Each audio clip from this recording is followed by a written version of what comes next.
ก็เป้าหมายก็คือจะไปที่พระธาตุจ่อแฮจุดรวมพลที่2ที่พระธาตุจ่อแฮ9:30สถาเป็นเวลาประมาณ7:30ไปถึง9:30ก็ประมาณ2 ชั่วโมงเนาะออกจากตุ่มเกวียนไปถึงแปะไปถึงวัดพระธาตุจ่อแฮจากวัดแปะก็ไปพบปะกันที่ห้านจุดรวมพลที่ห้านก็ประมาณ9:30เนาะ9:30ถึงที่ห้านหลังจากนั้นก็จะเดินทางได้ทำบุญที่วัดพระธาตุจ่อแฮกับพระธาตุจ่อแฮสักการะบูชาพระธาตุจ่อแฮเรียบร้อยก็จะได้เดินทางต่อไปถึงวัดอินทปัญญารามหรือว่าวัดกองฝ่ายนั้นเป้าหมายก็จะไปถึง11 นาฬิกา11 นาฬิกาไปถึงวัดกองฝ่ายตำบลบานปินอำเภอรองจังหวัดแปะสถาซึ่งวัดกองฝ่ายนี้เป็นวัดบ้านเกิดของท่านพระครูโสพลปริยัติเลขานุการรองเจ้าคณะจังหวัดเชียงใหม่วัดพระสิงห์ท่านอาจารย์เปิ่นอยู่ที่วัดกองฝ่ายสถาเปิ่นบัดเดี๋ยวนี้เปิ่นอยู่วัดพระสิงห์เป็นเลขานุการรองเจ้าคณะจังหวัดเชียงใหม่วัดพระสิงห์จากนั้นกำหนดการในวันที่17นั้นช่วงที่ศรัทธาญาติโยมกินข้าวกินปลาเนาะตั้งแต่เวลาเที่ยงไปถึงเที่ยงครึ่งนี้ครูบาอาจารย์เพื่อนก็จะประชุมกันประชุมเรื่องของกิจกรรมต่างๆประจำปี2565ต่อจากตั้งแต่วันที่17ไปจนถึงสิ้นปีเพื่อว่าครูบาอาจารย์แต่ละวัดละวาเปิ้นจะมีกิจกรรมอย่างพ่องในวัดในวาที่เปิ้นจะทำหรือว่ากิจกรรมที่จะทำร่วมกันในช่วง2565ไปจนถึง2566มีกิจกรรมที่วัดวาอารามที่ไหนพ่องเนาะอันนี้ก็จะได้แจ้งกับตั้งที่ประชุมของครูบาอาจารย์จากนั้นเวลา 13 นาฬิกาจะทำบุญถวายเทียนพรรษาถวายเทียนพรรษาพบปะศรัทธาญาติโยมกันเรียบร้อยแล้วครูบาอาจารย์ในเครือข่ายได้ได้จากกับศรัทธาญาติโยมเรียบร้อยแล้ว14 นาฬิกาก็คงจะเดินทางกลับกันได้ศรัทธาอันนี้คือรายการในวันที่17 กรกฎาคมที่จะถึงนี้เนอะวันนี้วันที่14 15 16 17ยังแหม2-3 วันศรัทธาญาติโยมทั้งหลายก็จะได้พบได้ปะกันแล้วเนาะศรัทธาในเครือข่ายคลื่นสีขาวพี่น้องต่างเมืองฝางเนาะพี่น้องต่างเมืองฝางพี่น้องต่างเชียงใหม่ตั้งลำปูนที่สามารถจะเดินทางร่วมกันไปได้จัดหารถหารางเนอะรถราที่เขาจะไปก็ไปกันเป็นกลุ่มเป็นหมู่เป็นคณะไปรถตู้สักกัน2 กันเนาะต่างแต่ละที่ละแห่งก็จัดกันไปอย่างตั้งพี่น้องลำปางก็จะจัดรถตู้กันไปบอกว่าปีนี้จะได้ไปสักต่อใดเนาะเนื่องจากว่าลำปางนี้กำลังกอดตัวกันอยู่นะอาตมาภาพจะพยายามเป็นผู้ประสานงานให้กับศรัทธาตังลำปางออกอากาศทุกค่ำทุกคืนก็จะได้บอกให้เปิ่นว่าใครจะไปพ่องแจ้งรายชื่อมาที่อาตมาเนาะแจ้งรายชื่อมาก่อนแล้วก็จะเช็คดูว่าไผ่ติดต่อรถตู้ได้ไผ่ที่มีรถตู้ก็เอารถตู้มารับศรัทธาญาติโยมที่เปิ่นจะไปก็ร่วมกันที่ไหนก็จะว่ากันอีกทีสำหรับลำปางตั้งเชียงใหม่ตั้งลำพูนตั้งพี่น้องเมืองฝางใช้ประการถาดตอนอันนี้มีทีมงานที่เข้มแข็งอยู่แล้วเนาะมีสะพานบุญมีผู้ประสานงานของเครือข่ายอยู่แล้วก็ส่วนใหญ่ก็บ่มีปัญหายังเคยเดินทางไปที่ไหนด้วยกันอยู่ตลอดเวลาบางครั้งก็เป็นรถบัสบางครั้งก็เป็นรถตู้ไปด้วยกันถ้ารถบัสก็ประมาณ40-50 คนรถตู้ก็ประมาณ10 กว่าคนก็ไปด้วยกันได้เนาะก็บอกกับศรัทธาญาติโยมเนอะเหลือเวลาอีกบอกกี่วันแล้ววันนี้14 15 16 17พบกันที่วัดกองฝายตำบลบันปินอำเภอรองจังหวัดแปะศรัทธาเป็นวัดที่ครูบาอาจารย์ในเครือข่ายคลื่นสีขาวของเฮาอีกรูปหนึ่งท่านพระครูโสพลปริยัติเนาะเป็นคนที่วัดปีบ้านกองฝายหันเป็นคนในหมู่บ้านหันเท่ากับว่าได้ไปแอววัดวาอารามของครูบาอาจารย์ในเครือข่ายของเฮาเหมือนกันนะก็ขอเจริญพรเนอะกับศรัทธาญาติโยม ตีเป็นสะพานบุญก็บอกกันไปนัดหมายกันไปเตรียมตัวกันไว้นัดหมายกันจังใหม่ละปูนถ้าเดินทางผ่านไปทางลำปางทางขุนตาลนี้เนาะนัดพบกันที่7:00 นพบกันที่ตลาดทุ่งเกวียนจากนั้นก็จะเดินทางไปที่พระธาตุจ่อแฮไปพร้อมกันที่พระธาตุจ่อแฮเวลา9:00 นนะพี่น้องตั้งเวียงป่าเป้าตั้งเชียงไฮ้บอกว่าเปิ่นจะเดินทางไปทางสายใดเนาะเวียงป่าเป้าเชียงไฮ้ทางนี้อาจจะไปทางซดออกทางพะเยาซดออกไปทางงาวแล้วก็ออกทางเมืองสองเนาะเมืองสองล่องกวางพดไปที่พระธาตุจ่อแฮบอกว่าเพิ่นจะไปสายใดไกลบอกว่านะอาตมาบอกเคยไปตั้งจากแม่ขจานตั้งเวียงป่าเป้าไปตั้งเวียงป่าเป้าตั้งแม่ขจานก็คงจะไปด้วยกันหลายคนเนื่องจากว่าครูบาอาจารย์ในเครือข่ายมีอยู่หลายตั้นด้วยกันนักที่สุดคือเวียงป่าเป้าเนอะครูบาอาจารย์ในเครือข่ายคลื่นสีขาวของเฮาหลวงปู่พระครูปฏิพันธ์ธรรมทินหลวงปู่วัดทันตำหลวงปู่วัดท่านอาจารย์พระมหาเสาแก้วครูบา40,000เนาะตุปีตุน้องตุเอาหลายรูปหลายตนในเวียงป่าเป้าอยู่ในเครือข่ายคลื่นสีขาวส่วนใหญ่ก็มีศรัทธาญาติโยมของเปิ่นจะไปตัวอยู่แล้วก็พบปะกันที่วัด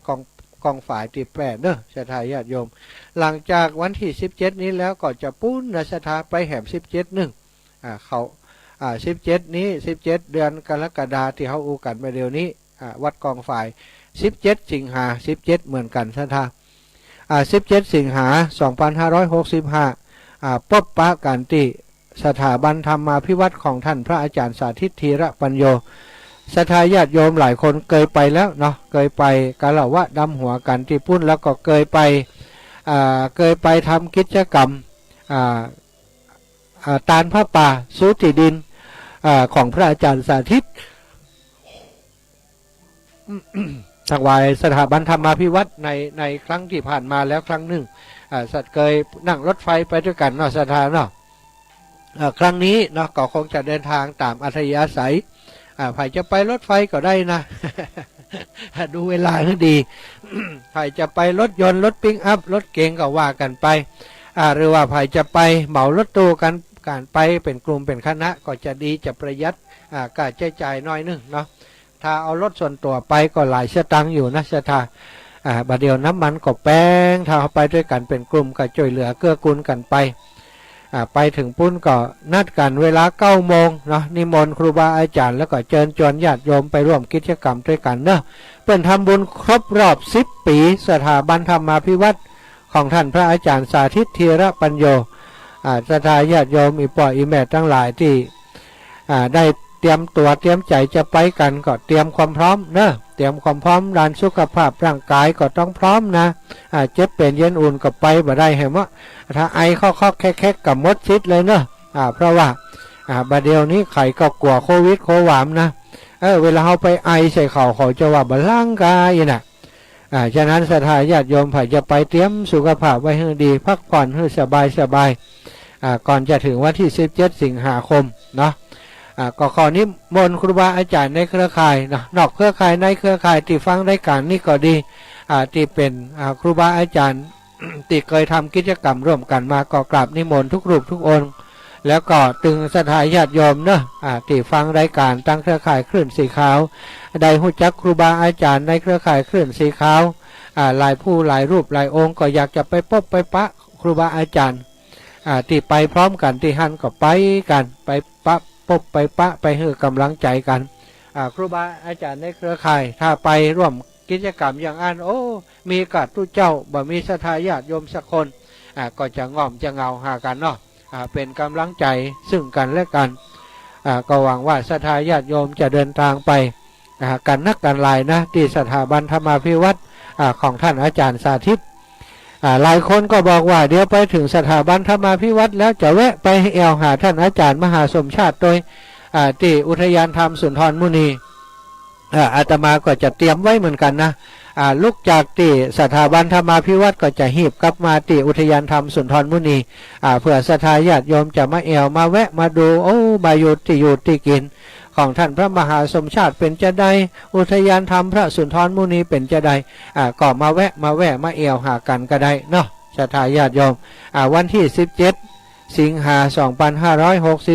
2565ป้อมกันเวลา9 นาฬิกาที่สถาบันธรรมาภิวัตรสถาพี่น้องอยู่ที่ไกล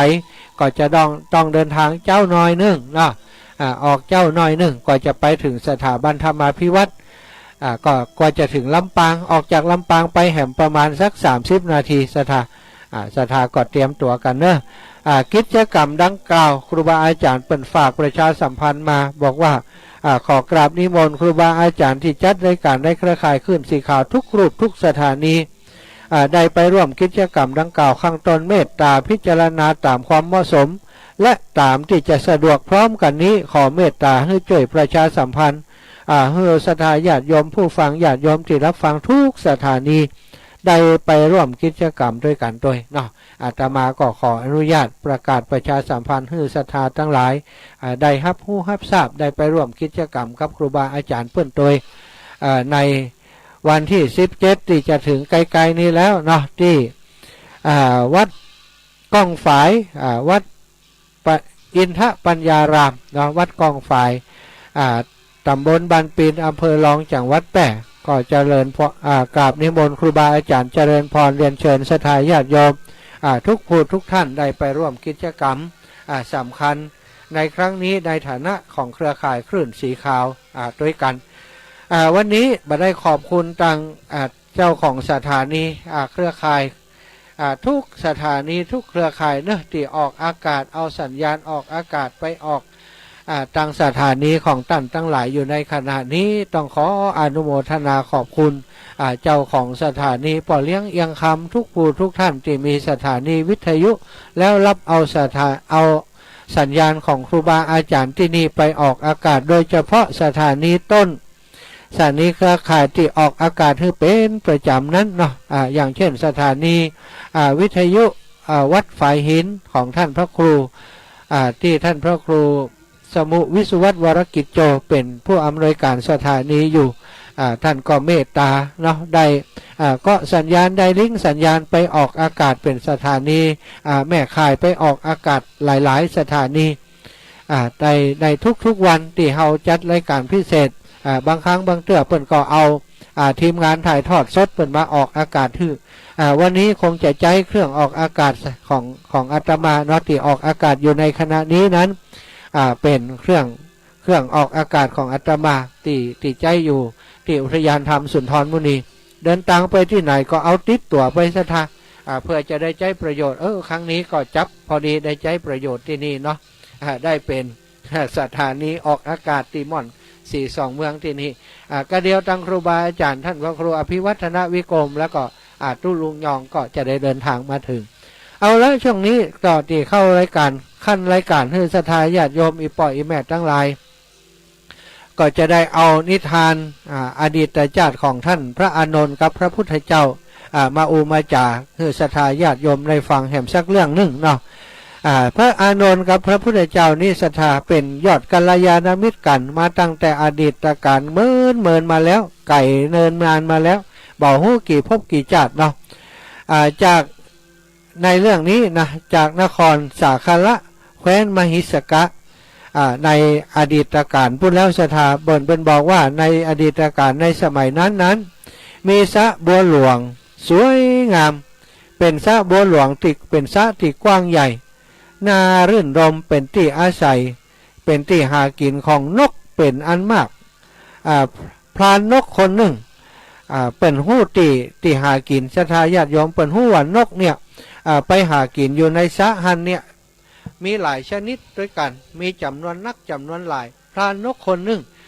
ก็เลยได้ไปดักบ่วงอยู่แถวที่สระนั้น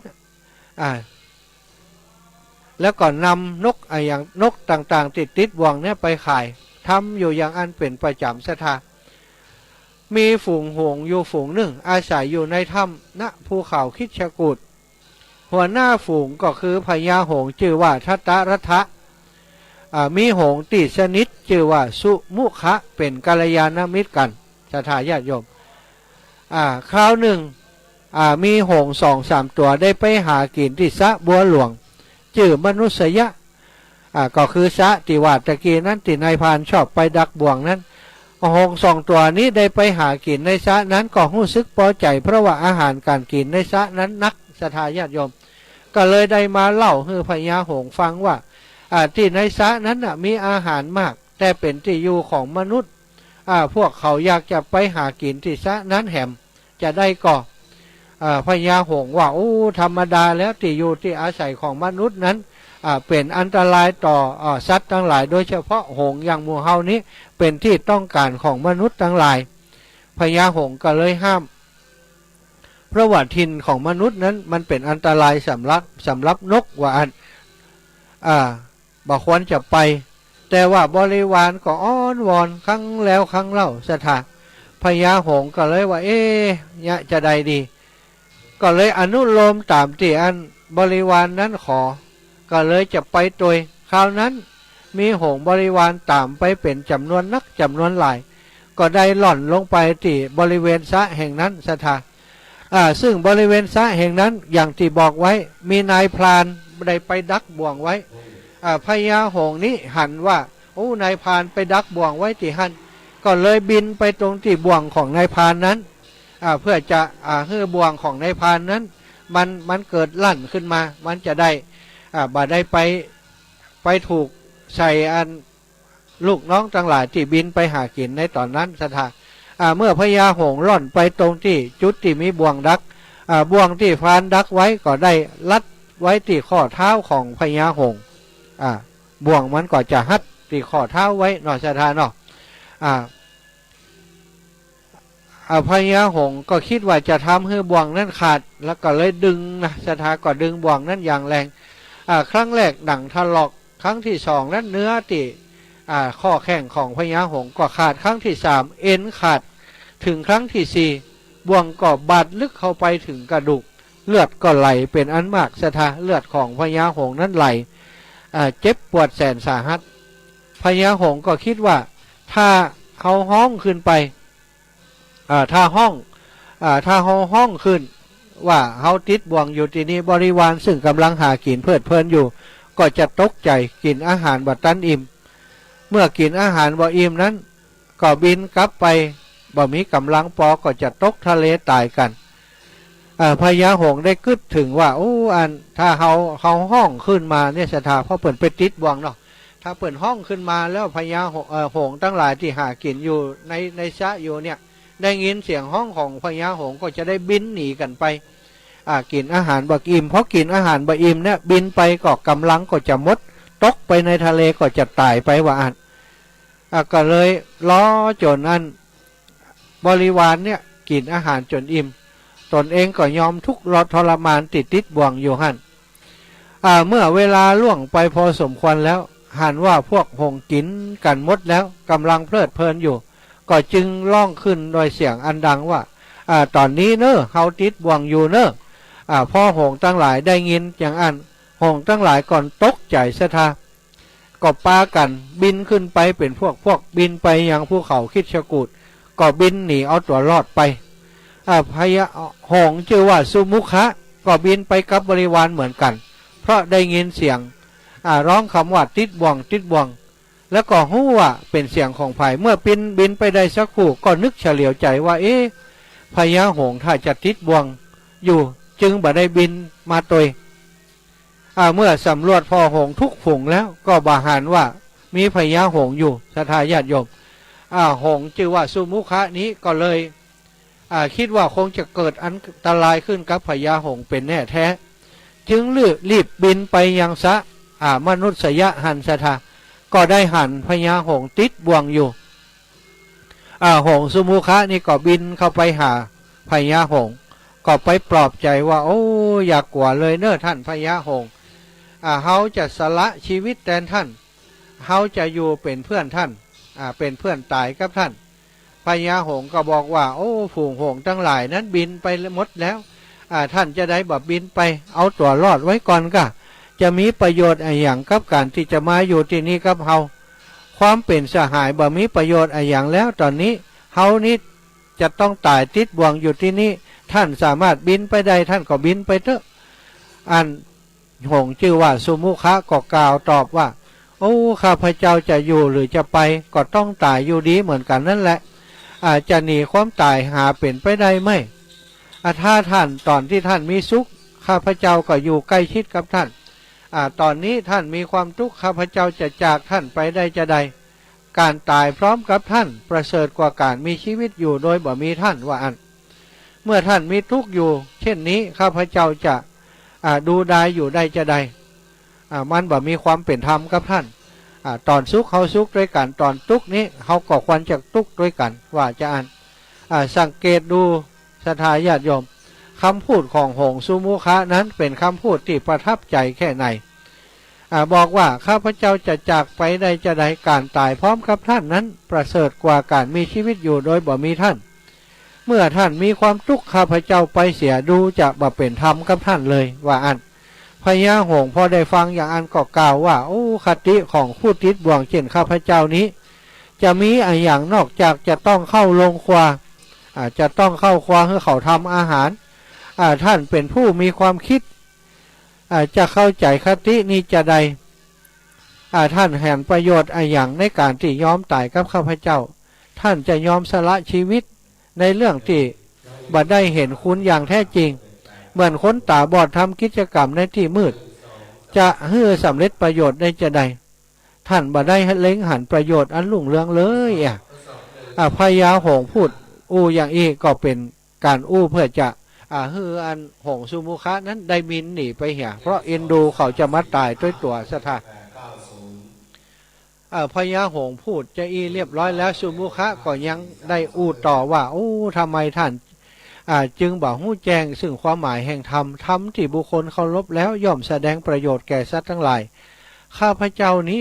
เพ่งถึงธรรมละประโยชน์ที่จะได้จากธรรมบ่ใช่ประโยชน์ทางวัตถุคนึงถึงความภักดีในท่านจึงบ่ได้เสียดายชีวิตธรรมดามิตรเมื่อระลึกถึงธรรมอยู่ก็บ่ควรจะทอดทิ้งมิตรในยามที่ทุกข์ที่ยากแม้จะต้องเสียชีวิตก็ตามนี่คือธรรมของสัตตบุรุษว่าจะอ่านสถาพญาหงส์ก็กล่าวว่าท่านประพฤติธรรมดีแล้วความภักดีในตัวของข้าพเจ้าท่านก็แสดงออกชัดเจนแล้วข้าพเจ้าขอร้องให้ท่านไปเสียจากที่นี้เถอะขอให้ทำตามความต้องการของข้าพเจ้าช่วยไปดูแลฝูงหงส์บริวารของข้าพเจ้าโดยเถิดเมื่อหงส์ทั้งสองกำลังเจรจากันอยู่นั้นนายพรานก็มาถึงก็สงสัยว่าหงส์ตัวหนึ่งติดบ่วงอยู่แต่หงส์อีกตัวนั้นบ่ได้ติดบ่วงจะใดว่ายังยืนอยู่ใกล้ๆบ่ได้บินหนีไปไหนก็จึงเดินเข้าไปหาแล้วก็ถามว่า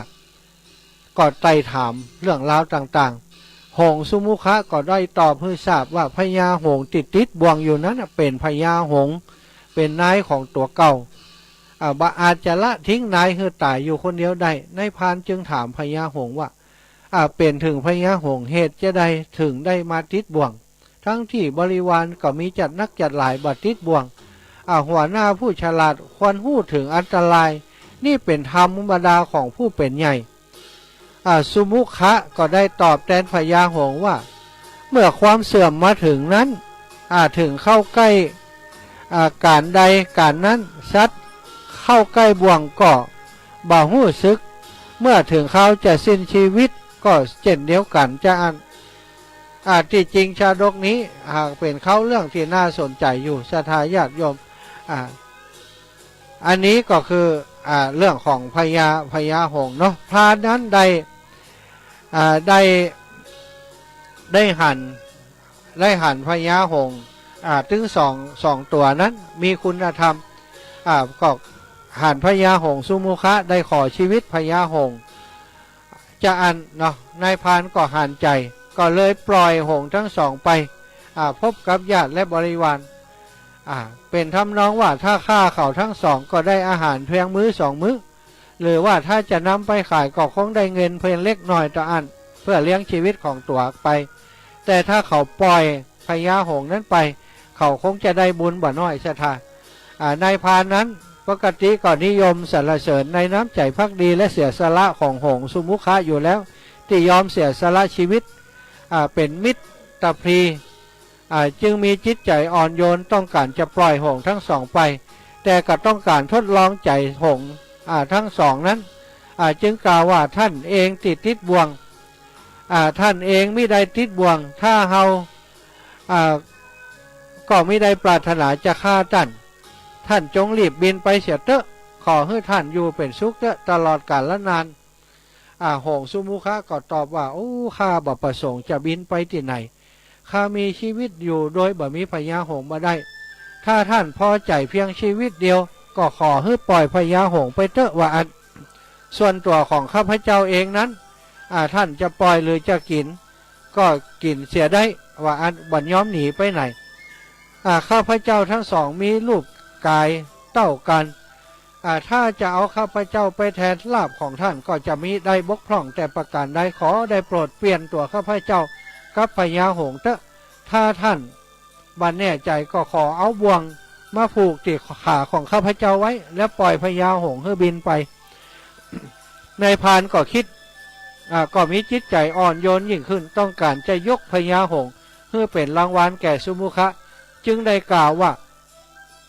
ขอให้ท่านทราบเถิดว่าพญาหงส์พ้นจากบ่วงและพ้นจากความตายก็เพราะท่านบรรดามิตรทั้งหลายมิตรอย่างท่านนี้หาได้ยากในโลกนี้หรืออาจจะบ่มีในโลกนี้เลยโดยเหตุนี้ข้าพเจ้าจึงหันใจท่านครับเคารพในน้ำใจของท่านขอให้ท่านทั้งสองจงบินไปเถิดไปสู่หมู่ญาติบริวารของท่านเถิดในพญาหงส์สุมุขะทราบว่านายพรานมีกิจคือดักบ่วงเพื่อจะได้ทรัพย์มาเลี้ยงชีพของตนก็ควรจะตอบแทนน้ำใจของนายพรานที่ปล่อยตนทั้งสองไปก็ขอร้องให้นายพรานนำตนและพญาหงส์ไปเฝ้าพระราชาพระราชาทรงทราบเรื่องทั้งหมดแล้วก็ทรงเลื่อมใสในหงส์และพรานที่ประพฤติธรรมต่อกันทรงพระราชทานทรัพย์เป็นอันมากแก่พรานเพื่อจะเพียงพอแก่การเลี้ยงชีพตลอดชีวิตศรัทธาญาติโยมทั้งหลายอันนี้ศรัทธาญาติโยมลองคิดพอนะอันนี้เป็นเรื่องราวของพระพุทธเจ้ากับพระอานนท์ในอดีตชาติเมื่อครั้งที่เกิดเป็นหงส์เนาะพระพุทธเจ้าเป็นพญาหงส์ส่วนพระอานนท์เถระเจ้านั้นเป็นหงส์เป็นหงส์ที่เป็นบริวารเป็นลูกน้องพญาหงส์ว่าจะอันเนาะก็ได้เสียสละชีวิตแด่พระยาหงส์โดยคิดว่าพระยาหงส์เนี่ยเป็นผู้ที่เป็นเจ้านายของตัวถ้าตัวนี้จะเอาตัวรอดเพียงลำพังไปอยู่สบายกับฝูงบริวารทั้งหลายนั้นก็บอกเป็นการที่มีคุณธรรมต่อเจ้านายของตนก็เลยยอมสละชีวิตของตัวเก่าเพื่อจะให้พญาหงส์ได้รอดพ้นจากภัยอันตรายในครั้งนี้เอาศรัทธาญาติโยมครูบาอาจารย์ได้เดินทางมาถึงแล้วเนอะตุลุงท่านพระครูอภิวัฒนวิกรมแล้วก็ตุลุงยองได้เดินทางมาถึงแล้วสักคำเปิ่นก็จะได้มาเปลี่ยนอาตมาเนาะตอนนี้ศรัทธาญาติโยมเนอะที่ฟังอยู่ทางบ้านก็ดีเนอะสาธุสาธุตุลุงที่ฟังอยู่ทางบ้านที่กำลังเดินทางมาอยู่จะดีถวายความเคารพอาจารย์เดินทางมาถึงแล้วศรัทธาสักคำเนาะก็จะอาตมาก็จะได้มอบเวรประเคนใหม่ให้กับครูบาอาจารย์ตอนนี้ให้ครูบาอาจารย์เพิ่นมาถึงแล้วได้พักผ่อนเหี่ยกำก่อนสักกำเลือศรัทธารอท่านอาจารย์เพื่อนอันสลับสับเปลี่ยนตั้งรายการได้เรียบร้อยก่อนเดี๋ยวก็จะได้พ่วงสายสลับสายจากอันติออกอากาศสดนี่เข้าไปในเครื่องเสียงที่เข้าใจอยู่ในบริเวณของงานที่นี่เนาะศรัทธาช่วงนี้ศรัทธาญาติโยมที่ฟังอยู่ทางบ้านเนอะอาจารย์มาภาพขออนุญาตพักตรงนี้ไว้สักกรรมศรัทธาญาติโยม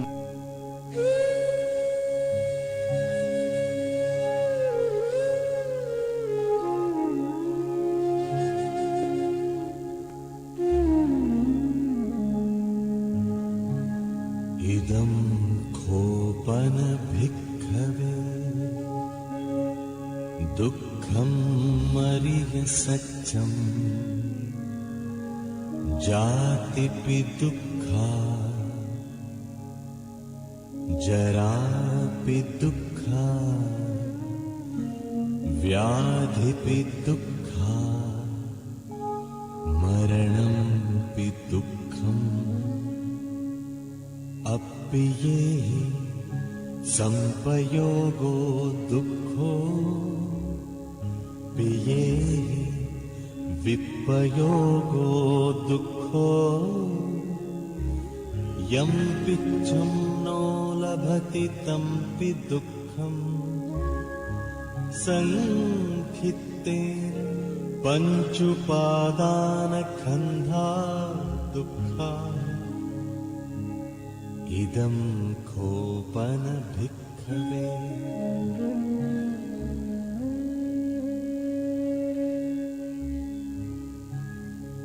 इदं खोपन भिक्खवे दुःखसमुदयं यम् अरियसत्यं यायं तण्हा पूर्णोद्भविका नन्दिरागसहगता तत्र तत्राभिनन्दिनी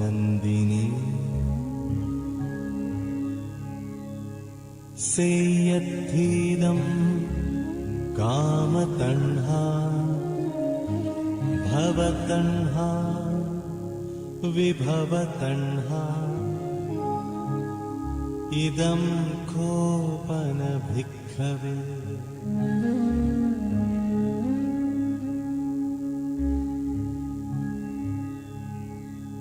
इदं खोपन भिक्खवे दुःखनिरोधम् अरियसत्यम् यो तस्सायेव तण्हाय अशेष विराग निरोध चादो पटिनिस्सग्गो मुक्ति अनालयो इदं खोपन भिक्खवे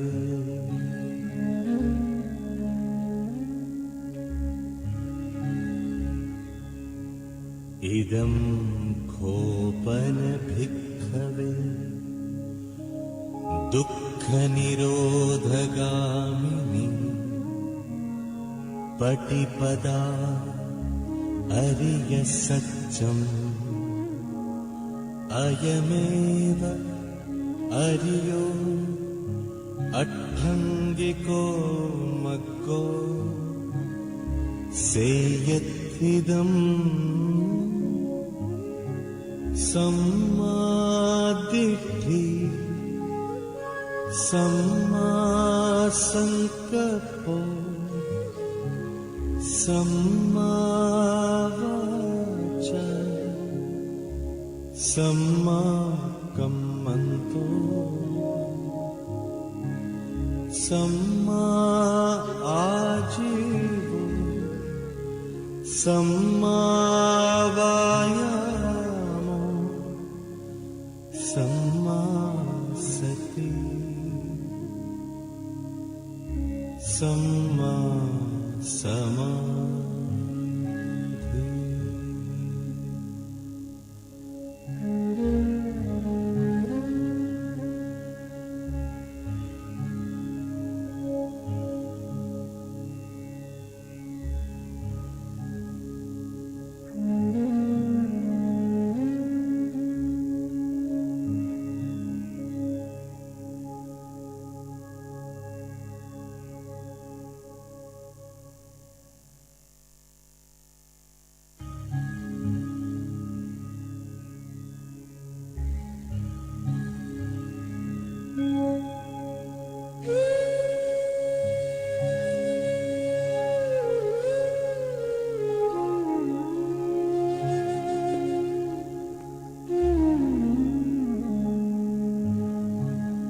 इदं खोपन भिक्खवे दुःखम् अरियसत्यम् जातिपि दुःखा जरापि दुःखा व्याधिपि दुःखा मरणंपि दुःखम् पियेहि संपयोगो दुःखो पियेहि विपयोगो दुःखो यं पिच्छं नो लभति तंपि दुःखम् संखित्ते पञ्चुपादानखन्धा दुःखा इदं खोपन भिक्खवे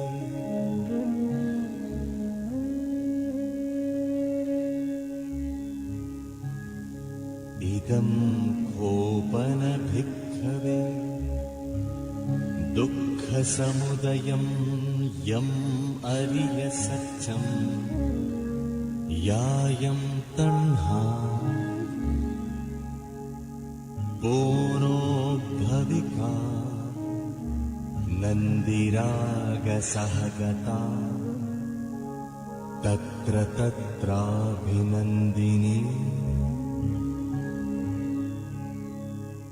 सेयद्धीनं कामतण्हा भवतण्हा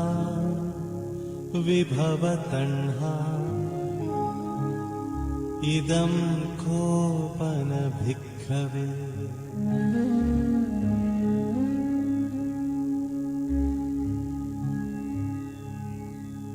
इदं खोपन भिक्खवे दुःखनिरोधम् अरियसत्यम्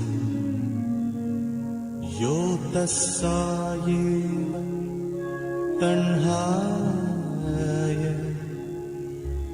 अशेष विराग निरोध चादो पटिनिस्सग्गो मुक्ति अनालयो इदम्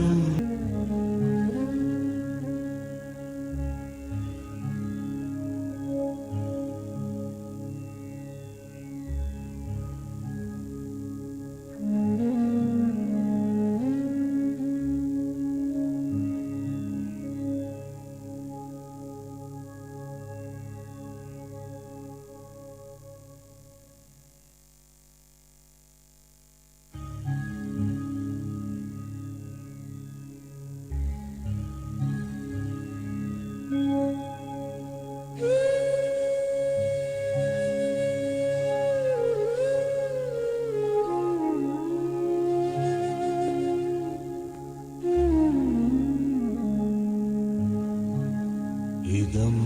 खोपन भिक्खवे दुःखम् अरियसत्यम्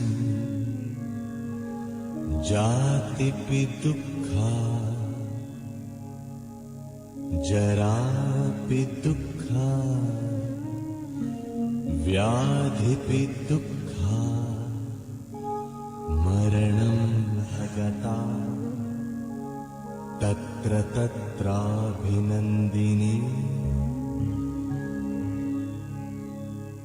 सेयद्धीनं कामतण्हा भवतण्हा विभवतण्हा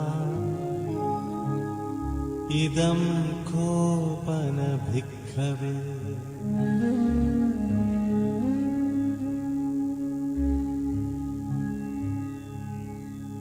इदं खोपन भिक्खवे दुःखनिरोधम् अरियसत्यम् यो तस्सायेव तण्हाय अशेष विराग निरोध चादो पटिनिस्सग्गो मुक्ति अनालयो इदं खोपन भिक्खवे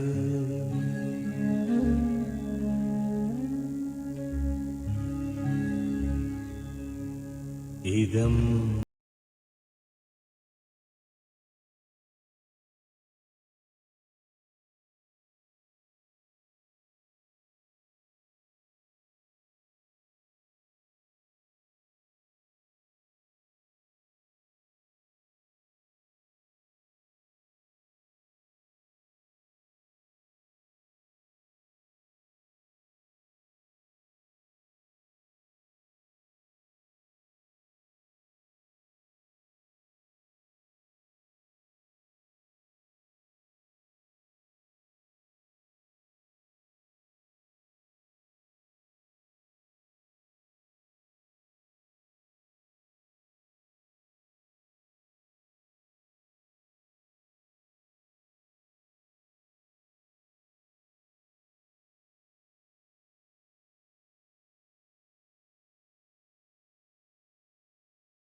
इदं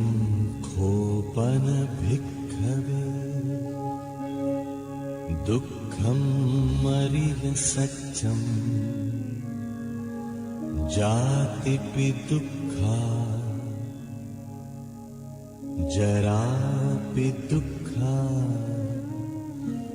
व्याधिपि दुःखा मरणंपि दुःखम् अप्पिये संपयोगो दुःखो पिये विपयोगो दुःखो यं पिच्छं नो लभति तंपि दुःखम् संखित्ते पञ्चुपादानखन्धा दुःखा इदं खोपन भिक्खवे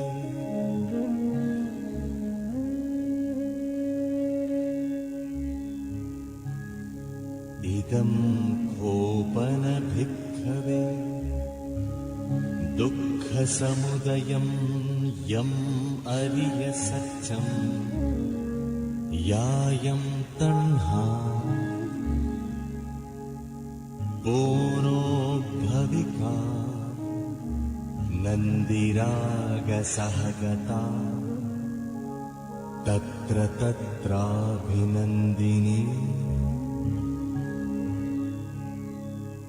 सेयत्थीदं कामतण्हा भवतण्हा विभवतण्हा इदं खोपन भिक्खवे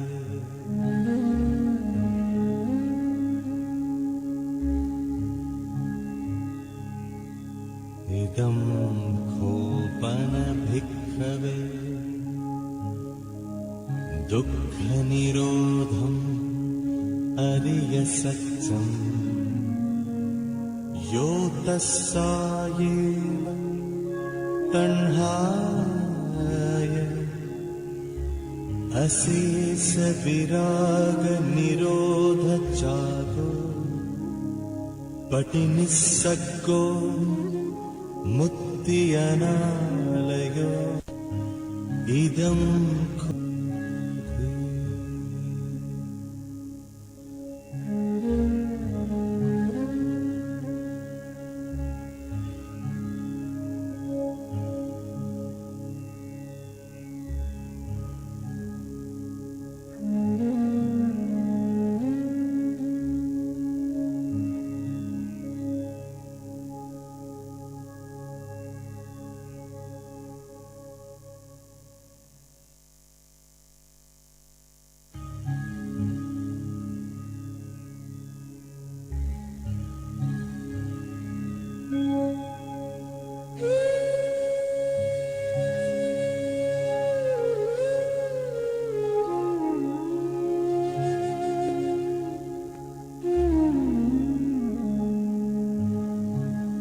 इदं खोपन भिक्खवे दुःखं मरिय सत्यं जातिपि दुःखा जरापि दुःखा व्याधिपि दुःखा मरणंपि दुःखम् पिये संपयोगो दुःखो पिये विपयोगो दुःखो यं पिच्छं नो लभति तं पि दुःखम् संखित्ते पञ्चुपादानखन्धा दुःखा इदं खोपन भिक्खवे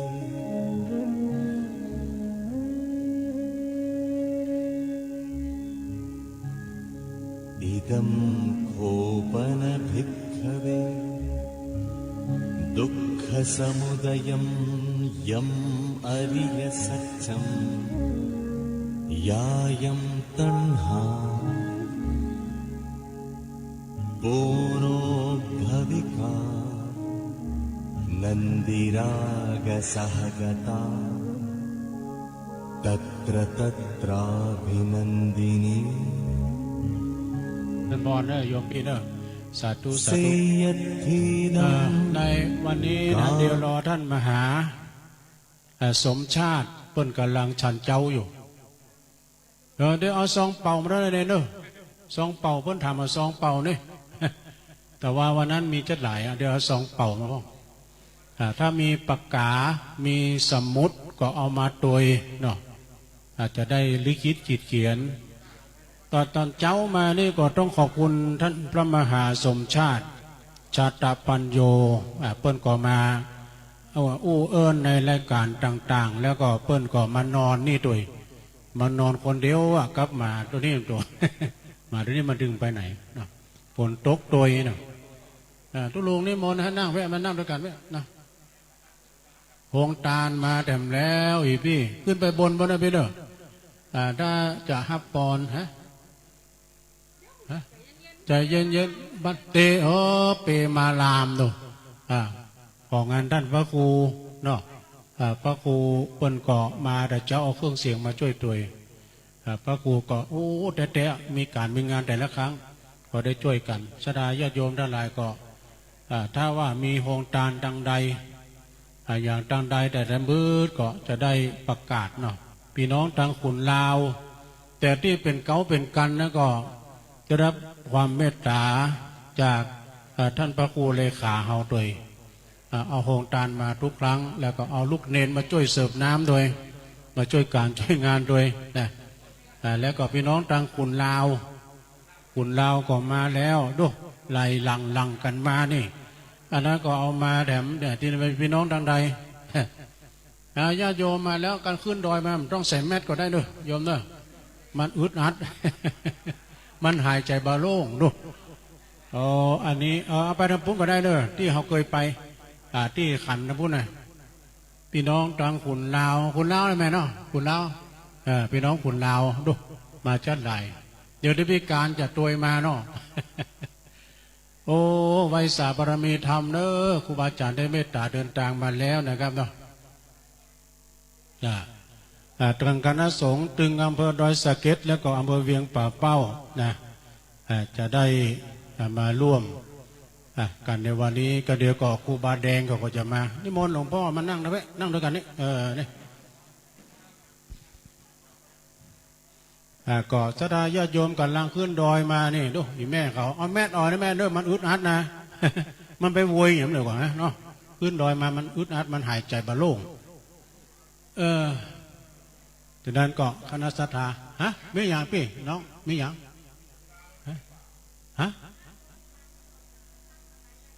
โฮงตาลนี่ก็พอหันความสมควรเนาะตอนนี้ก็ได้ตอนนั้นก็ดีนะเลยเอาตอนนั้นก็ได้พอหาที่เหมาะสมเนาะเขียนชื่อติดเนอะดูโอ้อันนั้นก็จัดตาเนี่ยแล้วตีนบาทหลวงก็ได้ ญาติโยมที่ได้เดินทางขึ้นมาแล้วนะที่แม่เขาจะห่วมทำบุญซองเป่ากำลังมาเด้อที่ตะกี้โยมพันนิตาถามมาซองเป่าก็เดี๋ยวก็มาแล้วนะที่แม่เขาได้เหรียญมาเด้อไปย่ำได้เหรียญมาเอาก็ได้เหรียญหรือว่าปู่จาเหรียญก็มาได้เอาห้องน้ำไปทางด้านใต้นะแม่เด้อ ดูโอ้ปอกกามแม่ก็หวยนี่ที่ไหนก็ไปหากันหมดได้ขึ้นไปไหว้ไปสาบนศาลาเด้อโยมเด้อ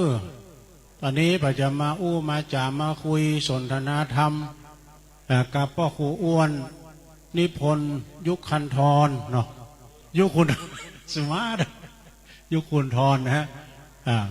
พ่อครูเพิ่นได้รับเกียรติจากพ่อครูหลายเตือนแล้วเจิญเพิ่นโอ้พ่อส่งมาละเอาตามนี้ก่อนเดี๋ยวหน่วยบาทไม่ไหนพ่อส่งนี่ก็แท้ๆเนาะเดี๋ยวรอบาทแก่นมาก่อนพ่อส่งพ่อบุญส่งต้องพ่อบุญส่งนี่ก็ศรัทธาสาธุชนญาติโยมเจริญพรแม่เน้อโอ้ตุลุงท่านพระครูมากันแต่เจ้านี่พระก็ครูอ้วนนี่บัดเดี๋ยวนี้โทษทยอยกันมาแล้วมานักมาหลายสายตาน้ำจิตน้ำใจพี่น้องก็กำลังมากระเดียวท้องฟ้าก็ปลอดโปร่งดีโอ้บาทนี้เอามาไว้ตั้งใดจะฮะเนาะเดี๋ยวกันเนาะเดี๋ยวพอหันสมควรเนี่ยป่ะที่บนจะเอาใส่อย่างใส่น้ำนะใส่น้ำปุ้นฮะยังมาเด้อครูบาศรีหมดยังมาเด้อปุ้นไปที่ลายพ่อกาหวยเดี๋ยวนี้ตู้รับบริจาคตอนนี้ตังครูบา40,000ก็กำลังเดินทางมาแล้วเอาต้นมาตุยไว้สาบารมีธรรมเด้ออาจารย์ท่านพระครูปลัดจำนันสุทธิโรครูบาเจ้า40,000วัดสันกูทองเอาฟ้อนมาตุยก้าวันนี้นะ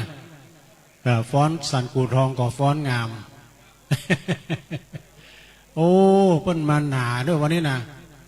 ก้ากาของสันกูทองนี่ปันป่ายกันดูฮะปันป่ายก่อนแล้วเอาบาทหลวงมาด้วยเอาตั้งดันใดเนี่ยท่านอาจารย์เปิ้นจัดตั้งดันใดก็พอตัวเชิญกันได้นะโยมเด้อหลังไล่ล่างทางกันมาศรัทธาญาติโยมจะใส่ขันศีลขันสุมาดังพุทธโยมเด้อขันศีลขันสุมาใส่ขันแก้วทั้ง3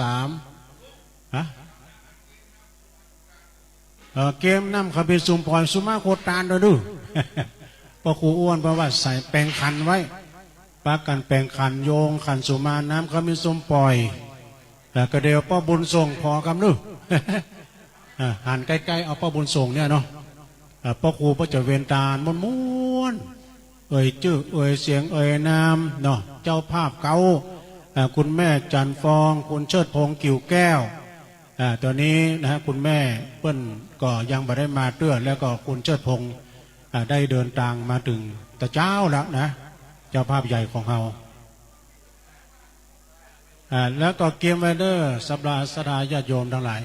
ตอนนี้เปมาลามนี่เปิ้นเอาโฮงตาลมาแล้วสดาของท่านพระครูนะบวรปุญญาภิราม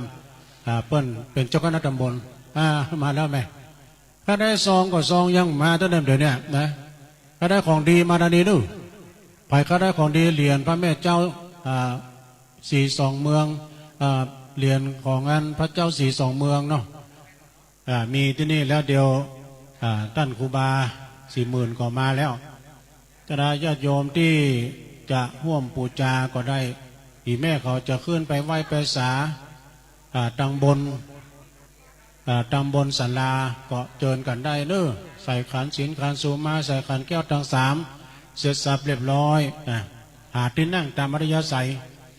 นั่งเก้าอี้ตามอริยสัยวันนี้คนกำลังหลั่งไหลกันมาที่โฮงตาลนั้นก็โฮงตาลใดถ้าว่าพร้อมจะปั่นปอนนี่นะจะเอาปอนนี่ก็บอกมาด้วยจะให้ลูกเนนจากวัดป่างิ้วนะได้ไปปั่นปอนให้กับศรัทธาที่เป็นเอาโฮงตาลมากันวันนี้เป็นวันแฮมค่ำสดาวันเข้าภาษาของตุเจ้าแต่ว่านี่คนไปวัดกันหลายแม่มันตุดมา3 ปีแล้วนะไปสตานขันเข้าขันน้ำกันนักด่าป้าป้านเนาะ แต่โอ้แต่ลืมไปขอบคุณพระครูนะว่านี่มันใช่ธรรมดานะ เป็นเป่งปุดตัวเนี่ยเข้าภาษาแล้วไม่ได้นอนป่ะบุตรจะปิกไปอธิษฐานเข้าภาษาที่วัดพวกพระธาตุดอยน้อยเนาะ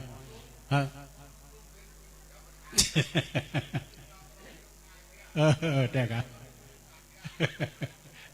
ก็ครูแซวอันนั้นครูบานิมนต์ครับ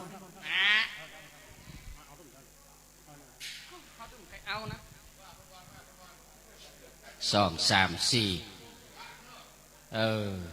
วันนี้ได้ปอกผู้อ้วนมานี่ตึกที่นี่ละในขี้ปุ่มมันมีมดกินเมืองเชียงใหม่เมืองลำปางเมืองละปูนมดในขี้ปุ่มปอกผู้อ้วนเนาะก็ถ้าเฮาญาติโยมพี่น้องนาที่เดินทางมาถึงแล้วก็ตามจารีตประเพณีเนาะก็ใส่กันแก้วทั้ง3นะใส่กันแก้วทั้ง3เสร็จแล้วก็ท่านใดท่านพระครูเลขาเดี๋ยวขอพระครูเลขาขอเอาพระครูท่านเลขาสมเด็จเดี๋ยวก่อนเอาขอขึ้นบนเลยนี่มันได้ครับเอาขึ้นบนโยงขึ้นบนเลยโยงบนคืออันเนี้ยคืออันกลางเนี่ยได้กะอันมันจะตามมันจะวันนี้เดี๋ยวจะโยงมาหาธาตุมาหาบาทที่แหมท่านขึ้นไปอยู่บนแต่นแล้วโยงโจงขึ้นบนเลยคานกลางอย่างที่ผมแยกตะกอนนั่นนะนั่นมันจะได้สูงเนาะได้สายสิญจน์สถาญาติโยมบาทหลวงนี่นะญาติโยมจะบูชากันปรมีพระธาตุเจ้าซึ่งพระธาตุเจ้าเฮานี่2 บ้าน 2 เมืองพระธาตุเจ้าโดยตรงพระธาตุเจ้าโดยสเตปเจาะใส่หัวปัจจัยตั้งแต่บาทขึ้นไปใส่ในบาทท่านเลยไหมใส่ในบาทท่านเลยเนอะนะอาตมาไปเอาที่วัดสามเขตมาบาทหลวงนี่ญาติโยมมีดอกเขาตอกดอกไม้เจาะใส่หัวหันหน้าไปทางธาตุอธิษฐานปารมีวันนี้เป็นวันป่าเวณีพระธาตุเจ้า4 2 เมืองซึ่งเป็นพระธาตุกู้บ้านกู้เมืองนะพระธาตุกู้บ้านกู้เมืองของเชียงใหม่เชียงรายสัจจะอธิษฐานด้วยวาจานะเงินทองที่เฮาได้ทำบุญบาทหลวงเนี่ยขอเงินเต็มถังเต็มหม้อเต็มไหเต็มนั่นโอ้เอ้ยเนาะเอ้ยมาแล้วใหญ่เอ้ยเปิดฮือปัจจัยฮือขว้างหลอดไฟนะเด้อโยมป่อโยมแม่ที่ได้นำปัจจัยไปลงบาทนะอธิษฐานเอาสัจจะปารมีนะสัจจะเป็นสิ่งที่ถูกต้องเป็นสิ่งที่ยึดมั่นถือมั่นในส่วนของตานะปารมีขึ้นบนหลังคาไปเลยลุงไปอยู่ผู้หลายผู้หับคนหรือว่าจะลอดใต้นี่ก็ได้แต่ว่าลอดใต้ไม่ต่ำก็แล้วแต่เนาะพิจารณาเอาลอดใต้ก็ได้มัดเสาหันไปเดี๋ยวเขาก็ตึดได้มาโยงหาบาทนี่ซึ่งอาตมาก็ได้แนวความคิดแต่หลวงปู่ตุลงศิษย์พระครูชนทานพระครูประธานนำทินเปิ่นกับได้บอกอาบานมันยังหือเอามาตั้งหน้านี่อาตมาก็เลยคิดว่าฮือเฮาท่านทั้งหลายเนี่ยมีเหรียญบาทเหรียญ5 เหรียญ10ไว้ชาวไว้แล้วแต่เจตนาบุพเจตนาเป็นเบื้องต้นก็อธิษฐานเอาสัจจะฐานขอข้าพเจ้าได้มีโภคทรัพย์มีแก้วแหวนเงินทองทรัพย์สิ่งต่างๆกินบ่เสี่ยงบ่บาทหลวงนี่ให้กินเสี่ยงนี่ก็ตึกข้าเนาะนี่นะแล้วก็บุตรจะนิมนต์ตุลุงวัดปากน้ำพุบิณฑบาตของกำตุลุงบิณฑบาตเจอเนอร์พ่อแม่พี่น้องศรัทธาเดี๋ยวสักครู่ท่านไผ่ฮับตานหัววัดวัดสันกูทองจะตานหัววัดให้ก่อนตอนนี้พระเดชพระคุณท่านพระครูหลวงพ่อพระครูนิวิตศรีละสงวรพระครูพิพิธจุตธรรมรองเจ้าคณะอำเภอเวียงเป้าลูกที่1ได้เดินทางมาถึงแล้วโยมแม่กระกูทองเอาต้นเอาไปตานตีหลวงพ่อไปเอาปอนหลวงพ่อเป็นบังกะละเนอวันนี้สันกูทองนำเลิกตานหัววัดอำเภอดอยสะเก็ดอำเภอเวียงเป้าจะมีหัววัดมาสถาญาติโยมเจ้าหน้าที่ฝ่ายที่ ตาลตอบอย่างใดก่อนเตรียมไว้นะครับเนอะนะส่วนตัวผมจะขึ้นมาตาละมาแม่เขามาประเคนที่หลวงพ่อเขาจะได้เอาปอนก่อนเนาะเจ้าหน้าที่ขอไม้แหมตัวหนึ่งนะครับคือหลวงพ่อจะได้คือปอนไม่ร้อยหายเดี๋ยวนี้มาแม่มานั่งนอนนั่งกับท่านเจ้าถึงสมเมืองก่อน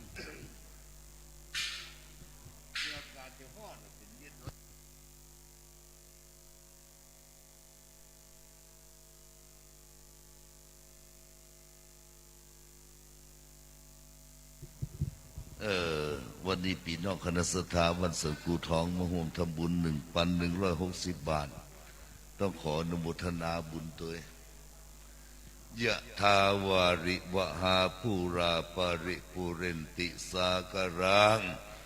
เอวะเมวะอิโตทินังเปตานัง อุปกัปปติอิชิตังปฏิตังตุมหังคิปะเมวะสมิจจตุสเปปุเรนตุสังกปาจันโทปนะระโสยธามะนิโชติระโสยธาสปิติโยวิวัจจันตุสัพพะโรโควินัสสตุมาเตภวัตวันตรายโยสุขีทีคายุโกภวะอภิวาทนาสีริสนิจังบุธาปัจจายโนจตารโอธรรมาวัฏันติอายุวันโนสุขังภะลังจำได้สาธุสาธุสาธุขอบคุณพี่น้องวัดสันกู่ทอง โดยเมตตาธรรมอาจารย์ท่านครูบาเจ้า40,000พร้อมด้วยคณะศรัทธาเปิ้นมากันหลายเนอะ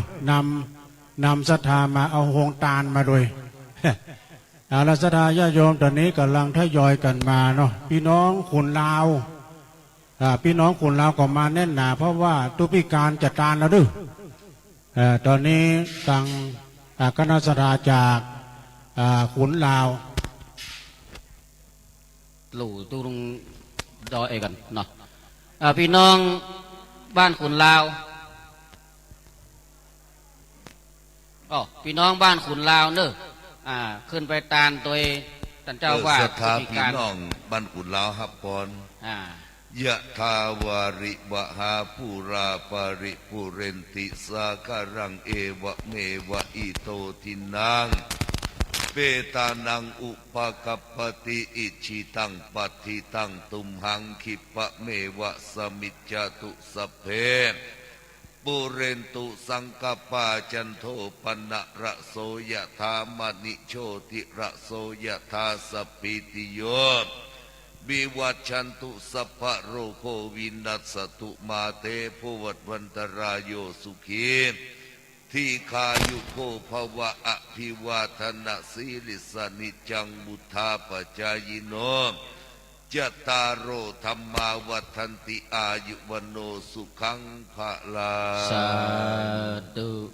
เดี๋ยวนี้ท่านเจ้าวาดวัดปัสสานตุลุงติบนะเดินทางมาพร้อมคณะศรัทธามาถึงแล้วพร้อมทั้งท่านพระปลัดทิชานนท์อยู่ใกล้กันได้ก่อนนี่เขาก็ว้าวๆเนี่ยท่านปลัดทิชานนท์นี่นะครับเดินทางวัดเบียงมนมงคลวรารามอันนี้พระปนจะว่าเจ้าแม่กาแฟ ใครที่ไปแอววัดเบียงมนมงคลวรารามเนี่ยพระเจ้าโตหลวงพ่อโตทันใจถวายไข่เดินทางมาถึงบอกวันนี้เอาไข่มาก่อนก็เดินทางมาถึงแล้วหัววัดหัววามาถึงแล้วนะครับเนอะครูบาอาจารย์ที่ได้ตัดเตรียมกันไว้สาธุโยมแม่จันเอิบ เอานี้เอาเอิบมาตัวถนเน่าเอิบแม่จันปังงิ้วนะครับตอนนี้ศรัทธาญาติโยมที่เดินศรัทธาวัดปังงิ้วตาลหัววัดที่ท่านพระครูเลขาเนอท่านเจ้าอาวาสปัดปังงิ้วตอนนี้ครับปอนจากพระเดชคุณหลวงพ่อรองเจ้าหน้าอำเภอเนอพี่น้องศรัทธาญาติโยมที่เดินทางมาถึงหันบาทหลวงใส่ขันแก้วทั้ง3แล้วหันบาทใหญ่บาทหลวงเนี่ยอธิษฐานเอาเนอบูชาคุณพระธาตุ3 องค์ น่ะมันแน่มันจะเป็น3993หัว อาธาตุกูบ้านกูเมือง คณะสถาวัดเบียงมุนมงคลพนารามคณะสถาวัดปางงิ้วคณะสถาวัดปาสานเก็บพับปอน ยะทาวาริวะหาภูราปาริปุเรนติสาคารังเอวะเมวะอิโตทินังเพตานังอุปกปปติอิชิตังปัตติตังตุมหังคิปะเมวะสมิจจตุสัพเพ ใครอยู่ตั้ง ปุ หลัง เรน ขอ ตุ ไปดูสังกปา สลุง จัน มั้ง โท กำมะ ป สลุง นะ อยู่ข้างหลังพุ่น โส น่ะ ยะธามณิโช สลุงหลวงแก่นใหญ่หน่อยเนอะ สัพปิติ โอ้ โย บัดนี้ วิวัชชันตุ คุณ สัพ โยม พะ เชิดพงษ์ โล กิ่วแก้ว วินัสสตุมาเต มหาวาสิก วัน อุบาสก ตรายโย เนาะมหาอุบาสก สุขี ที่ได้ ทีคายุ ก่อร่าง ภวะ ห้างสร้างเป็นเก้าเป็นกิม อภิวาทนาสีริ เป็นผู้นำ จัง บุญทั้งหลาย พุทธ สร้างพระธาตุเดินทางมาถึงละ ปัจจายิโนจัตตาโร พระธาตุญาติโยมดูเถอะ ธรรมาวัฏันติ เปิ้นธรรมดา อายุ ธรรมดา ขัง โยมเชิดพงษ์นะ พลัง ใครที่อยู่ตั้งหลังขอดูบัตรสลุงแกนใหญ่มั้งสักแกนเนาะใหญ่เลยเลยขาใหญ่กว่านั้นลูกใหญ่กว่านั้นกะหาแกนใหญ่มั้ยนะเพราะว่าเพิ่งไม่ได้สื่อสารอาตมาว่าเอาสลุงมาอย่างของอาตมาก็เลยใส่เป็นบุตรกันบูชาเพราะใจพระธาตุเขาเนี่ยเนาะซึ่งเดี๋ยวนี้คุณโยมเชิดพงษ์เดินทางมาซึ่งท่านได้เป็นผู้เริ่มก่อสร้างบ้านของว่าเป็นเก้าเป็นประธานในการสร้างพระธาตุ3 องค์นี้นะเดี๋ยวรอแม่รอกำเดี๋ยวนอนเดี๋ยวเอาสลุงตำไว้ตีอันโต๊ะอันเดาเน้นสลุงมาอยู่เจอเนอะตอนนี้หอวัดนี่หอวัดไหนนี่แม่หางอันนี้วัดแม่หางเนอะเดินไปตามตำบลที่พ่อรองอำเภอเนอะนะถ้าทายาทโยมตานแล้วก็เจิญลงมาเนอะเนาะนะวัดอื่นจะได้ขึ้นไป วันนี้เป็นวันตานหัววัดส่งน้ำพระธาตุส่งน้ำพระธาตุเจ้าม่อนพระสีสองเมืองนะแล้วก็พระเจ้าสีสองเมืองในการนี้อาตมาภาพขอทำความเข้าใจว่าสถาญาติโยมพระเจ้าสีสองเมืองนั้นคือสถาญาติโยมกราบนมัสการกราบขอพรอย่างเดียวเนอะห้ามเอาน้ำคำบินส้มปล่อยไปพระพรหมเด็ดขาดเพราะทองคำจะหลอกถึงจะเป็นทองคำป่วย100%นี่ทำโยมมีศรัทธาเป็นเจ้าภาพ60,000 กว่าบาทกันนะ60,000 บาทเนี่ยห้ามเอาน้ำส้มปล่อยไปพระพรหมเนอะแต่พระธาตุพระพรหมได้มันเป็นหยังวันหน้าเขาจะทำสีอยู่ไม่สีทองอยู่ตอนนี้สถานาบุญหลั่งไหลกันเข้ามาบูชากันพระธาตุเนอะสถาญาติโยมในบาทหลวงใส่กันแก้วทั้ง3สัจจะอธิษฐานเจาะใส่หัวเอาทุกบาททุกสตังค์บอกว่าบาท2 บาทตั้งแต่บาทขึ้นแหละขอเชิญพี่น้องคณะสถาวัดแม่หางฮับปอนยะทาวาริวะหาภูราปาริปุเรนติสาคารังเอวะเมวะอิโตทินังเพตานัง โยมแม่ที่ อุปกัปปะ มีน้ำส้มปล่อยรอกับเดียวเนาะ อิชิตัง เก็บไว้ท่านก่อน ปฏิตัง เพ ตุ ราะ ม ว่า หั กุ ง ญแจ คิ ล็อก ปะเมวะ ตู้ สมิจจ ตำลุง ตุ บ่ได้มี สัพเพ บ่มีเด้อ ปุรนตุ นะ สังกปปะ จะเย็นๆเนาะ จัน พุทธ โท ใส่ ปนะระ พุทธใส่ ธามานิ ตอนนี้ก็เปิ่นแยกลำโพงกันแล้วก็จะประสูนกันเนาะท่านที่ได้มีน้ำส้มปล่อยขอเตรียมกำไว้ท่านก่อนเดี๋ยวรอกุญแจเพิ่นมาเปิดติดตุลุงดอยกับพระครูชนตุลุงแดงก็ดีจะได้เอาสลุงแกนใหญ่ออกมาถ้าแจ้งให้น้อยอาตมาก็จะหาสลุงใหญ่ลูกวัดมาแหละเนาะเฮาก็งานหนักบัดได้กึศจะได้เหยเมื่อเจ้านี่กำลังไปเอาบาตรวัดสามเขตออกจากสันกุทองไปประมาณ6-7 โลกันละ วัดหนองบัวเนอะท่านพระคมกิจเนาะท่านเลขานุการเจ้าคณะตำบลแม่จะดีมาแทนหลวงพ่อเจ้าคณะตำบลเนอะหลวงพ่อเจ้าคณะตำบลแม่จะดีเขตปกครองตำบลแม่จะดีเปิ้นติดภารกิจข่าวดำซึ่งโยมเปิ้นเสียชีวิตอุบัติเหตุที่หน้าปั๊มเนาะวันนี้ชาปนกิจวันนี้นี่มดจานอ้อนขึ้นบนนะครับขึ้นทางข้างมันก็ได้ได้นำ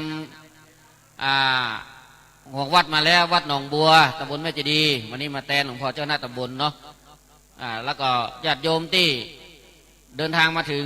ก็ใส่ขันแก้วทั้ง3ให้กันเด้อใส่ขันแก้วทั้ง3แล้วก็บูชากันพระธาตุเขาเนี่ยบาทหลวงเนาะ บาทหลวงที่ตั้งไว้นี้ศรัทธาจะให้ชมและทำเรื่องหนึ่งท่านใดที่มีความปรารถนาอยากจะบูชาเหรียญพระธาตุสีสองเมืองเหรียญเจ้าแม่นางแก้วยังมีให้บูชาเนอะลูกเนนนั่งอยู่ตรงนี้นะติโต๊ะกรรมการเนี่ยตัวท่านก็จะได้ไฟเติงให้ลูกหลาน และทำเรื่องหนึ่งท่านที่จองกับอาตมาภาพไว้เนี่ยเดี๋ยวนี้นะประมาณนะมาเอากันนะป้นจากปี65ไปเซ็ตอาตมาเนอะ อาตมาหอบมาวันนั้นไผก็มาเอานะท่านมีใบเหลืองใบรับหมดละเหรียญละ100กันนะท่านอาตมาได้เป็น10,000มื้อเนอะกันนะอยู่ที่อาตมาภาพว่านะประกาศตามวิทยุก่อนแล้วไหนก่อนแล้วอาตมาก็เอาไว้วัดท่านนะบ่หิ้วขึ้นหิ้วลงก็คือไปมาละเนาะท่านก็จะได้ไฟจะเติงมีขึ้นว่าได้จองไว้มาหาอาตมาที่วัดเลยนะเพราะว่าท่านได้เสียปัจจัยเสียเงินไปแล้วเนาะจองไปแล้วนะน้ำส้มปล่อยเตรียมให้ท่านก่อนเนอะเดี๋ยวรอกุญแจเปิดตู้แล้วก็เด็กจะได้เอาถลุงแกนใหญ่มาถ้ามันหมอกหามนี่ก็สัก3 แกนนะเรื่องที่วันนี้ก็เป็นวันแฮมค่ำวันนี้เป็นวันเข้าสาธุเจ้านะแต่ว่านี่เข้าสาเจ้าบ้านแล้วก็ศรัทธาญาติโยมที่ได้มาทำบุญวันนี้เขาจะยึดถือวันนี้แฮมค่ำเนี่ยเป็นป่าเวณีส่งน้ำพระธาตุสีสองเมืองไหว้สาบารมีพระเจ้าสีสองเมืองซึ่งอดีตที่ผ่านมานั้นอำเภอดอยสะเก็ดอำเภอเวียงเป้าโดยเป็นหลักแล้วอำเภอเวียงเป้าก็ทำกันทุกปีแต่ว่างเว้นมา2-3 ปีเพราะว่าโรคโควิดโรคโควิดต่อไปนี้ก็แฮมค่ำตลอดจากนั้นเจิญเนอหัววัดตั้งใดที่ไหนมาแจ้งกรรมนอกเกินมาตั้งบนเนอถวายตานที่หลวงพ่อรองเจ้าคณะอำเภอเวียงเป้าลูกที่1นี่เนาะเตตมาไม่ว่ามีลูกที่1เนี่ยเพราะว่าจะมีลูกที่2หรอกรอฟังไปเนาะเจิญตั้งบนเลยป่ะเนาะจากที่ไหนตั้งใดซึ่งสถานที่นี้อาตมากล้าอู้ได้เลยว่าไปเอาวัดปุ่นนิ่มได้เอามาตุยต้องโยมต้องไปเอาวัดปุ่นอันเนี้ยใบนี้นะใครที่มีใบนี้ขึ้นมาเอาแต่เมื่อเดือนไหนแล้วนะตันซาเจียงใหม่แห่งกำนันเตอะอาตมาเป็นคนเซ็นเองแหละเนี่ยเอาเน้นแบนฟังเทศหน่อยเอาเหรียญให้พ่อเปิดไปยืมก่อนเดี๋ยวลุงจะใส่เฮ้เอาเหรียญพระสีสองเมืองเหรียญ1เหรียญนางแก้ว2 เหรียญไปหาเอาพ่นสีสองเมืองสีสองเมืองเหรียญ1นางแก้ว2 เหรียญจำไว้เนอะบุตรครูบาจะใส่เฮ้เข้าใจอยู่ที่ผมมันจะหายอยู่ที่ผมเนี่ยผมเข้าใจผมเองเป็นยังยืมฮือไป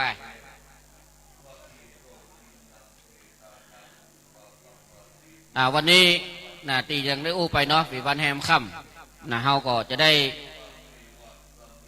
ทำบุญงานป่าเวณีพระธาตุเจ้าสีสองเมืองซึ่งตอนนี้คณะสงฆ์แต่ละอำเภอคืออำเภอดอยสะเก็ดอำเภอเวียงเป้าเนี่ยทยอยมากันแล้ววันนี้พี่น้องศรัทธาญาติโยมหลังจากเข้าตานเข้าอาสาวันตะวาวันอาสาหบูชาเป็นวันสำคัญของโลกศรัทธาญาติโยมทั้งหลายเหยที่มีตุเจ้าถึงวันในที่ห้องตุเจ้าเนี่ยก็เพราะวันตะวานี่แหละวันตะวาเนี่ยที่มีตุเจ้าเกิดขึ้นเนี่ยก็เพราะวันตะวาวันอาสาหบูชาเป็นวันที่องค์พระสัมมาสัมพุทธเจ้าพระองค์ทรงแสดงธรรมจักรวัฒนสูตรเพื่อแก่ปัญจวัคคีย์ทั้ง5 1ในปัญจวัคคีย์5คืออัญญาโกณทัญญาเนี่ยได้ดวงตาหันธรรมคือหูแจ้งหันตลอดในเนื้อธรรมที่พระองค์แสดงนั้นแล้วก็ได้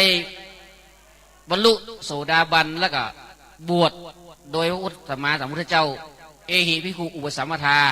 ท่านจงเป็นวิสุมาเถิดทำอันเรากล่าวดีแล้วท่านจงพืชพรหมจรรย์เถิดตะเอียดได้เป็นทุกเจ้าละปรากฏว่าเป็นพระสงฆ์เกิดขึ้นในโลกในวันตะวานี่นะวันอาสาหบูชาเนี่ยจึงเกิดมีแก้วรัตนะ3ขึ้นคือพระพุทธพระธรรมพระสงฆ์ที่มีทุกเจ้าทุกวันนี้ได้ก็เพราะวันตะวาเนี่ยเนาะวันนี้ศ สถานาบุญทั้งหลายหลั่งไหลมาขอชี้แจงหน่อยหนึ่งห้องน้ำญาติโยมอยู่ดังฟังมันตกเนออยู่นี่2 ห้องอยู่ปูนแหมหลายห้องตั้งเหนือของทุกเจ้านะใครจะไปเข้าของทุกเจ้าเนอเดี๋ยวไปจ้าเอกันมันเหมาะ นะเป็นแยกโซนขึ้นละนะส่วนวันนี้เฮาตั้งหลายฮอเข้ามาอาตมาเดาพิดเลยข่วงโหฮอหนึ่งจนกันแน่บ้านไหนหลังใดคาใดอำเภอใดสเก็ตเบอร์เพียงเป้าไผ่จะล้ำมันม่วนอีป่อยแม่เฮยเตะเข้ามาสู่กันนะกึศสมัยก่อนตัดที่นี่เป็นศาลาด้านข้างนี่เป็นจิลาแรงโอ้ผ้าเต้นสีขาวที่เขากางในกางต้งน่ะขาวฟ้าน่ะปุ๊กนั่งกินในฝนมันตกสิดูโอ้ภาพหน้าทำไมเก็บไว้อยู่เลยเนี่ยเห็นไหมจะราญาติโยมก็ด้วยความบารมีด้วยความเมตตาจากมหาวสกก็คือท่านเชิดพงษ์กิ่วแก้วนะโอ้ขั้นแรกก็จะทำพระธาตุโดยตุงองค์เดียวไม่เป็นอย่างบ่ใจปัญหาผมทำบุญอยู่แล้วทำเลยกู้กัน2 องค์เลยพระเดชพระคุณหลวงพ่อวัดดอยตุงพูดว่าต้องมี2 องค์สัญลักษณ์ของดอยตุงนี่แหละศรัทธาญาติโยมเฮาตั้งทั้งหลายก็มาช่วยกันเก็บอิฐดินกีหินทรายโอ้นะเป็นบุญเป็นกุศลนะท่านอาจารย์มหาสมชาติก็นอนแฮมแก่มื้อนี้อาตมาวันนี้สุมาภัยบ่ได้เอาข้าวต้มมาถวายเพราะว่างานหลายเหนื่อยวันตะวันนี่นะก็จะเข้าวัดได้กับพระต้องคำเนาะไปหลายตีตะวันนี้ก็ลงธรรมาสปุ๊บก็มานี่เลยนะเตะทำเซตมานี่ทันทีเลยเราปิกไปส่งเน้นตีปังยิ้วแหมนะอันนี้ได้ลูกพระลูกเน้นมาล้างเนอะถ้าญาติโยมถ้าเดินมาพักผ่อนบนที่นี่ไม้กวาดสลัดยูอยู่ทั้งหลังเนอะอันนี้ฟังก่อนว่าถ้าหั่นใบสนใบเกี้ยมันเหี้ยนะปอดใจก็เอาสลัดปัดตั้งหลุมไม่ได้เนอะนะหรือปอดใจจะขึ้นไปกับสมบัติปอดใจนะขึ้นไปกวาดได้รอบนี่ก็ไม้กวาดสลัดอยู่หลังพวกนะท่านสามารถเดินมาทำได้เป็นการทำความดีภัยมหันต์นะผีสางนางไม้เทวุฒิเทวดาลูกเทวดาแม่ธรณีเจ้าตีบนหันนี่และสถานนี้เป็นสถานที่ของทุกคนนะสถานญาติโยมนะช่วยกันดูแลนั่นอีพี่อธิษฐานเอาเนอะหันหน้าเข้าวัดทางธาตุอธิษฐานนี่กันปุจจาธาตุเนาะเดี๋ยวก็น้ำส้มปล่อยก็ว่ากันนะเพราะวันนี้เราทั้งหลายพร้อมเพียงเลี้ยงหน้ากันสถานที่นี้เป็นสถานที่ซึ่งก่อเกิดบุญเกิดขึ้นที่ไหนเกิดขึ้นที่ใจประเดี๋ยวนี้คณะสงฆ์แต่ละวัดแต่ละวาโดยเฉพาะอำเภอเวียงเป้าอำเภอดอยสะเก็ดก็เดินทางมาโอ้ปุ่นเดินทางมาแล้วนะครอบครัวสังคำฟั่นอันนี้พ่อบุญธรรมแม่รัตนาอันนี้กับแฟนครับอาตมาเนอะสวัสดีครับอีน่ะแม่นไผ่พ่อบุญธรรมบ้านโป่งหนองไหว้สาอีน่ะก็รับฟังรายการวิทยุได้เนอะพระนักรายการนี่ก็จุดประกายมาจากไหนสักญาติโยมเบี้ยงกับเป้าเขาเนี่ยจุดจากอาจารย์ที่ใส่แว่นตาแม่สีเหลืองนั่งภาวนาใช่ไหมคืออาจารย์บรรยงแหละท่านเป็นผู้จุดประกายนี่วัดอย่างครับวัดประเมือดก็วัดประเมือดนิมนต์ครับหัววัดประเมือดมาเนอะกองงานเลขาดูแลตัวนะครับหัววัดประเมือดมาละประเมือดเบี้ยงกับเป้าเนาะอาจารย์บรรยงเป็นผู้จุดประกายให้อาตมาเขาเนี่ยมีจัดรายการวิทยุก็ได้มาจะจ่างนี่หรอนิ่มมันเด่นสะอุ้นักเพราะว่าเขาว่า40,000อุ้นักอยู่ว่าก็เป็นกระบอกเสียงอย่างตุลุงยองเนี่ยนะสารลักษณ์ปนยองอาตมาลืออาตมากับคนลืมมีกับนักไปมาเลี้ยวผงอนทุกเขาอาตมาเนี่ยเป็นลือเนาะดักจือคือมันลือฟังเพลงฟังธรรมนะคนลือนี่เป็นดักจือคือหรอฟังธรรมนะเจอเนอสถาญาติโยมนะพี่น้องทั้งหลายนะวันนี้สายทานศรัทธาหลั่งไหลตั้งเหนือนี่ก็มีลงทานวันนี้ท่านพระครูเลขาพระครูนี้โสพลกิตินิวิทย์เจ้าวาดวัดปังยิ้วเลขานุการเจ้าคณะอำเภอเปียงเป้าได้นำขนมเส้นมาเป็นลงทานเลี้ยงตัวโดยลูกผ้าลูกเนนเรามีตุ๊ปิหมีที่นั่งผ้าป่าสีแดงจะเน้นนะแม่สีขาวนะตุ๊เจ้าแล้วนะไปปลอมเน้นท่านน่ะเป็นตุ๊เจ้านี่แหละสถาญาติโยมนอนเนื้อของเขาเนาะในงานต่างๆเขาก็จะหันได้ว่าปี พี่น้องศรัทธาเขาเนี่ยคือความสำคัญพี่น้องศรัทธาเขาเนี่ยร่วมไม้ร่วมมือกันถ้าบ่มีบุรพาจารย์สองตนสององค์ นั่นคือพระเดชพระคุณพระเทพวิสุทธิคุณพระเดชพระคุณพระสุนทรปริยติวิกรมสองท่านเนี่ยได้มาก่อสร้างห้างแปลงนะเฮาก็ยึดเจตนาเพิ่นนะสมัยปี2019ไผ่เกิดห้องบ่รับบ่รวมแม่เขานะอาตมากำลังได้9 ขวบ 10 ขวบ 8 ขวบ 10 ขวบเนี่ยนะนั่งเป็นละอ่อนหลวงพ่อติดหื้อปลอมเดี๋ยวยังเป็นเนนอยู่นะสถานตรงนี้นะพระเดชพระคุณหลวงพ่อรองอำเภอเขาตีหื้อปลอมเดี๋ยวนี้เป็นเนนอยู่กึดพอเตอะทดาญาติโยมอาตมาอุตส่าห์ว่าให้เสร็จที่รุ่นเราให้จบที่รุ่นเฮา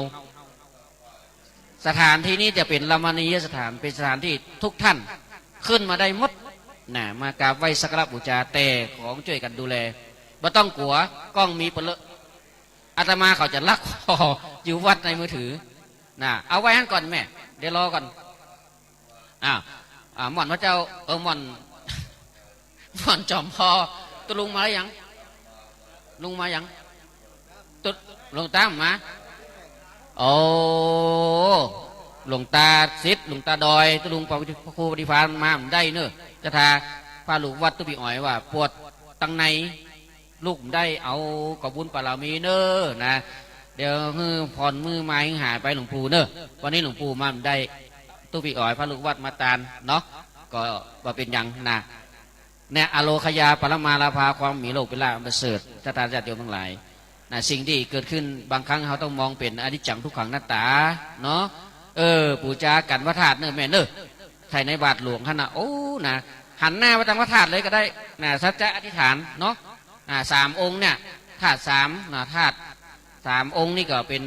สัญลักษณ์บ้านเมืองของปีบ้านปีเมืองเพราะว่าพญามังลายนี่ไปสร้างเมืองเชียงใหม่หรอปะครูนะปะครูเนาะพญามังลายเนี่ยไปสร้างเมืองเชียงใหม่ดูนี่แสดงว่าเป็นเจ้าเมือง2 บ้าน 2 เมืองนะเมืองเชียงรายเมืองเชียงใหม่นะเพราะฉะนั้นนะวันนี้ก็อย่างที่อู้ไปเนาะว่าในส่วนของพิธีกรรมนั้นจะตู้ลำดับลำดาที่จะได้รับมีนั้นบุตรจะมีพิตาจารย์ก็คือป้อนานเนี่ยป้อนานครูอ้วนเนี่ยอาตมาถึงบอกว่าในขี้ปุ่มบนนี่กินเมืองเชียงใหม่เมืองเชียงรายเมืองลำปางเมืองหล่าปูนเมืองน่านมดอยู่ในขี้ปุ่มบนปะคูมดนะอันนี้อาตมานี่ยังไม่ได้กึ่งนะไม่ได้กึ่งปะคูเนาะอดีตท่านก็เป็นพระมหาเถระผู้ใหญ่นะเนี่ยเขาก็ต้องคือความสำคัญในส่วนที่ภูมิปัญญาความรู้ที่ท่านได้ศึกษามาเนาะในส่วนนี้ครั้งนี้เฮาท่านทั้งหลายรวมจิตรวมใจกันมาบนม่อนพระเจ้า42 เมืองชะตาญาติโยมที่มาถึงแล้วก็ใส่กันแก้วทั้ง3มาบูชากันพระธาตุเนาะ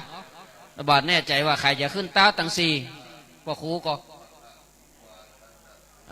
พอตาทั้ง4พอเขาว่าเจ้าตุกโลกบาลเนี่ยเดี๋ยวรอพอว่าจะขึ้นเนาะในแผนกำหนดการนั่นใครจัดอย่างใดในส่วนของคณะสงฆ์วันนี้ทางอำเภอเดชสะเก็ดก็กำลังเดินทางมากันเนาะที่มาก่อนก็คืออำเภอเวียงกับเป้าเฮาซึ่งเวียงกับเป้าเนี่ยจะเป็นเจ้าภาพหลักชะตาญาติโยมชะตาญาติโยมจะหันเขตว่าแนวทางขึ้นตีนดอยนางแก้วเป็นของเวียงกับเป้าเนอะราชดาญาติโยมไปมองต้นแต่มีหันต้นเด็กนั่นอันนั้นดอยสะเก็ดมันเฉียงไปถนนอีกมันเฉียงจากในแนวขึ้นเฉียงไปอีกเป็นดอยสะเก็ดฝั่งพุ่นดอยยาวดอยสันยาวดอยสะเก็ดตั้งเคเป็นดอยนางเวียงกับเป้าเพราะฉะนั้นเป็นรอยติดต่อเขตติดต่อรอยต่อกันอันนี้อันนี้เพื่อนร่วมทำบุญเนาะประกาศนโมทนาแม่คำมูลอินทนนท์พร้อมกับหัวบ้านปางงิ้วเนอร่วมทำบุญพระ42 เมือง300 บาทนางฉันชนกชนานิธินัทร่วมทำบุญมาแหมเดี๋ยวซอกขอก่อนบ่แหม100 บาทประตานโมทนาสาธุเนอตอนนี้พระเดชพระคุณท่านพระครูปลัดอนันต์เจ้าอาวาสวัดศรีสุพรรณนำลูกพระลูกเนรชะตาญาติโยมมาร่วมทำบุญเดินทางมาถึงแล้ว กราบไหว้สาด้วยความเคารพนะครับตำบลเวียงมาแล้วอาตมาก็ถือโอกาสนี้บอกบุญสักหน่อยไขไปได้กับไปเนอะวันที่18วัดสันกูทองจะต่อท่าป่าเสริมทบทุนสร้างกำแพงกำแพงวัดไขติไปได้เนอะเอาบุญว่าเอาตามหน้าบุญว่าเนอะขอโอกาสหน่อยเนาะ ใครจะไปร่วมได้ที่18กรกฎาคมเนอะวัดสันกูทองเวลาบ่าย3 โมงครึ่งเป็นต้นไปจะต่อท่าป่าสามัคคีวันนี้โยมก็เอาตู้พระไตรปิฎกมาหั่นมาเปิ่นถวายตู้พระไตรปิฎกโดยวันที่18กรกฎาคมวัดสันกูทองต่อท่าป่าเนอะใครจะมีบุญก็ไปร่วมกันได้เนาะเจอเนอะวันนี้เปิ่นจะมีฟ้อนจะหามมีกะแต่มีถ้ามีก็แจ้งมาเนอะขั้นเวลาตอนเนี้ยพ่อครูเนาะครับอีกอะว่าเล่นบอกครูท่านเลขาตำบลปะงิ้ววัดพระเจ้าวัดพระธาตุเวียงฮ้อเดินทางมาถึงละอันนี้อย่างหอกมาหอมนี่กะหมายมีพ่อบุญทำแม่รัตนาสังคำบ้านโป่งหนองล้นทำบุญมาตัวนางนิดน้องหนิวน้องกระต่ายก้อนสวรรค์ร่วมทำบุญมาตัวครูบุญสอนนางเกษมศรีตันสุนำพ่อบุญธรรมหมู่3 โป่งหนองร่วมทำบุญมาตัวพ่อเติงแม่เรือนแก้วตะฟันบ้านโป่งหนองหมู่3ร่วมทำบุญมาตัวอุ้ยอ่อนอุ้ยตีบะแข่งคืออุ้ยอ่อนกว้างอ่อนตาเป้าหมู่3 โป่งหนองร่วมทำบุญตัวสาธุเนอสาธุเนอตุลุงไวสาเด้อธรรมครูประหลัดอันนันเนาะเจ้าละมาธิปติเจ้าวัดวัดศรีสุพรรณนำแม่ชีลูกศิษย์ลูกหาพร้อมด้วยท่านพระครูนัตพงศ์วุฒิศิริเจ้าวัดวัดดอนจันทร์เขาเตียวไปเตียวมาเขาห้องเน้นไปใจใหญ่สังฆาปาดบาบบโอ้ตัวเจ้ากะอีกว่ะ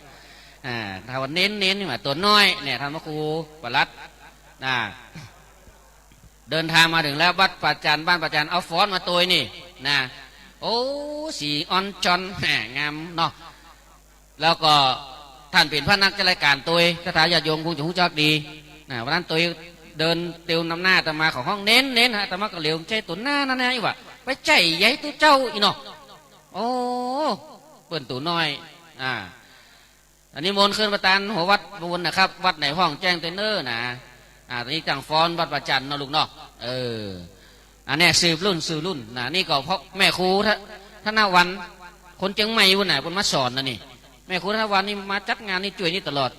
บ่มีมีสินจ้างมีชักยังทำด้วยใจทำด้วยบุญเนาะเชิญตั้งบน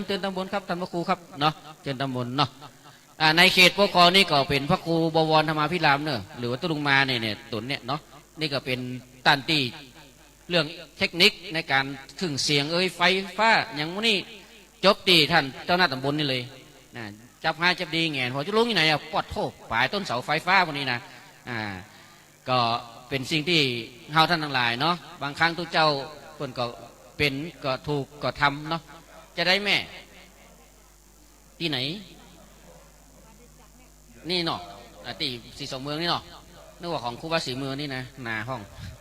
เอาแม่สีไฟไทยกรบ้านป่างิ้วร่วมทำบุญแห่ง200 บาทประตานุโมทนาสาธุเนอะไทยกรนี่ก็เห็นมีญาติโยมอยู่ตั้งแม่ป่าแม่แดงก็มีนะโดยสเก็ตไทยกรอย่างก็วัดกลางหนองบัวนี่ก็มีไทยกรแม่ขจารเนี่ยคณะช่างฟ้อนชุมชนเยาวชนคุณธรรมครับเคลื่อนด้านพลังอะไรอย่างนี้ด้านพลังอะไรอย่างนี้อ่านมาออกพลังบวรกะคณะช่างฟ้อนชุมชนเยาวชนคุณธรรมครับเคลื่อนด้วยพลังบวรอีเนาะวัดดอนจันทร์ก็ยังมาเขียนแนวแต่ว่าตำบลเบียงกาหลงขับเคลื่อนด้วยพลังบวรวัดดอนจันทร์พลังโอ้แม่ครูนาวันนี่ก็ต้องเอาผลมานี่เนาะวัดดอนจันทร์เนอตำบลเบียงกาหลงเบียงกะเป้าฟ้อนขันดอกมวลบุปผาฟ้อนขันดอกตำนานวัดดอนจันทร์ฟ้อนเล็บอุปถัมภ์โดยท่านพระครูประหลัดนัตพงศ์วุฒิศิริสนับสนุนโดยผู้ปกครองเดี๋ยวพ่อครูประหลัดไปใส่ซองให้พ่อพ้นสนับสนุน เอออ่าต้องเขียนครบนามได้อาตมาเป็นคนชอบเนี่ยเดี๋ยวก็จะจิใส่ละเนาะนะที่ไหนทำบุญตีสัจจิตเมืองนี่เนาะแม่ฟองจันทานศิลาอันนี้เป็นญาติเดียวกับนายท่านอดีตนายก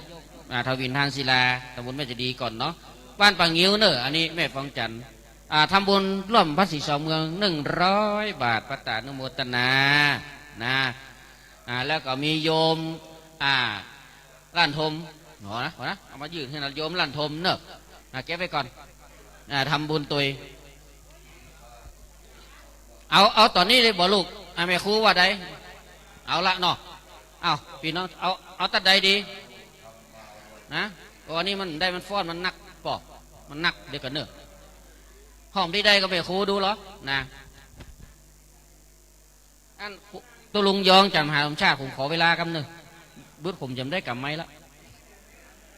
อินดูตัวน้ำตาข้างไหลนี่เนี่ยมักไม้มันใจไหนอะขอผลดอก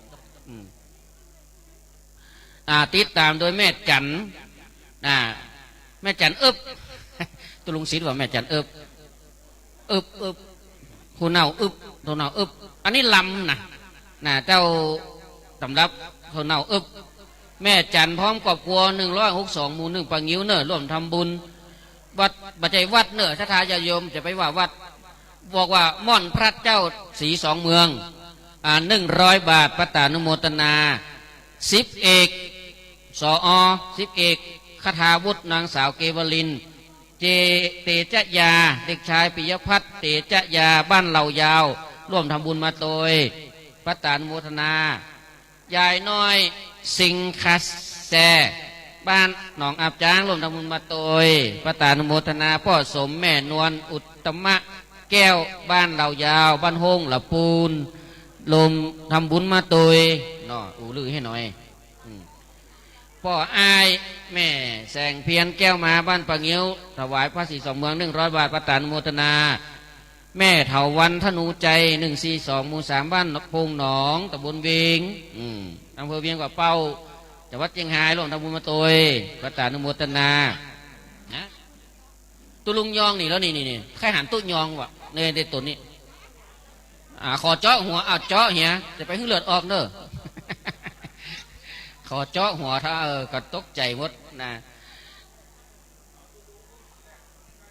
จะฟ้อนกับมาเลยเนอะลูกเอ๋ยจะตัดตั้งใดเอาแม่ครูว่ะอันคนพระครูเอาแม่ครูธนวันว่ะนะตอนนี้ประเดชพระคุณท่านพระครูท่านพระครูแม่นกันเนาะยังอู้เต็ม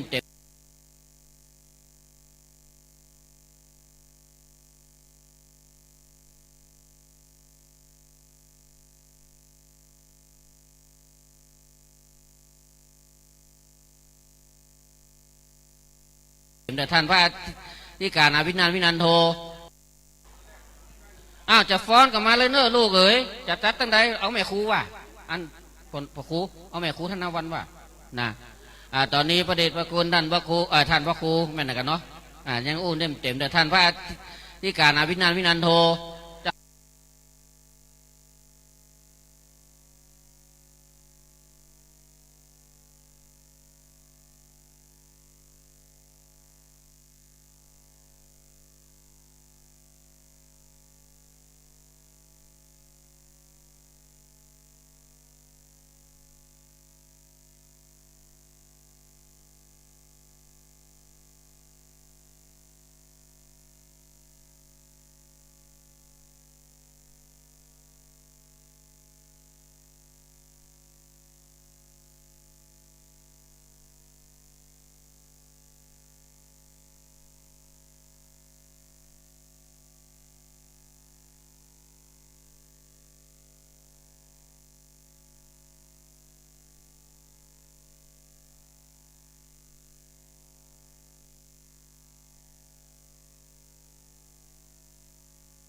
เฮียอำเภอเมืองเชียงใหม่100 บาทครอบครัวแม่ชมชายมิ่งเมืองบ้านไร่สมุทรแม่เฮียอำเภอเมือง100 บาทเชียงใหม่เนอะฮะอ่ะเขียนนี่นั่นประกาศเขียนให้หลวงพ่อนางสาววาสนาทามันบ้านพงวังลำปาง100 บาทนายอินจันทร์สูงขาวบ้านพงวังลำปาง100 บาทประตานุโมทนาเนอะ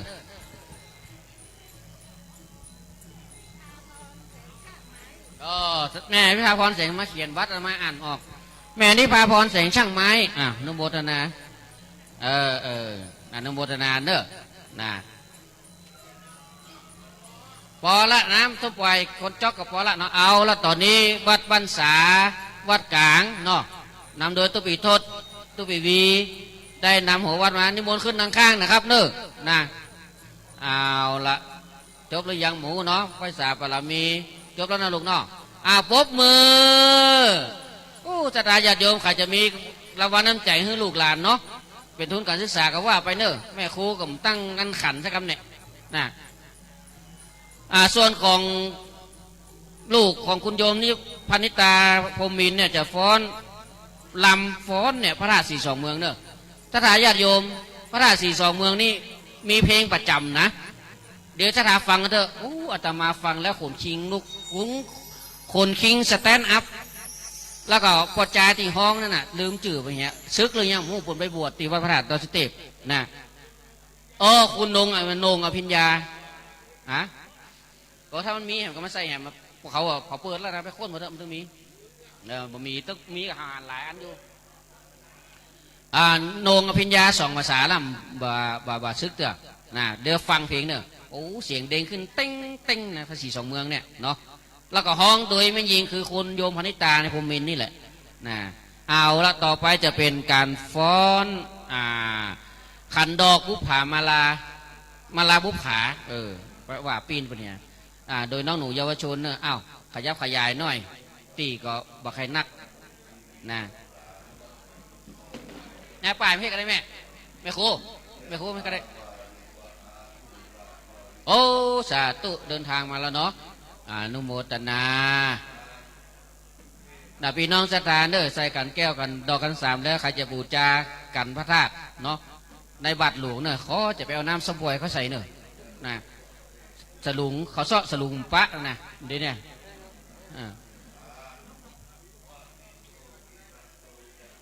เดี๋ยวรอสลุงกำก็ได้หรือใครมีขวดจะมาหอมวางให้ก็ได้นะ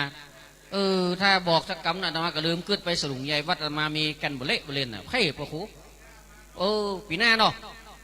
ไปลืมเนาะเฮาจะสนำจำชื่อไว้นี่แหละอันว่าสลุงใหญ่หลวงนั้นมันอยู่สันกูทองมายังบ่ได้นะตอนนี้ร่วมทำบุญกันเด้อพี่น้องศรัทธานาบุญท่านทั้งหลายวันนี้ข่าวเพือกเขาตอกดอกไม้หันเนาะอาตมาบอกขึ้นไปก่อนเป่งแล้วกันหูเรื่องไปก่อนไปฟังมืดเตื้อไปอื่นก่อนเป่งแล้วเนาะตอนนี้ท่านมีอย่างตั้งใดจะให้ประชาสัมพันธ์เจิญอีปีพร้อมไม่ทันก่อนเนาะพร้อมหรือยังฟ้อนขันดอกบุผามาลา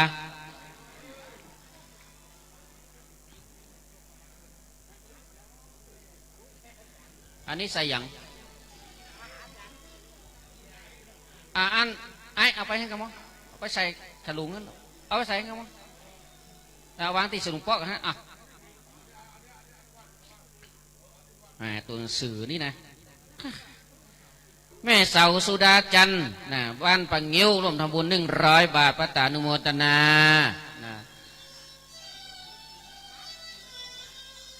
เอาเน้อเริ่มละเน้อฟ้อนขันดอกมาลาบุผาอาตมากว่าบุผามาลาบุผาเน้อน้ำส้มปล่อยเนาะคนละน้อยเนาะติดตามโดยป่ออิ่งแม่จันคำกาวิโลบ้านแม่แห้ง100 บาทพระตานุโมทนาอันนี้คือเยาวชนคนเข้าวัดของวัดดอนจันทร์บ้านป่าจันทร์จะตาญาติโยมนี่แหละผู้ฝึกสอนคือคุณโยมคุณครูธนวันเนี่ยฝึกกันได้อยู่2-3 วันมาแหมและน้ำยิ้มน้ำใจดีน้ำชาอารมณ์ดีวันนี้ได้ใครหัววันค่ำเห็นกับ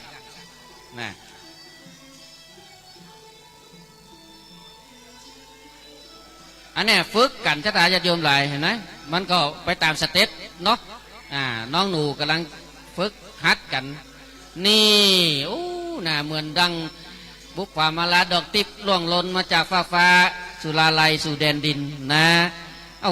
กึบกึบเนี่ย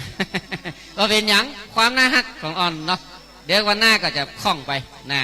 นี่แหละเขาต้องสื่อสารไว้มาอันนั้นมีใครฟ้อนแล้วนะสาธุบ่มีใครจะมาสื่อสารแล้วเนาะอันนั้นชื่ออย่างก็โชติปีชารัตนางอรไทยโชติปรีชารัตน์บ้านไหนครับยกปางงิ้วร่วมทำบุญ500 บาทพร้อมด้วยนางสาววาลีโชติปรีชารัตน์บ้านปางงิ้วร่วมทำบุญ200 บาทแม่เฟสอันดูชื่อแม่เฟสกันบ่เป็นก่อนนี่แม่บ้านแม่หางร่วมทำบุญพระธาตุอนุโมทนาสาธุตอนนี้เขากำลังรับชมการฟ้อนคนเขาว่าฟ้อนขันดอกบุผาบาลาสลุงนี่เนอะใครจะให้กำลังใจละอ่อนเนาะลูกหลานเนี่ยเป็นอนาคตของชาติคนเวียงป่าเป้านั่นไปใกล้ละอ่อนคนเวียงป่าเป้าเนาะอ่อนลูกหลานเฮาเนอะใครจะให้กำลังใจเฮาก็ลูกหลานก็เจิญ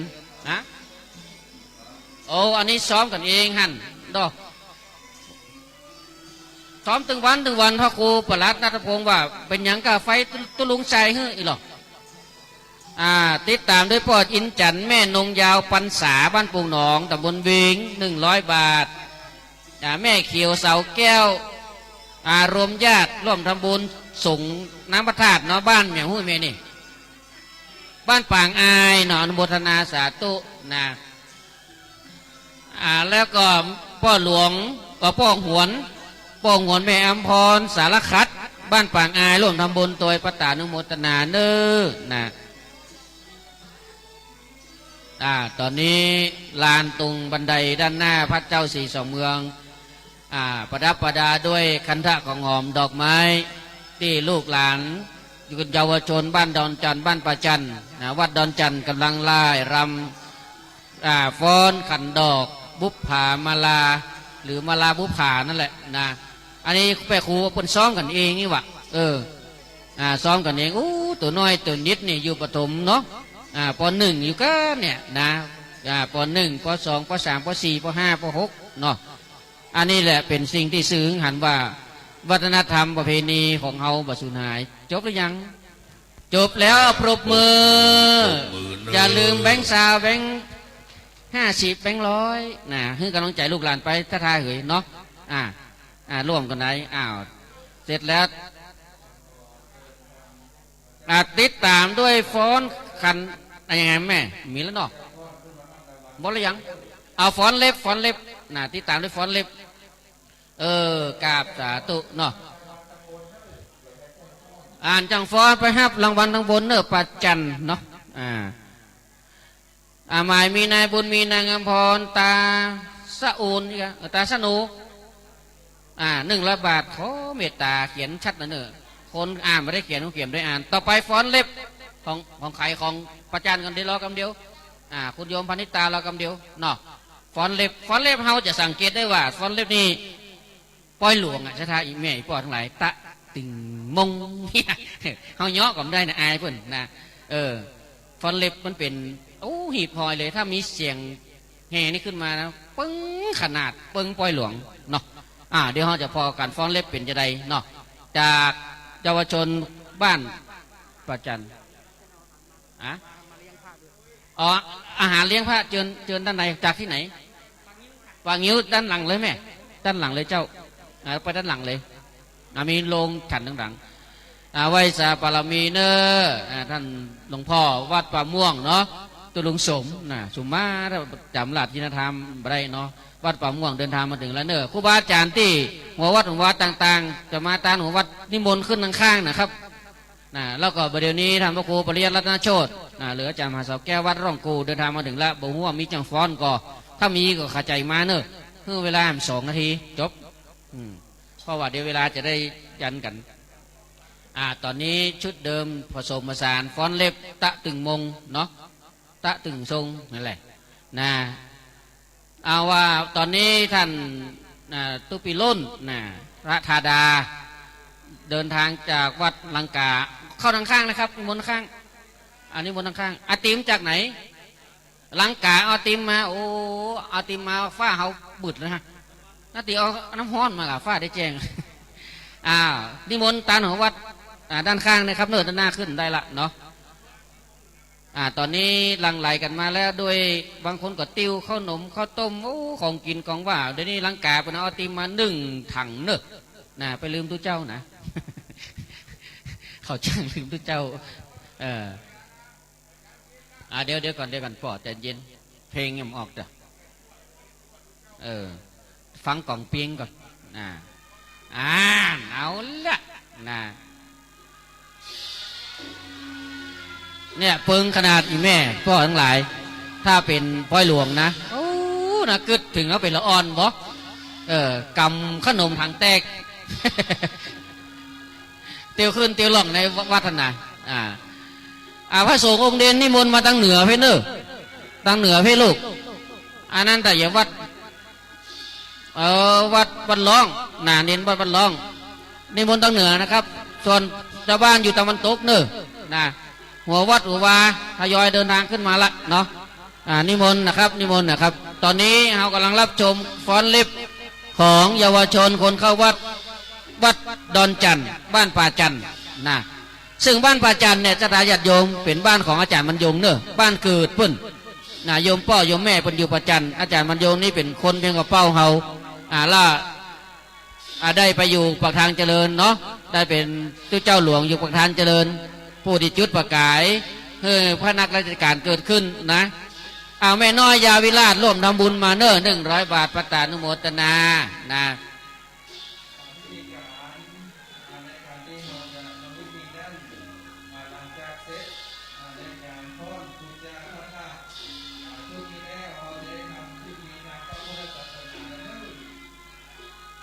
หลังจากฟ้อนพระธาตุสีสองเมืองแล้วจะทำพิธีศาสนาตะกี้หันพ่อกำนันองค์อาจคุณเชิดพงษ์เจิญมานั่งตรงเพศเนอะ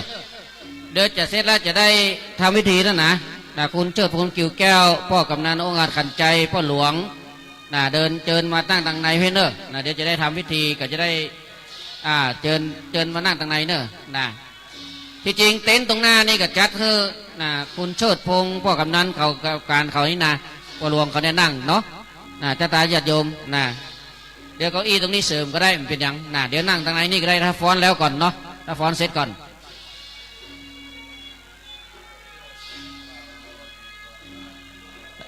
ฟังเสียงแห่ก็ประทับใจนึกถึงอดีตที่ผ่านมาเนาะทุกท่านที่เคยฟ้อนเล็บก็จะหันนึกถึงหวนถึงอดีตที่เคยฟ้อนเล็บเยอะอย่างเยอะอีหลอกคุณว่านะเยอะอย่างเยอะนะลูกผ้าลูกเน้นมานั่งทั้งเพศไปนั่งเป็นตีไปญาติโยมเปิ่นหลายเน้นวัดบันล่องนั่งเพศเลยลูกนั่งเป็นตีเนาะในส่วนของพิธีกรรมเดี๋ยวจะได้ทำพิธีแล้วเนอะนะตอนนี้ก็มีนางสาววิโอมใจนี่มีสักอย่างก็แม่แสงวงศรีบ้านพงเหนือนอร่วมทำบุญ100 บาทประตานุโมทนาเนอะนางส้มปล่อยนั่นเยอะน้อยๆพอละพอได้หอมกันนั่นเยอะกับน้อยเนาะตอนนี้พระสงฆ์องค์เจ้าครูบาอาจารย์เดินทางมาสู่เบื้องบนแล้วนะครับนิมนต์นะครับขึ้นเทียบได้เลยครับนั่งอาสงได้พระสงฆ์องค์เจ้าระดับเจ้าอาวาสนะครับเนอผู้รักษาการเจ้าอาวาสลูกพระลงเน้นนั่นทั้งล่างทั้งลุ่มนะครับส่วนของด้านตะวันตกก็จะเป็นของพระสงฆ์อำเภอดอยสะเก็ดนะครับครูบาอาจารย์ตั้งเรียงเป้าเป็นหนังคอนเป็นวดเป็นเอาใหม่แม่เอาใหม่ตอนนี้การฟ้อนเล็บอ่อนๆช้อยเนาะเยอะอย่างเยอะอีนะนี่แหละฟ้อนเล็บน้องคนที่สองตั้งหลังนี่มาได้วันเดียวเนาะเนี่ยใจฮักสถาญาติโยมใจฮักเนาะฝึกได้วันเดียวโอ้นะอนุโมทนานี่บูชาพระธาตุเด้อเตบุตรเตดาจะติจะตางจะป่าจะเขาที่ภูพังษาณดินแดนที่นี่ก็ขอให้มาประตานุโมทนาลูกเต้าเราหลานเด้อให้เขานั่นได้มีปัญญาเฉียบแหลมว่องไวเกิดใหญ่ไปให้ได้เป็นเจ้าคนนายคนเนาะพัฒนาชาติบ้านเมืองเขาเด้อตอนนี้โยมเอาอย่างมาติ้วมาของลงทานเนาะบุญกุศลบุญกรรมบุญจูบุญอุดบุญหนุนเนอะจึงโยมปีโยมอายเปิ่นเนาะนโมทนา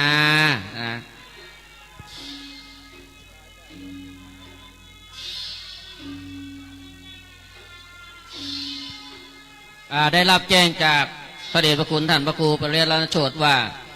จราญาติโยมที่มาที่หลังถ้ามีเก้าอี้ขอใจระบบอัตหิอัตโนนาโถยกเก้าอี้คนเดียวเนอะเก้าอี้อยู่ตรงหลังนั่นนั้นยกไปตั้งหนึ่งละเนาะได้รับบุญจากกันเนี่ยวัดจะรัดอย่างเนี้ยอ่านมาออกเลยชื่อก็อ่านยากวันชัยวงชัยในบ้านขุนลาวเนี่ยร่วมทำบุญมาตัวเกียงไกรสีบุญเรืองอันนี้ชัดเจนร่วมทำบุญมาตัวเน้นอ่านว่าอย่างนี้ชื่อใหม่นี่อ่านออกป้อหมูแม่คำมูลบุญอย่างนี้บุญเทพร่วมทำบุญอนุโมทนาเนาะญาติโยมที่มีที่นั่งเนอเก้าอี้ขอ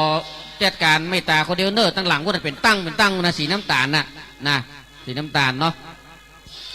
เดี๋ยวถ้าฟ้อนเสร็จแล้วอาตมาจะจัดตรงนี้ให้โยมนั่งเนาะโดยเฉพาะโดมคุณโยมเชิดพงศ์พ่อกำนันองค์อาจกำนันผู้ใหญ่บ้านจะให้นั่งตั้งหน้านี่เนอะนะไปดับไปเหี่ยไปขี้เปิ้นมันต้องยุ่งเติมต้องยุ่งเติมตุปีเดี๋ยวจะงดอัธรสละมันต้องยุ่งเติมนะมาแล้ว แม่สดศรีมโนวงศ์บ้านลังการ่วมทำบุญ100 บาทอันนี้มันหมีนายสาครนางไพบูลย์กองแสนนางสาววรัญญากองแสนร่วมทำบุญวัดศรีจุเมืองปัตตานุโมทนาแม่สีไลกันกองเบียงกระเป้าร่วมทำบุญปัตตานุโมทนาแม่บุญโยงสิงแก้ววปปเบียงกระเป้าร่วมทำบุญอนุโมทนา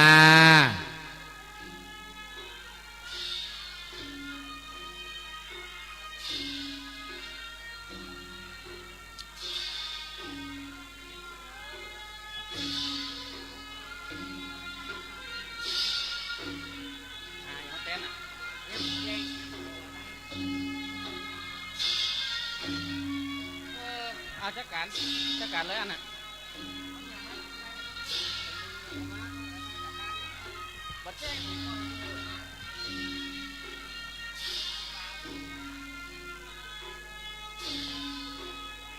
นางสาวปิยดากุลวงศ์ร่วมทำบุญ100 บาทสาธุแม่วนาสิงแก้วบ้านหนองยาวร่วมทำบุญ150 บาทสาธุอันนี้เปิดเอาลำดับพิธีการเนาะงานพระศรีสองเมืองนะเพื่ออาตมาภาพตรงนี้เนาะในเวลานี้เดี๋ยวสักครู่อยู่ที่พล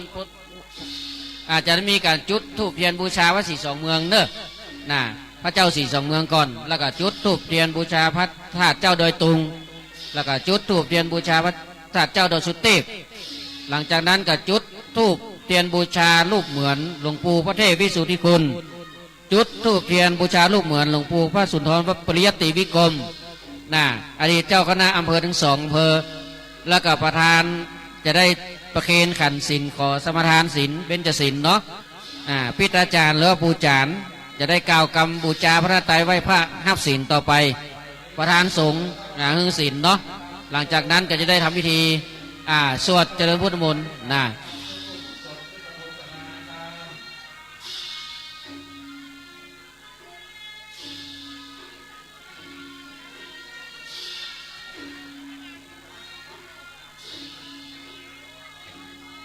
้ำจิ้มได้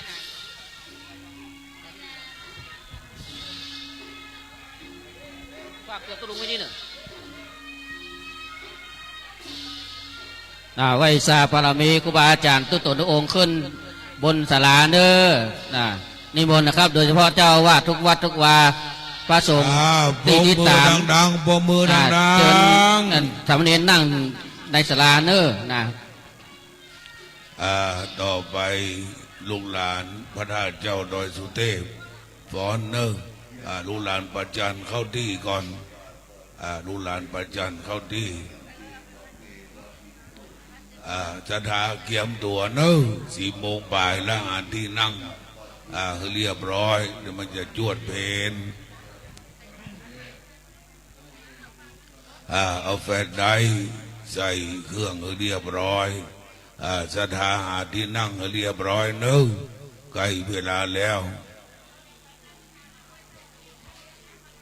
ปมมือลูกหลานพระธาตุเจ้าดอยสุเทพเมืองเชียงใหม่ดังๆเนอะฟ้อนเลยเวลากระชั้นชิดละ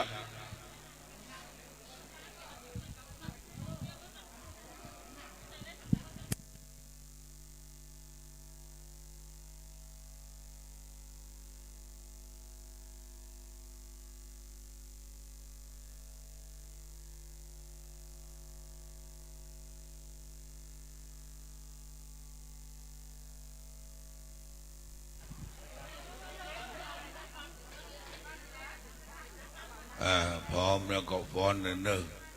น้ำก็มีสมปล่อยมาใส่บาทหลวงไปเพื่อจะอบรมสมโพธิอยู่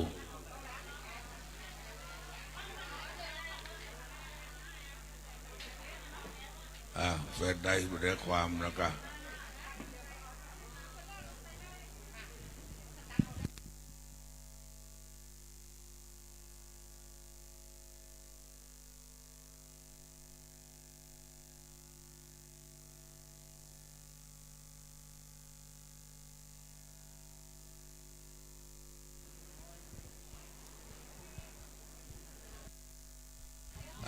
บัดได้ก็ฟ้อนตอนหลัง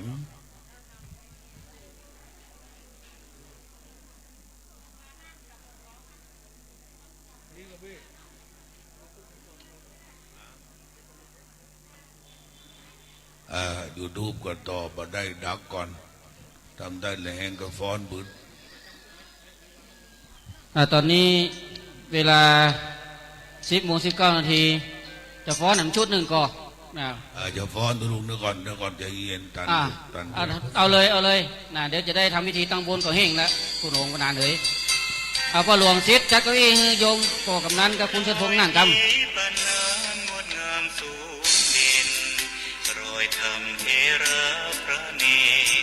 ขอกอเพลงใหม่ครับเพลงมันหมดไปได้นี่แหละเริ่มต้น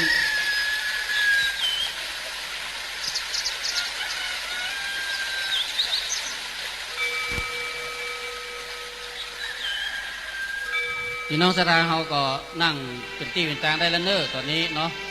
เชิญคุณเชิดพงษ์พ่อกำนันเข้านั่งในเต็นท์ขอพ่อจายกกันดอกวากรรมขึ้นมาบนเลยกันดอกกันแก้วทั้ง3ผู้ชายไห้ก็ได้ลุกขึ้นมายกกันดอกวากรรม3กันเนี่ย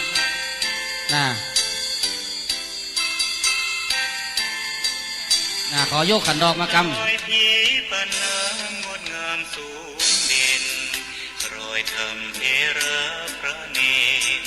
ก็ขึ้นมาทางบนเลยเดี๋ยวจะได้ทำพิธีเชิญชวนศรัทธาร่วมบูรณาวัดป่าดงดอยยอดภูนางแก้วยังคอยทอแสงส่องฟ้าอำไพคลื่นทำสีขาวพาเราแช่มชื่นเป็นผู้รู้ผู้ตื่นเบิกบานทั้งกายและใจเผยแผ่คำสอนองค์ชินวรขจรกว้างไกลข่าวสารงานบุญที่ใดสื่อออนไลน์ไปถึงญาติโยมพระธาตุเจดีย์สีสองเมืองเปล่งประกายแล้วบนยอดดอยนางแก้วมีโอกาสแวะเวียนไหว้ชมจำลองจากโดยสุเทพโดยทุ่งผู้ทาสบรมพลังแรงใจญาติโยมร่วมสร้างสมทันบารมีสีขาวคลื่นธรรมนำพาความสุขพระเนรชี้ทางคลายทุกข์เกิดปิติสุขให้ทุกทินทีเปิดฟังธรรมะพระจัดรายการหลายคลื่นความร่วมสร้างมหาทานบารมีพระธาตุเจดีย์สีสองเมือง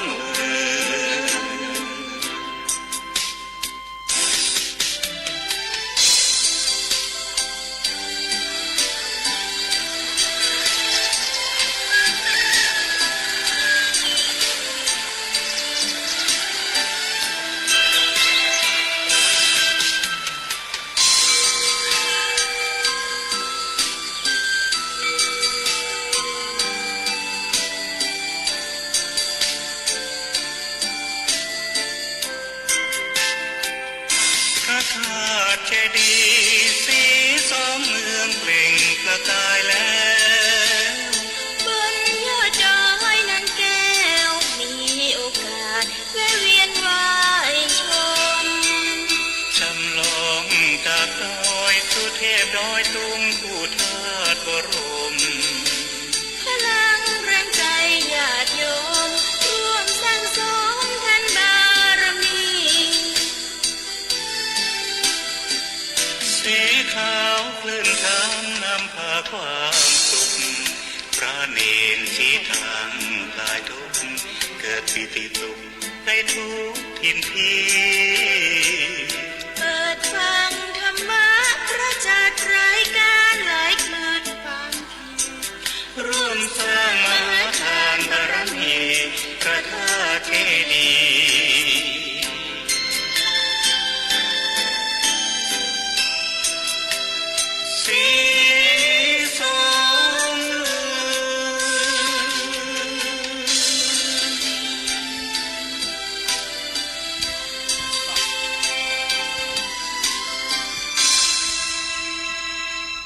อ้าวปรบมื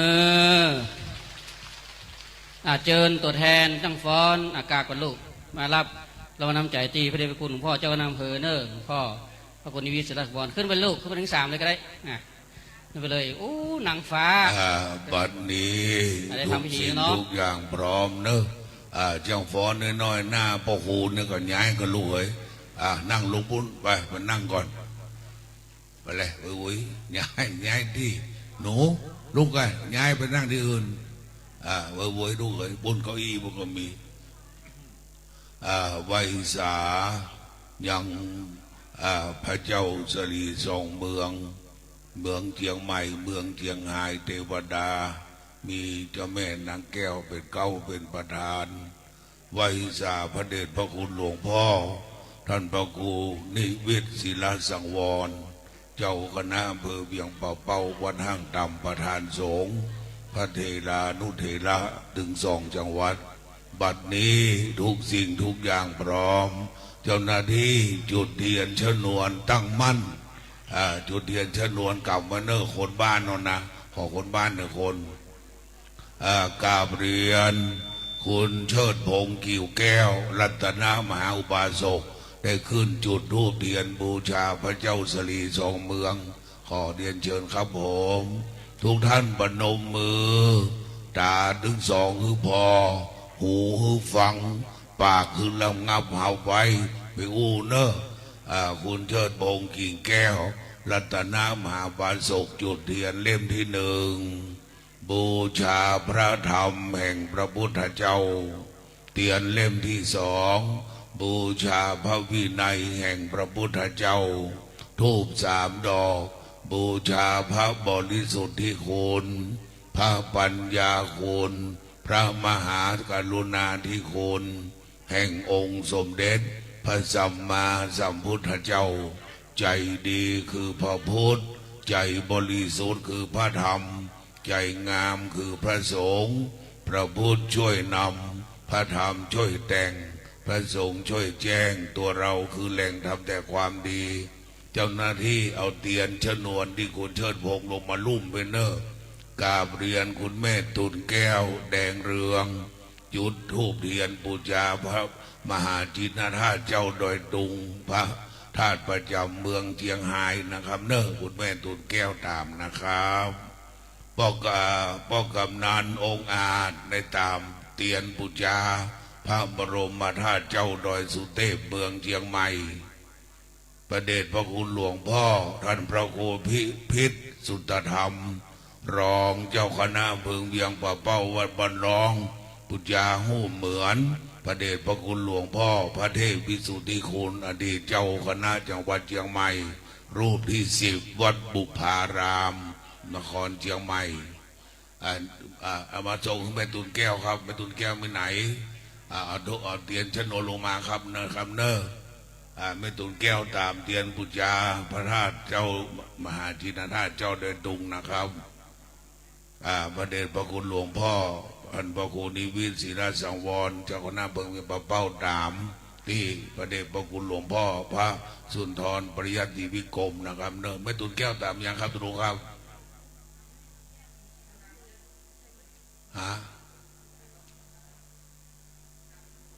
ก็คนที่2ไม่ตุนแก้วครับเป็นเรื่องแก้วตามนั้นบูชาพระธาตุเจ้าโดยตุงครับบอกเมื่อแรกคนที่จัดการนะครับขอดูแลไปกินแก้วครับลุ่มนะครับพอเตียนมีแจงพระธาตุนะครับแม่มาเพ่กะแม่พระธาตุเจ้าโดยตุงมีเพ่ไม่ต้องออกเพ่เราพ่อกำนันไปตามพระธาตุโดยสุเทพพ่อกำนันรู้ครับรู้เลยครับทำเวลาก็บอกอันนั้นน้อยเธอจ้างภาพก็เธอนะกำเตียนก็เธอนะเอามาก็ไม่ไหนหมดคนถึง2 เมืองคนเนี่ยเอาเจ้าเฮยเอาเฮยแม่ตุนแก้วของกะแม่อันไอ้มาก่อนไอ้แม่ตุนแก้วก่อนศรัทธาช่วยกันกำเนิดตั้งกำนันเขานะเอาไว้ก่อนแล้วไปลืมโทรศัพท์มานี่เอาไปฮื้อบนแรกโอ้ยข้ามันถึงม่วนเดะวันเนี้ยบุญวะบุญวายอันเธอไปลืมมีอย่างโทรศัพท์เนี่ยโอ้เรื่องก็กำมันกะพวกครูจะโทรศัพท์ปะเก่านี่เขาดึงมันรักดึงแต่เราพวกครูดึงมันมีลายสักอย่างเนอะแต่เป็นคนมีลวดลาย แม่ตุนแก้วตามละพ่อกำนันมาดอยสุเทพเพ่พ่อกำนันพ่อนั้นมันนั่งวันโต๊ะเพ่พ่อนั้นมาดอยสุเทพพูดเอาแจงพูดบนนี้พี่เป็นแจงอ่ะแล้วก็หลวงพ่อรองพระเดชพระคุณหลวงพ่อพระเทพวิสุทธิคุณครูบาเจ้าจันแดงขันเท่าบโรอดีตเจ้าคณะจังหวัดเชียงใหม่รูปที่10วัดบุพารามหรือวัดอุปรามตะวันตกนะครับเนอะพระเดชพระคุณหลวงพ่อท่านพระครูนิเวศศิลาสังวรเจ้าคณะอำเภอเวียงป่าเป้าได้จุดเทียนที่พระเดชพระคุณหลวงพ่อท่านเจ้าคุณพระสุธรปริยัติพิกรมครูบาพระมหาทรัพย์นันลินโทอดีตเจ้าคณะอำเภอเวียงป่าเป้าหลวงพ่อครับตามนะครับเนอะโอ้โหแล้วพ่อกำนันมีไหนครับพ่อกำนันฮะพระหลวงศรีพระแทนพระพุทธตามแหละตามมันมีสีแยงถ้ามันดับก็เอาคนอื่นตามกะไม่มาถามที่พ่อครูไปได้แม่เฮ้ยแม่ครูนี่ก็เงียบไปเลยครูเชียวเขาเนี่ยจะไผ่เขาฮะรุ่นเดียวกันตามเนอะท่านเจ้าคุณวัดบุพารามเกิดพศ69ถ้ามีชีวิตเดี๋ยวนี้ก็96ครูบามหาทรัพย์เกิด2465มีชีวิตอยู่100 ปีปีนี้เนอะครูบาพระมหาทรัพย์นะครับเนอะตามเนอะเสร็จแล้วเทียนชนวนขึ้นมาบนเลยเสร็จแล้วเทียนชนวนขึ้นมาบนเลยแล้วก็คุณเชิดพงศ์กิ่งแก้วก็ไปประเคนขันขอศีลที่หลวงพ่ออำเภอครับคุณเชิดพงศ์อยู่ไหนครับเกณฑ์นอกสถาปนมมือ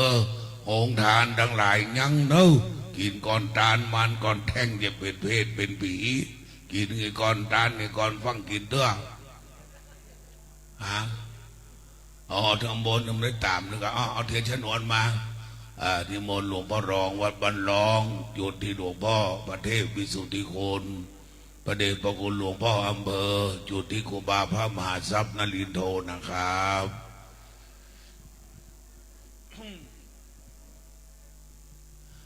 แล้วคุณเชิดพงศ์อยู่หั่นก็ตามเตียนน้ำมนต์ไว้เงี้ย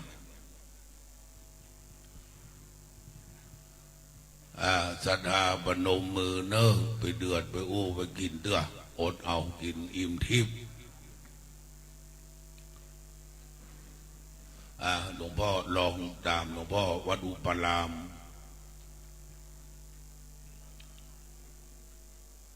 อธิษฐานได้อยู่เย็นเป็นสุข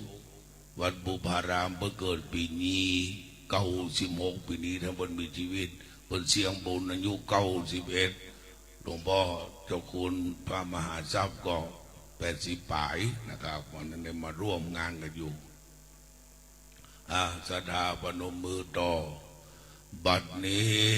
เราจะไหวยังพระโบสถ์พระบาทพระธาตุพระธรรมพระบรมสารีริกธาตุพระเกศาธาตุพระทันตธาตุพระตักขินะโมลีธาตุพระอุรังคธาตุพระอรหันตธาตุพระอธิธาตุพุทธปิมปาสารูปเจ้าเก่าใหม่อันมีพระนามว่าพระเจ้าสลีทรงเมืองพระบรมธาตุเจ้าโดยสุเทพพระมหาจินธาตุเจ้าโดยตุงอันทะปนาตั้งไว้ยังม่อนพระเจ้าหรือม่อนพระธาตุเจ้าเจดีย์สลีทรงเมืองจิญะนครเจียงไฮ้นพบุรีสลีปิงใจนครลังเบียงเจียงใหม่อันเป็นเมืองที่พระเจ้ามังลายได้สถาปนาไว้ณบัดนี้กราบหนึ่งกราบสองกราบสามได้กล่าวกำบูชาไฟไหว้พระตึงเจียงใหม่เจียงไฮ้พร้อมกันณบัดนี้เอมินาสังการเลนาพุทธังอภิปูชยามาเอมินาสังการเลนาธัมมังอภิ ภิปูชยามาอิมินาสการเลนะสังฆังอภิปูชยามาอะระหังสัมมาสัมพุทโธภควาพุทธังภวันตังอภิวาเทมิสวากขาโตภควตาธัมโมธัมมังนะมัสสามิสุปฏิปันโนภควโตสาวกสังโฆสังฆังนามามิตั้งอกตั้งใจสมาทานหับศีลจากพระเดชพระคุณหลวงพ่อเจ้าคณะอำเภอเวียงป่าเป้าวัดห้างต่ำนำมาประพฤติปฏิบัติใจในชีวิตประจำวันคือการกุ่งรุ่งเรืองต่อไปมายังพันเตวิสุงวิสุงลักขณทายาเตสระเนนัสสังหาปัญจศีลานิญาจามาตุติยัมปิมะยังพันเตวิสุงวิสุงลักขณทายาเตสระเนนัสสังหาปัญจศีลานิญาจามาตาติยัมปิมะยังพันเตวิสุงวิสุงลักขณทายาเตสระเนนัสสังหาปัญจศีลานิญาจามานะโมตัสสะ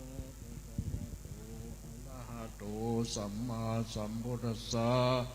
นะโมตัสสะภะคะวะโตอะระหะโตสัมมาสัมพุทธัสสะ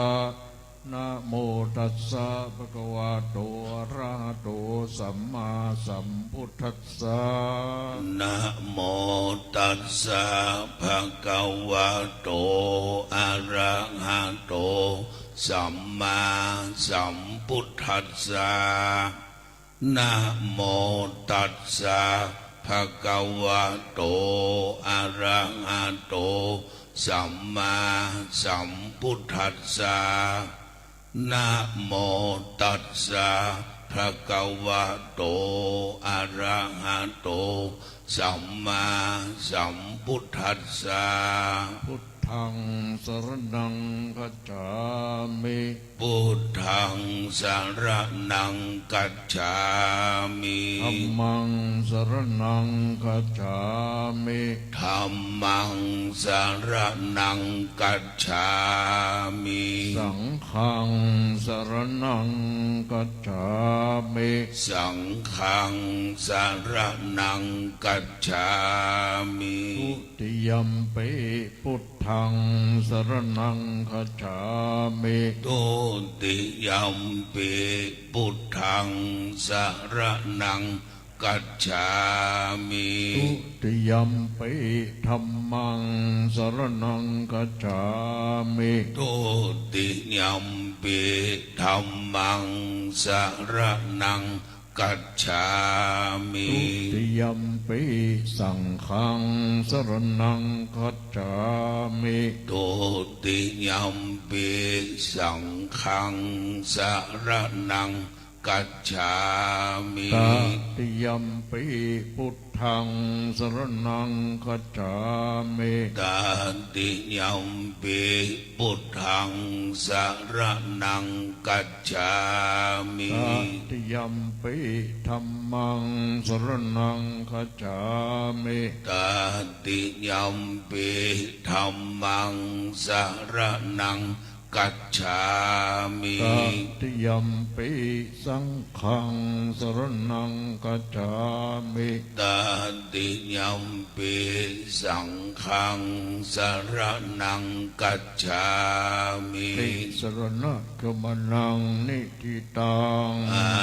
มะพันเต ปานาติปาตาเวระมณี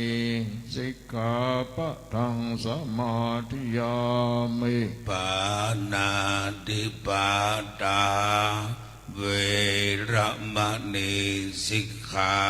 ปะทังสมาธิยา อะ มิ ทินนาทานาเวระมณีสิกขาปะทังสมาธิยามิ อาตินนาดานาเวระมณีสิกขาปะทังสมาธิยาก า มิ เมสุมิจฉาจาราเวระมณีสิกขาปะทังสมาธิยามิ กาเมสุมิจฉาจาราเวระมณีสิกขาปะทังสมาธิยามิ มุสาวาทาเวระมณีสิกขาปะทังสมาธิยามิ โมสาวาดาเวระมณีสิกขาปะทังสมาธิยามิ สุราเมรยะมัจจปมาทฐานาเวระมณีสิกขาปะทังสมาธิยามิ สุราเมรยะมัจจปมาตฐานาเวระมณีสิกขาปะทังสมาธิยามิ มานิปัญจสิกขาปทานิสีเลนะสุขติงยันติสีเลนะโภคะสัมปทาสีเลนะนิพพุติงยันติตัสสมาสีลังวิโสทะเย สาธุสาธุสาธุลำดับต่อไปจะได้อาราธนาพระปริตพระสงฆ์ทั้งสองเมือง จะได้จำเริญพระพุทธมนต์สมโพธิพระเจ้าสลีสองเมือง สมโพธิพระมหาจินธาตุเจ้าโดยตุงพระบรมธาตุเจ้าโดยสุเทพเพื่อความเป็นสวัสดิมงคลพ่อแม่ศรัทธาปนมมือลำงับหับปากไปเดือดไปอู้กันนะครับเนอวิปติปฏิปาหายาสัพพะสัมปติสิทธิยาสัพพะทุกขวินาศายาปะลิตังปรูธามังกะลังวิปติปฏิปาหายา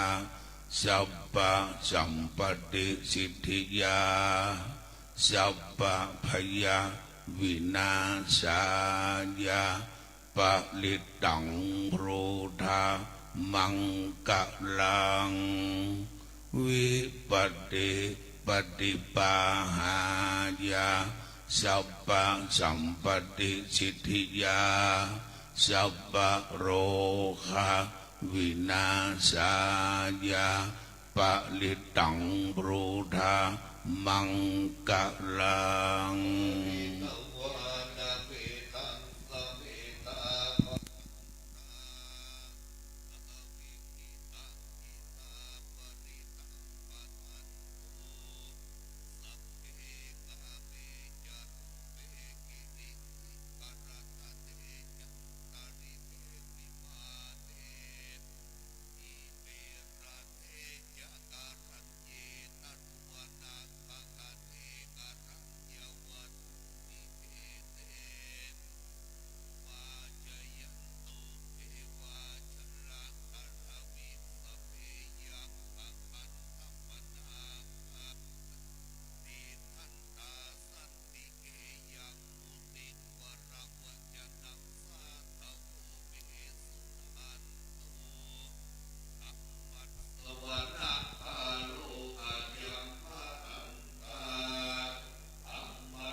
สะภะคะวะโตอะระหะโตสัมมาสัมพุทธัสสะนะโมตัสสะ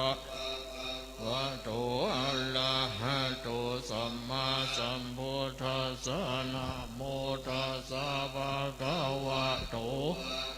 อะโตสัมมาสัมพุทธัสสะพุทธังสรณังกัจฉามิธัมมัง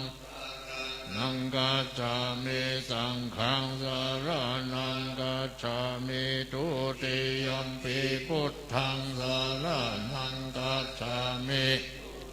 ยัมปิธัมมังสรณังกัจฉามิยัมปิสังฆังสรณังกัจฉามิตติยัมปิพุทธังสรณังกัจฉามิธัมมังสรณังกัจฉามิตติยัมปิสังฆังสรณังกัจฉามินะโมเมสะภะพุทธานังทาวาติงสาวะละละคาโนตันหังกาโรวิโรเมทังกาโรมหายาโสสลานังกาโลโลกาหิโตติปังกาโรกาโลกุลลัญโยชนะปะโมโหมังกาโลภูริสาสะโพสุมาโนโนลัยวะโตละเทวะทาโนสุภิโตคุณาสัมปันโนอะโนมาตัสสิชานุตตโมสัพพะโจโตนะระโทวะละสาลาธิปะทุโมตะโรสัตตะสาโลมังคปุงะโลสุชาโตสัพพะโลกะโพปิยะสัพโพอัตถาทัสสิกาโลนิโกธัมมาทัสสิกะโมนุโทสิทธัตโตโมโลเกวิโสจาวาคาตังวะโลอุโสจาวาคาโตพุทโธเวปัสสิจาตุธัมโมสิกิสัพพะเสนาถาเวสาโภโสภาทายะโกกาโกสันโตสัทธาวะโหโกนา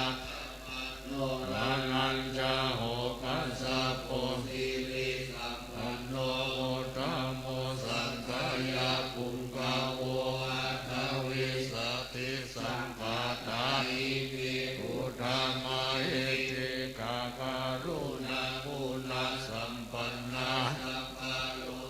ทิปุจิตาเอเตระสัพพะลาพุทธาอุตตมังภะคุภาลาอิปิสังฆากุเนอาสุปิติเยอามาตังปะทังเอเตพุทธา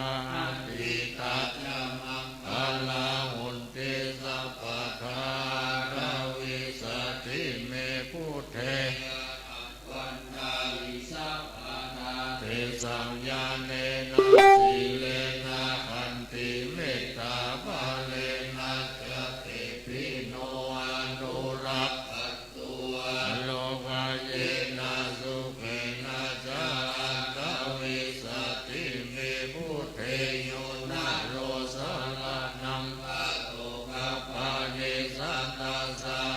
สานิทุกขาติงโสนะปัสสติวิสติพุทธะปานิตาเสวนาจะภารานังปันเนตานันจะเสวนาปูชา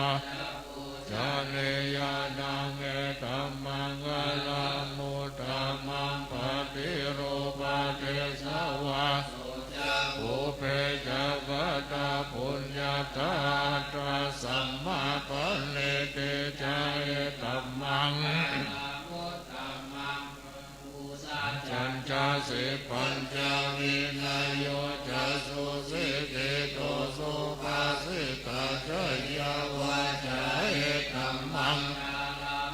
ธัมมังหัตถปิโตโอปัฏฐานังบุตตะดาราสสังฆาโหนาตุลาจะธัมมัง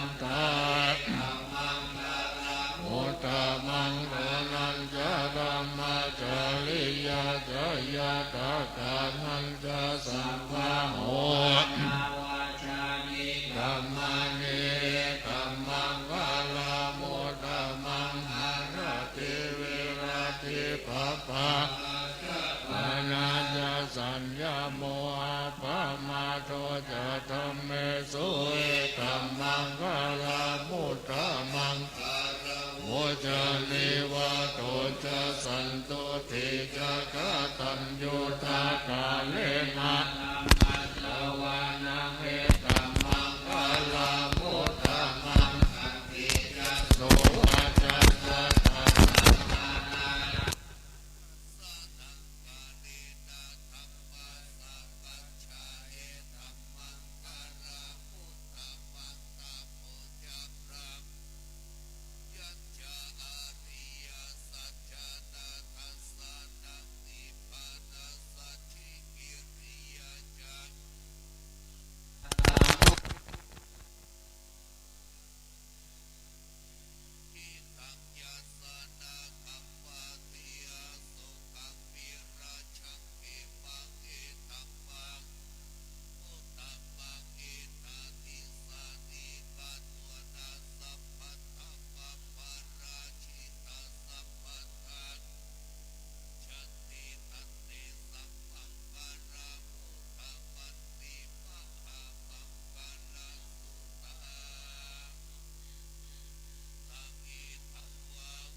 สมาธินาเตนะสมโมนาวิจจติ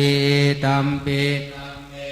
ตานังวานิตังเอเตนะสัจเจนะสุวัติอัตตาสะตังปัสสะทาจัตตาริเอตานิยุคานิหุนติเตตะกินายา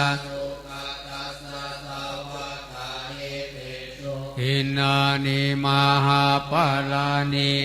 ตัมปิสังเขรัตตานังวานิตังกัตเตนะสุวัติโอนโตเยมุปายุตามานาสาทันเหนะกามิโนโคตามาสาสานามิอาลาตามุทานิภูติงบุญจามานาอิตัมปิ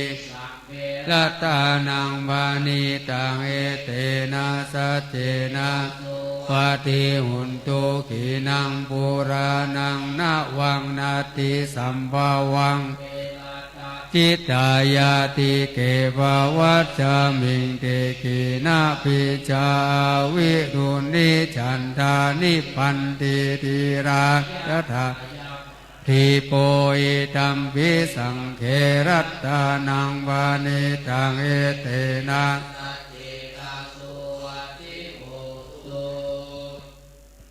ตัปปะโลกัสสมิงมานาสัมภาวะเยมานังอุทังอาโทจติริยัญจาสัมปะทังสัพพะตังติทันจาลังนิสินโนวาสายโนวายาวาทัสสาวิกาตาทิฏฐายาพระมาเมตังวิหารังอิตัมมาอุทิตินจานุปาคัมมาสิสาเนนะสัมปันโนกาเมสุเวนายะเกตังนาหิจาตุไสยังปุณนาเรติติการณิยาเมตตาสุตังวามนุสโตวามนุสโตวาคิโตวาโตวาภิกษาโตวากาโต กันดากาโตวานาคาตาโตวาจานาปาตาโรคาทิโตวาสัพพุริสาโตวาจันทหัตถิอาสาเมกากุลาหิวิชิกามานิสัพพติปิอาสาตาลาสะมหิงสายาการาคาสาธิหินานาปยโตวานานานานาอุปาทวะโตวาระคังกันหันตุตังอาวะมังกาลัญจโยจามานาโปสกุณาสะกะโหตุโจปินังอากันตังพุทธานุภาเวนาวินายันทุนนิมิตังอาวะมังกาลัญจโยจามานาโปสกุณาสะทุจุปินากันตังมานุภาเวนาวินาสเมตุยันตุนิมิตังอาวะมังคาลัญจโยจามานาโพสกุณาสัสสะโตปะปะมะโหตุโตปินาอากันตังสังฆานุภาเวนะวินาสเมตุกวาระหังสัมมาสัมพุทโธรานะสัมปันโนสุขโตโลกาวิทูอนุตตโรสารถิสัทธาเทวมนุสสานังพุทโธภควา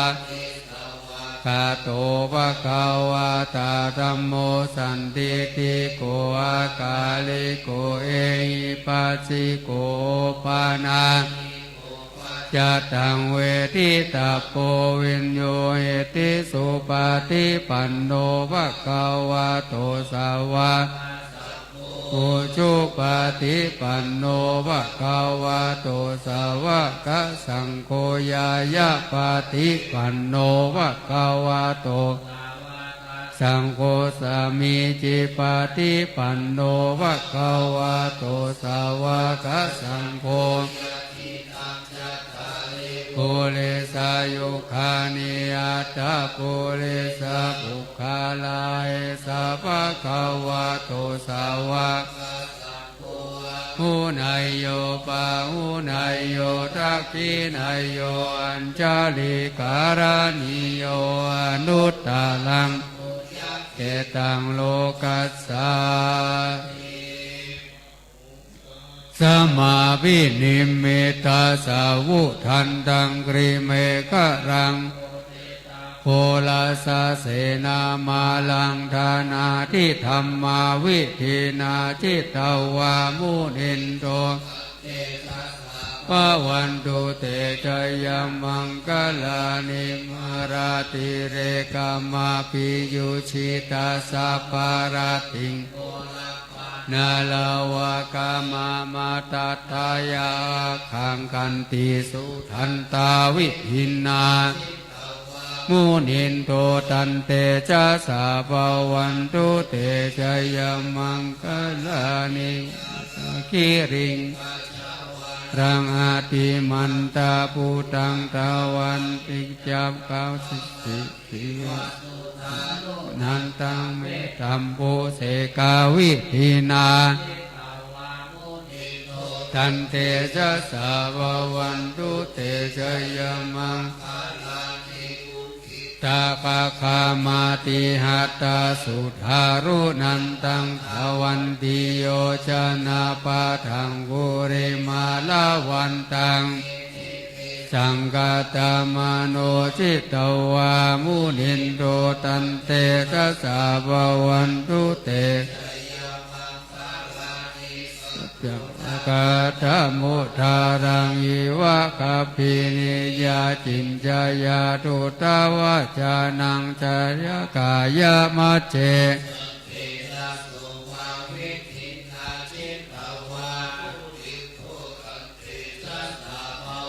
ด ดุเตจยมังกลานิสัจจังวิหายามาติสัจจกาวาทะเกตุงวาทาปิตามานังอาติอันตาภูตังเทาจะปฏิปัจจาลิโตมุนินโตตันเตจะสาบวันตุเต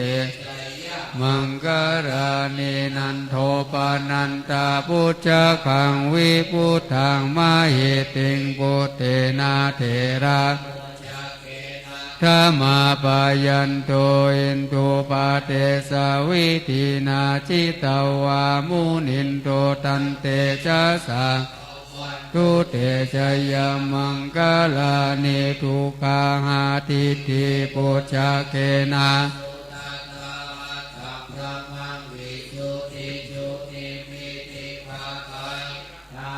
ยานาคเตนาวิตินาจิตาวามุนินโตตันเต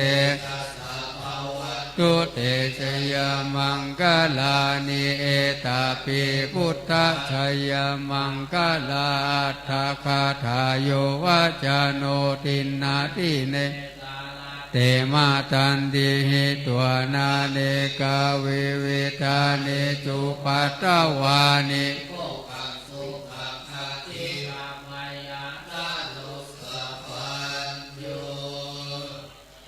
นิโกนาโทหิตายาสัสสปานินังปุเรตัวปัตโตสัมโพธิมุตตมังเอเตนะสัจวัชเชนะสุเตชัยยะลังชยันโตโพธิยะโมเลสกายานังนันติวัฏฐานโน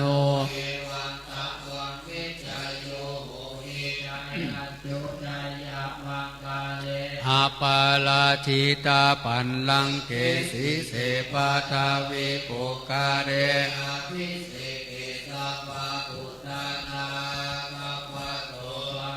ทัตติสุนักตังสุมังกาลังสุปาปาตังสุโหติตังสุขานโนสุโมโหโตจะสุเยตัง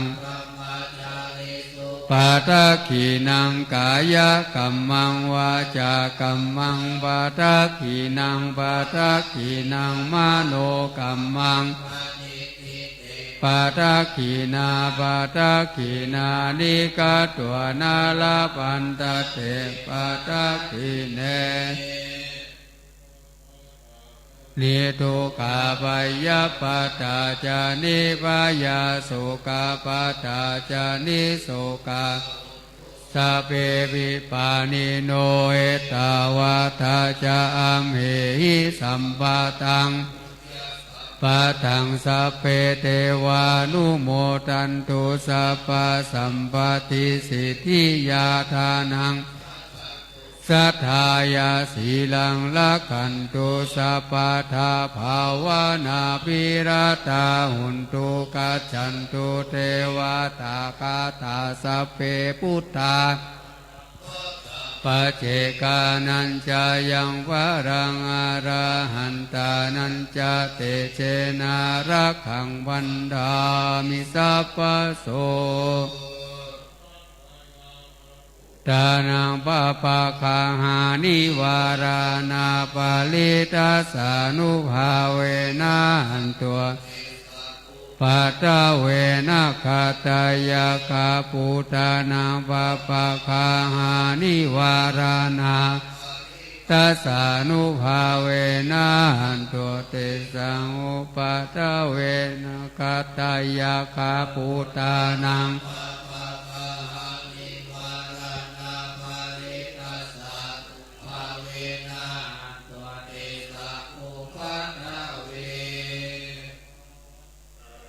สุโขตุสัพพเทวตาสัพพพุทธา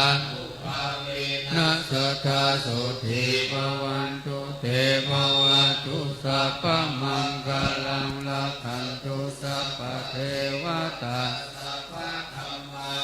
ภาเวนัสสะทาสุธีภวันตุเตภวัตุสัพพมังคลัง พะเทวตาสัพพะสังฆานุภาเวนะโสทิภวันตุเตสาธุสาธุสาธุปนน้อยปนนานที่อยู่บนโยงน้ำส้มปล่อยเนิ่จะสุมาขวดทานนี่น้อยนะกล่าวคำถวายพระทหารเพลกราบเรียนทุกท่านปนมมือตั้งจิตให้ใสตั้งใจให้ดีบารมีธรรมจะบังเกิดอาหังวันตามิสัพพะวัตถุตานังสัพพะโตสังฆมัฏฐเมพันเตสาธุโอกาสาข้าแต่สัมปัญญงเครื่องควรดานดังหลายหลากพร้อมทุกภาคนานาบัดนี้มหาสัมมานาสันธาอันมีพระเดชพระคุณหลวงพ่อท่านพระครูนิวิตศิลาสังบอนเจ้าคณะอำเภอเวียงป่าเป่าเจ้าอารามมาธิปดีวัดห้างต่ำเป็นเก้าเป็นประธานพร้อมกับคณะสงฆ์อำเภอเวียงป่าเป่าทุกวัดพระเดชพระคุณหลวงพ่อท่านเจ้าคุณพระราชโพธิบรคุณด็อกเตอร์เจ้าคณะอำเภอดอยสะเก็ดวัดพระธาตุเจ้าดอยสะเก็ดพระอารามหลวงเป็นเก้าเป็นประธานพร้อมกับคณะสงฆ์อำเภอดอยสะเก็ด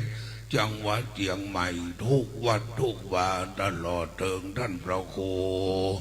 อภิวัฒนาวิกรมท่านอาจารย์บรรยงท่านเจ้าอารามาธิปดีวัดปากดังเจริญอำเภอดอยหล่อจังหวัดเชียงใหม่พระภิกขุสามเณรจุดนตนโหนแห่งห้องไปนอกปฐมมหามูลสดาข้าเจ้าดังหลายอันมีคุณเชิดพงกินแก้วรัตนามหาอุบาสกเป็นเก้าเป็นประธานคุณแม่ตุนแก้ว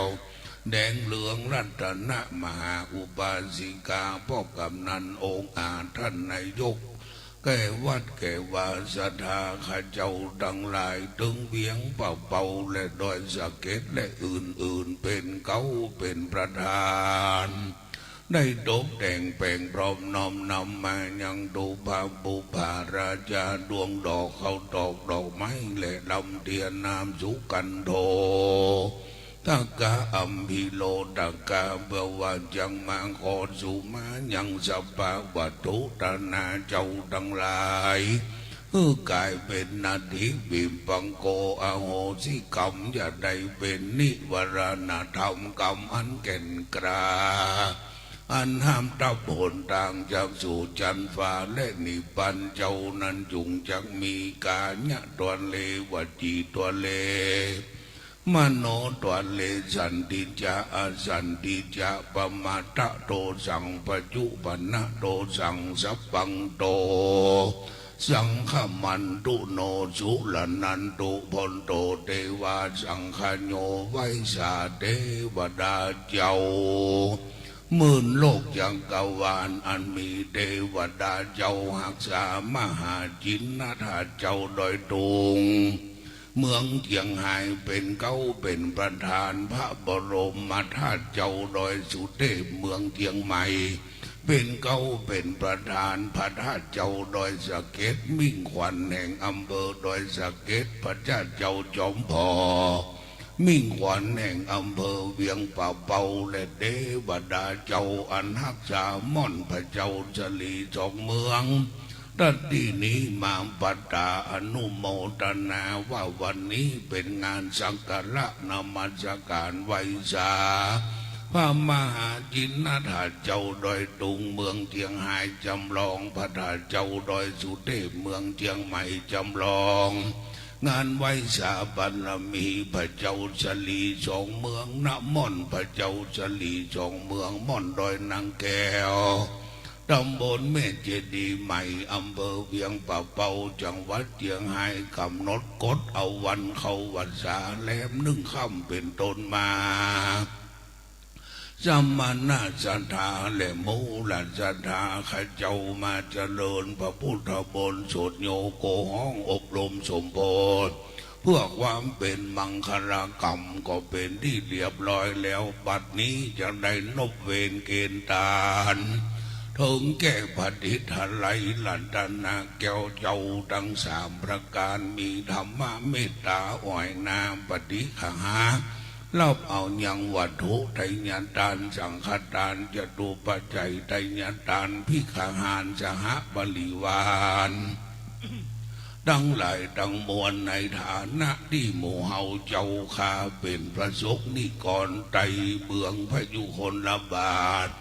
วันที่28 กรกฎาคมเป็นวันเฉลิมพระชนมพรรษาพระบาทสมเด็จพระวชิรเกล้าเจ้าอยู่หัวในรัชกาลที่10ขอพระองค์ท่านเจริญพระชนมายุ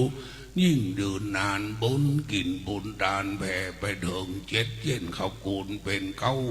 เจ็ดข้าวกูลเป็นแดนแสนเจ็ดข้าวกูลเป็นขนาดถึงแก่ปู่เสเจ้าย่าเสเจ้าสุเดวัลชีพญาวีวอพญาสังเกตในธรรมิละคุณหลวงมลังกะอันเป็นใหญ่แก่ละในเมืองล้านนา8 จังหวัดตลอดถึงเจ้าหลวงสุวรรณคำแดงอันเป็นอาหักหลวงเมืองเชียงใหม่เมืองพะเยาเมืองเชียงไฮ้เทวบุตรเทวดาแม่เจ้านางแก้วอันหักษาม่อนพระเจ้าสลี2 เมืองขุนน้ำผีปะน้ำดัดดินีได้ปัตตาอนุโมทนาสาธุการบุญกินบุญทานมาอภิบาลปกห่มคณะสงฆ์อำเภอดอยสะเก็ดเชียงใหม่คณะสงฆ์อำเภอเวียงป่าเป่าเชียงไฮ้และสถาข้าเจ้าทั้งหลายได้อยู่เย็นเป็นสุขโดยเฉพาะพระเดชพระคุณหลวงพ่อท่านพระคุณนิวิตศรีละสังวรอันเป็นใบบนหือแป้คนไปลุมปากใส่ข้ากุลน้อมนาปากใส่ข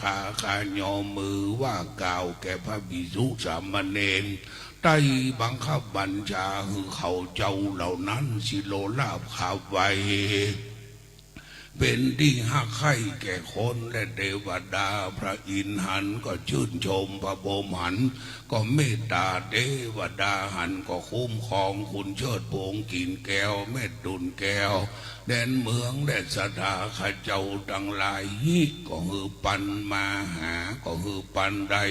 ดูตั้งกินดูตั้งไว้ดูตั้งไรเตตาน100 เช้าขวบเขานั้นจุงจักมีนิจจังวัฏนิปานังสุขังวัฏนิปานังสารังวัฏนิปานะปัจจโยตุโนนิจจังนะโมเดกันเนนะโมเดกันพร้อมๆวาดโดยโบหูเลยเนอะถ้าวาดโดยโกนวาดโดยกันเป็นจึ้งไปเลยว่าเมืองเดียวกันเนอะนามสกุลกิวกับเขาเขียนมาชัดหรอกคุณเชิดพงษ์กิวเนาะเขาไปเขียนวัดเราพวกครูก็หันกุตัวว่านะโมตั้งใจเนอะกล่าวทานด้วยกันนะโมตัสสะภะคะวะโตอะระหะโตสัมมาสัมพุทธัสสะนะโมตัสสะภะคะวะโตอะระหะโตสัมมาสัมพุทธัสสะนะโมตัสสะภะคะวะโตอะระหะโตสัมมาสัมพุทธัสสะว่าพร้อมๆกันอิมานิมะยังพันเตภัตตานิสัพพะลิวารานิภิกขุสังคัสสะโอโนจยามาสาธุโนพันเตภิกขุสังโฆอิมานิ พัตตานิสัพพะลิวารานิปฏิกันหาตุอัมหากังติขะละตังหิตาญาสุขาญาข้าแต่พระสงฆ์ผู้เจริญข้าพระเจ้าทั้งหลายขอน้อมถวายซึ่งภัตตาหารพร้อมทั้งบริวารตั้งหลายเหล่านี้แก่พระสงฆ์ขอพระสงฆ์จงรับซึ่งภัตตาหารพร้อมทั้งบริวารตั้งหลายเหล่านี้ของข้าพระเจ้าทั้งหลายเพื่อประโยชน์เพื่อความสุขเพื่อความเจริญรุ่งเรืองแก่ข้าพระเจ้าทั้งหลายบุญกุศลนั้นไปฮอดไปถึงพระเดชพระคุณหลวงพ่อพระเทพวิสุทธิคุณอดีตเจ้าคณะจังหวัดเชียงใหม่วัดอุปารามผู้ล่วงลับไปแล้วพระเดชพระคุณหลวงพ่อท่านเจ้าคุณพระสุนทรปริยัติวิกรมครูบาพระมหาทรัพย์นลินโทอดีตเจ้าคณะอำเภอเวียงป่าเป้าวัดป่างิ้วผู้ละสังขารไปแล้วแก่ญาติทั้งหลายแก่ปิญาชนทั้งหลายแก่เทวบุตรเทวดาเจ้าทั้งหลายมีมารดาบิดาเป็นต้นด้วยตลอดกาลนานเถิด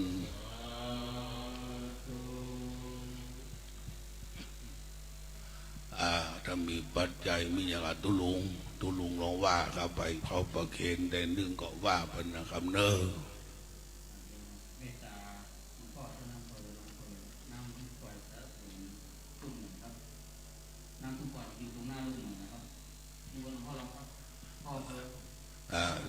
ศรัทธาปนมมือเนอะครับศรัทธาปนมมือประเดชพระคุณหลวงพ่ออำเภอรองอำเภอตัวแทนคณะสงฆ์ทั้งสอง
ตื่นกายหุ่นอื่นกบวนฝึกจิต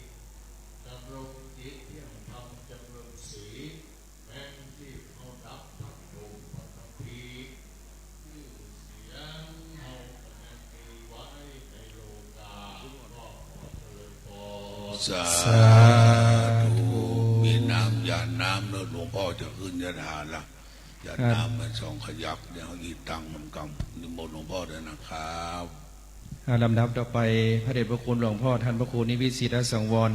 อาจจะได้นำเจ้าคณะพระสังฆาธิการในการสุมาคารวะรูปเหมือนหลวงพ่อทั้งสองรูปนะครับ ขอนิมนต์ครับ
หลวงพ่ออำเภอจะได้ส่งน้ำพระเดชพระคุณหลวงพ่อพระเทพวิสุทธิคุณ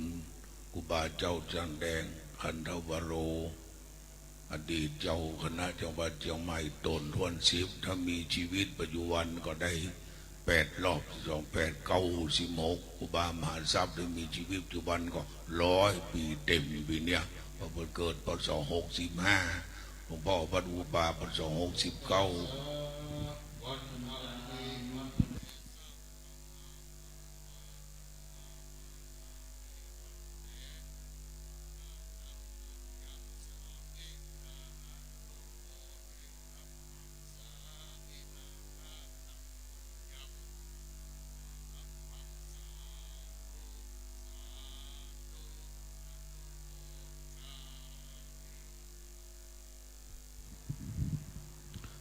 เกี่ยมน้ำยาเนอประเดี๋ยวคุณหลวงพ่อจะฮือยาถาละยาน้ำไป2 เตื้อบดอีตังเตื้อหนึ่งตั้งใจยาน้ำเนอทั้งเทพบุตรเทวดาพ่อแม่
สาธุญาติน้ำถึงเทวบุตรเทวดา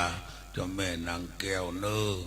อิตังดานากัมมังเนปานาปัจจโยหนตุโนนิจังอิตังสีกัมมังเนปานาปัจจโยหนตุโนนิจังอิตังภาวนา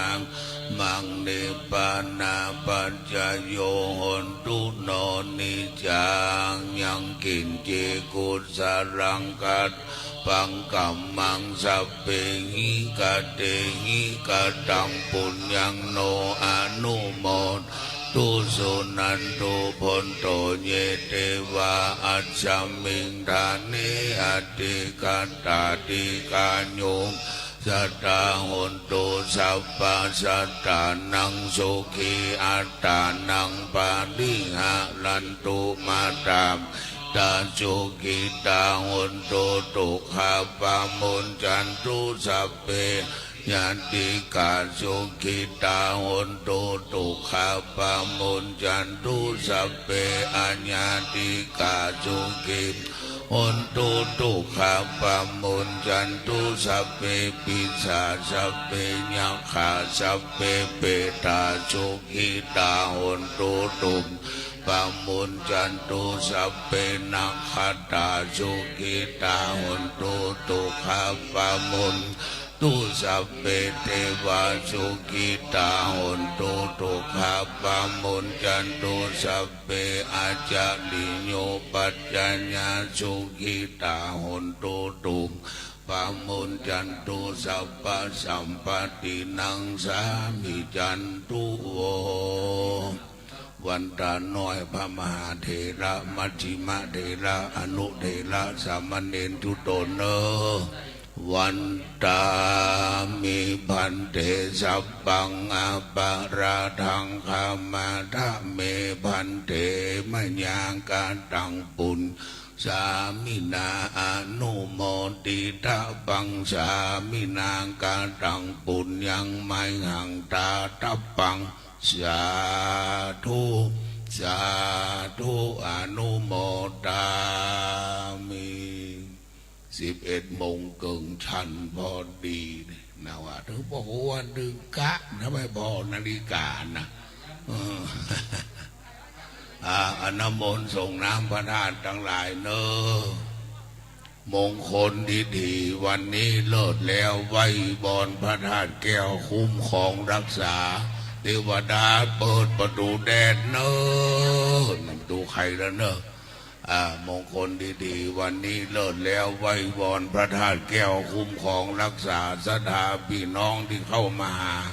ดาวม่อนพระเจ้าสลีสองเมืองอายุมั่นยืนยาวมาเอาน้ำขมิ้นส้มปล่อยไปอาบน้ำธาตุนู้ตะคืนเทวบุตรเทวดาอาบละเมื่อวันนี้พระเจ้าประสงค์สระสลงสระอาบน้ำธาตุนู้ถ้าเจ้ามหาจินธาตุเจ้าโดยตุงธาตุปี้พระบรมธาตุเจ้าโดยสุเทพธาตุน้องเนอหดเนอ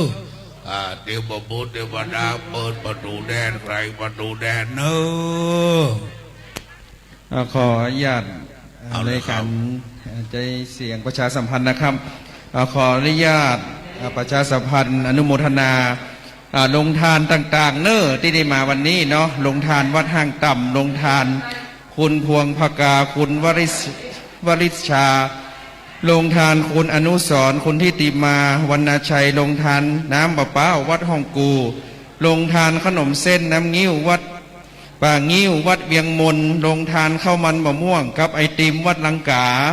ลงทานขั้วโฮวัดสันมณะลงทานยำปลากระป๋องคุณทิติรัตน์พรหมมินร้านพรหมมินพร้อมทีมงาน FM 94.50 เมกะเฮิรตซ์ลงทานขนมเส้นน้ำกะทิโยมอรไทยโชคปีชารัตน์ตลอดจนถึงลงทานทุกที่ทุกต่างเนอตอนนี้ลงทานที่วัดป่างิ้วแล้วก็วัดเวียงมนเนาะขนมเส้นเจิญเลยเนอลงทานยำใบเมียงของบ้านขุนลาวเนอขออนุโมทนาโดยตักเลยลงทานเจ้าคณะพระสังฆาธิการนิมนต์ตั้งหลังเนอครับเนอสำหรับ หัววัดหัววานะครับที่ได้นำทายทานมาร่วมในวันนี้นะครับวัดห้างต่ำ 1,790 บาทวัดบ้านโป่งเทวี360 บาทวัดห้องกู750 บาทวัดป่างิ้ว970 บาทวัดป่าสัก500 บาทวัดพระธาตุเวียงห่อ420 บาทวัดเฟยไฮ400 บาทวัดลังกา600 บาทวัดมงคลวัดเวียงมนมงคลพระนาราม500 บาทวัดทุ่งหลวง 1,153 บาทวัดศรีดอนมูล790 บาทสำนักสงฆ์ทุ่งเศรษฐี500 บาท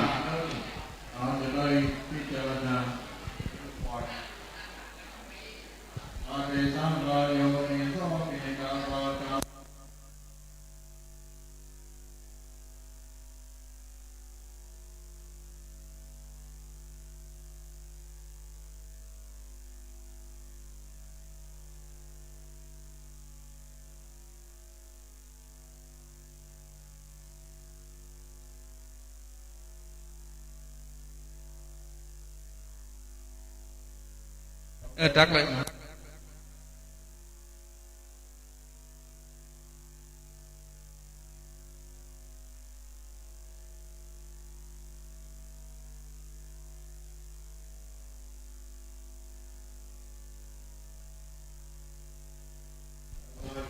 กันโต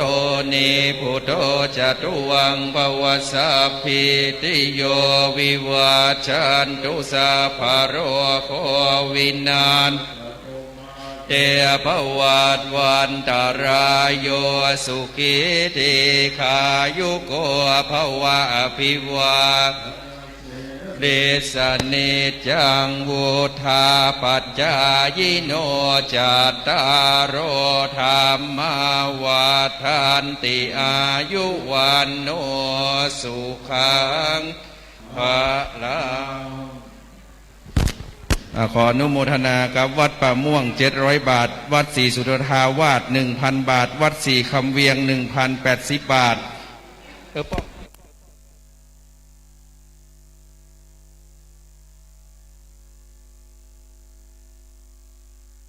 วัดศรีสุพรรณ1,000 กับ20 บาทวัดป่าแดง850 บาทวัดอรัญญวิเวกคีรี 1,000 บาทวัดหนองยาว300 บาทวัดปงเหนือ500 บาทวัดตุ้ง500 บาทวัดสันสลี580 บาทวัดม่อนนางเหลว550 บาทวัดสันมะเข็ด 3,000 บาทวัดแม่ห่าง500 บาทวัดป่าซาน610 บาทวัดบ้านดง500 บาทวัดดอนจันทร์620 บาทวัดสันขี้เล็ก300 บาทวัดหนองบัว 1,000 บาทวัดสันมณะ 1,200 บาทวัดบ้านกลาง600 บาทวัดแม่ขัดจาน1,000 บาทวัดปังแงะ300 บาทวัดบ้านสา500 บาทวัดสันกูทอง 1,160 บาทวัดเจดีย์4 มงคล700 บาทวัดสันต้นเปา500 บาทวัดปังไข่500 บาทวัดแม่เจดีย์ 2,000 บาทวัดขุนดาว 1,060 บาทวัดศรีดอนใจ500 บาทวัดห้วยจุมปู500 บาทวัดปังอาย570 บาทวัดศพปง240 บาทวัดเปมาราม760 บาทสถานธรรมชัยมงคล440 บาทอันนี้ก็เป็นรายชื่อรายนามของหัววัดหัววาที่ได้นำจตุปัจจัยไทยทานมาร่วมกันในงานส่งน้ำพระสี่สองเมืองประจำปี 2565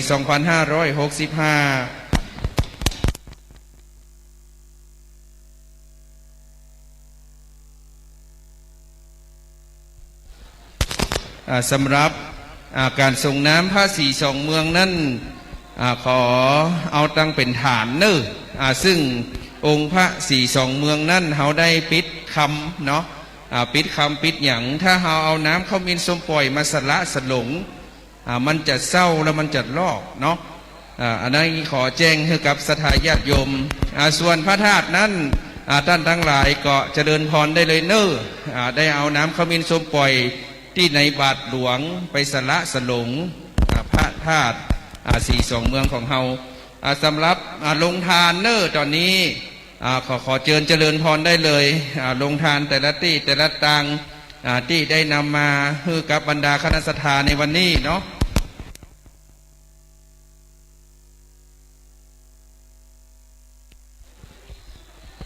เน้นวัดปังงิ้วเอาหนุ่มเส้นมาให้สามเณรเขาก่อนเน้นเพราะว่าทางหลังมันเต็มเนาะพระสงฆ์ทางหลังเต็มสามเณรครับนิมนต์ห้ามหนุ่มเส้นเลยครับลูกนิมนต์ห้ามหนุ่มเส้นแล้วก็มาฉันเลยลูกฉันที่เก้าอี้ที่อย่างเลย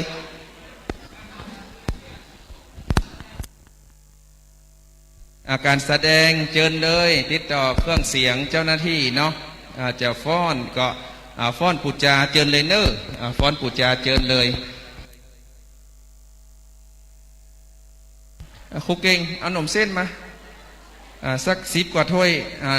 สามเณรครับนิมนต์มานั่งให้ลูกนิมนต์มานั่งให้นั่งเก้าอี้นี่มาเดี๋ยวดีฮือตังศรัทธาเพิ่นได้เอาขนมเส้นมาถวายตู้หมีเอาหนมเส้นมาถวายเน้นก่อนใส่หนมเส้นมาถวายเน้นก่อนเน้นนั่งก่อนลูกนั่งก่อนสามเณรนะครับนิมนต์ฮับหนมเส้นแล้วมานั่งฉันนะลูกเนอะมานั่งฉันได้เลย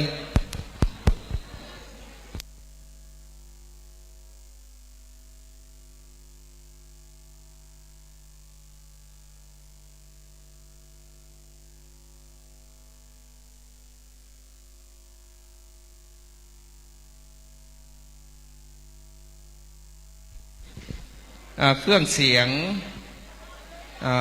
จะมีการฟ้อนครับ เจ้าหน้าที่เครื่องเสียง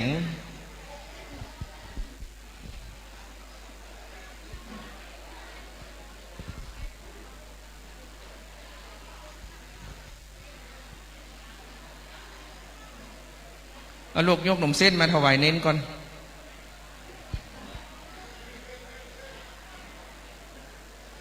ศรัทธาปังงิ้วลงทานปังงิ้วเอาหนมเส้นมาถวายเน้นก่อนเน้นเนี่ยมาได้ฉันอยู่ตั้งข้างนี่เอามาถวายสามเณรก่อน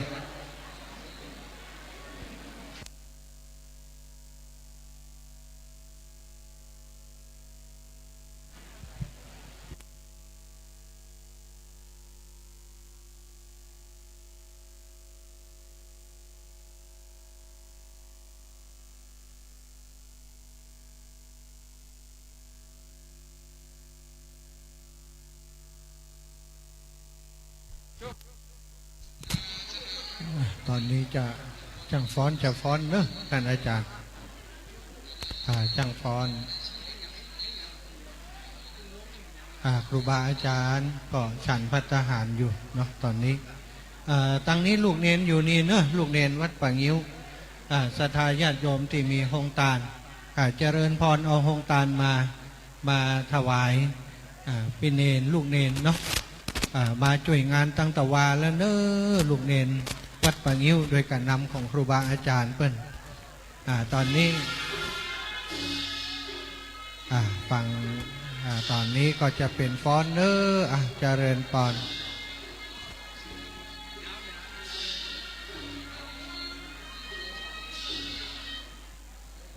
ตอนนี้ช่างเครื่องกำลังจะเสาะหาเพลงที่จะฟ้อนอยู่ญาติโยมที่เอาหงตาลเนาะเป็นขนมเส้นคนนี้ครบแล้วเนาะก็เดียวก็พร้อมแล้วจังฟ้อนหน่อยจากโรงเรียนบ้านป่าจันเนาะครูบาอาจารย์วัดดอนจันท่านพระอาจารย์ประลัดณัฐพงศ์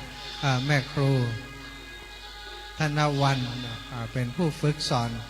วันนี้ฟ้อนตะกี้ไปรอบหนึ่งตอนนี้เป็นรอบที่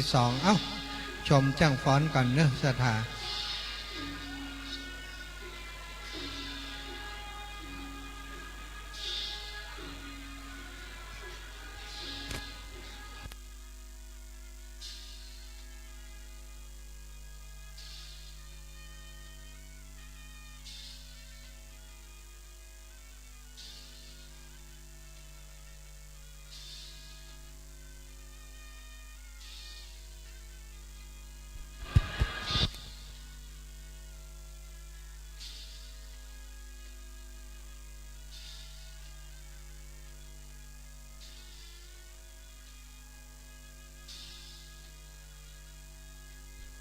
ศรัทธาญาติโยมพี่น้องเด้อที่อยู่ต่างบ้านต่างจองเนาะ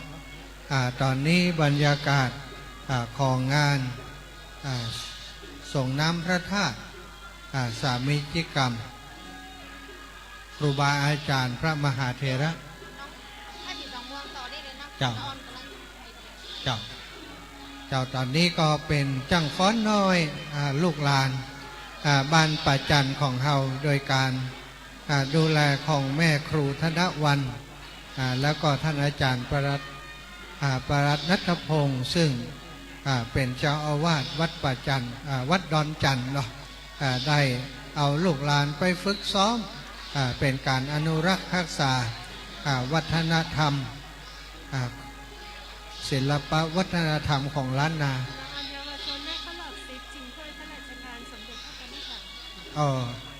อันนี้เยาวชนของบ้านดอนจันทร์ของเฮานี่เนาะเข้ารอบนะสถาไปฟ้อนตีของสำนักงานเขตพื้นที่การศึกษาเนาะได้เข้ารอบจะได้เข้าไปฟ้อนไปรำในรายการที่เป็นมีการประกวดกันจะในถ้วยรางวัลของพระกนิษฐาธิราชเจ้าสมเด็จพระเทพพระราชสุดาเนาะอันนี้ก็ถือว่าการฝึกสอนของแม่ครูแล้วก็การได้รำของลูกหลานมีคุณภาพนี่มีคุณภาพลูกหลานฝึกซ้อมแล้วก็สามารถถ่ายทอดได้ทำให้คณะกรรมการเพื่อนก็ตัดสินเนาะตอนนี้ได้เข้ารอบศรัทธาญาติโยมเป็นเรื่องที่น่าดีใจกับลูกกับหลานกับพี่น้องบ้านป่าจันเนาะบ้านป่าจันของเฮาที่ลูกหลานลูกเล็กแดงของพี่น้องบ้านเฮานั้นฝึกการฟ้อนรำแล้วก็สามารถเข้าไปแข่งขันกับตังตีอื่นตีไก่เพื่อนได้ด้วยการดูแลของแม่ครูธนวันศรัทธาญาติโยม10 คนเนาะเสร็จจากชุดนี้แล้วก็จะเป็นชุดอีกชุดหนึ่งลูกหลานจากแม่แตงเนาะบ้านสันปะตองแม่แตงอันนี้ก็เป็นลูกหลานที่ได้มาร่วมกิจกรรมทุกอย่างเนาะที่เฮามีการจัดกิจกรรมที่บ่อนพระศรีสองเมืองที่นี่เปิ้นก็มาร่วมโดยช่วยกันตลอดอนุโมทนาบุญเนาะกับโครงการทุกหัววัดเนาะโครงการของแต่ละวัดละวาเปิ้นก็เอาโครงการมาวัดร่องกูวัดป่างิ้ววัดสันกูทองหลายวัดหลายวาโดยที่ครูบาอาจารย์เจ้าเปิ้นได้นำคณะศรัทธาสาธุชนเอาโรงทานมาเปิดเป็นโรงทานบริการให้ศรัทธาญาติโยมอีปล่อยอีแม่ทั้งหลายได้กินข้าวกินปลาด้วยกันวันนี้แกงโหลำเนอะศรัทธาพี่น้องหลายตำราแกงโหหลายตำราที่เปิ้นทำกันวันนี้สภาวัฒนธรรมอำเภอเวียงป่าเป้าชมรมป่าน้อยป่านานเวียงป่าเป้าก็ได้มาปาก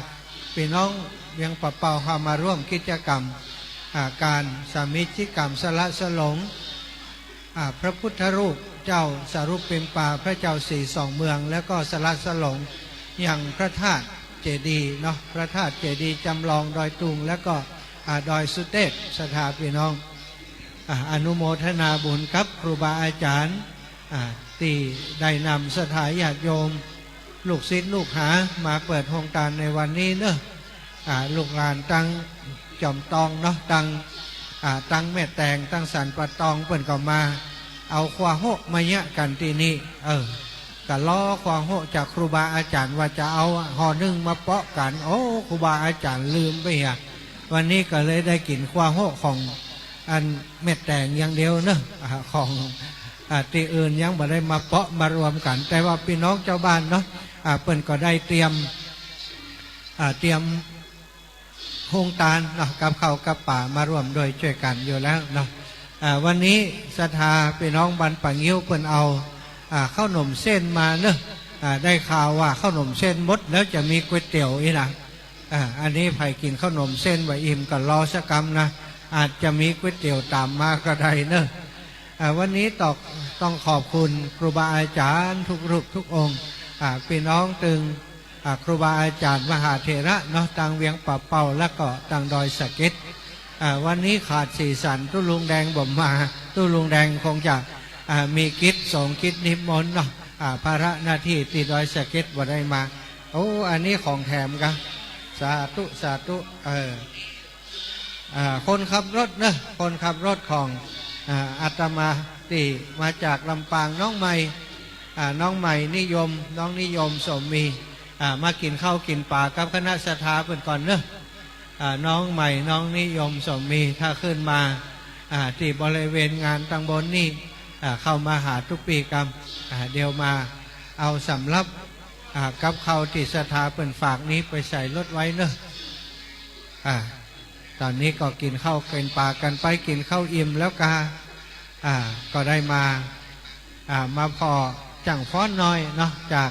บ้านป่าจันกำลังไร่รำฟ้อนรำกันอยู่ตอนนี้ฟ้อนรำในชุดฟ้อนเล็บของทางเหนือเฮาชุดนี้ศรัทธาญาติโยมเข้ารอบเนอะในการประกวดชิงถ้วยรางวัลของพระกนิษฐาธิราชเจ้าสมเด็จพระเทพอันนี้ลูกหลานของเขาก็เข้ารอบจะไปประกวดแข่งขันตอนนี้ก็ต้องไปฝึกน้องใหม่นิยมมาเพะกินข้าวแล้วยังมา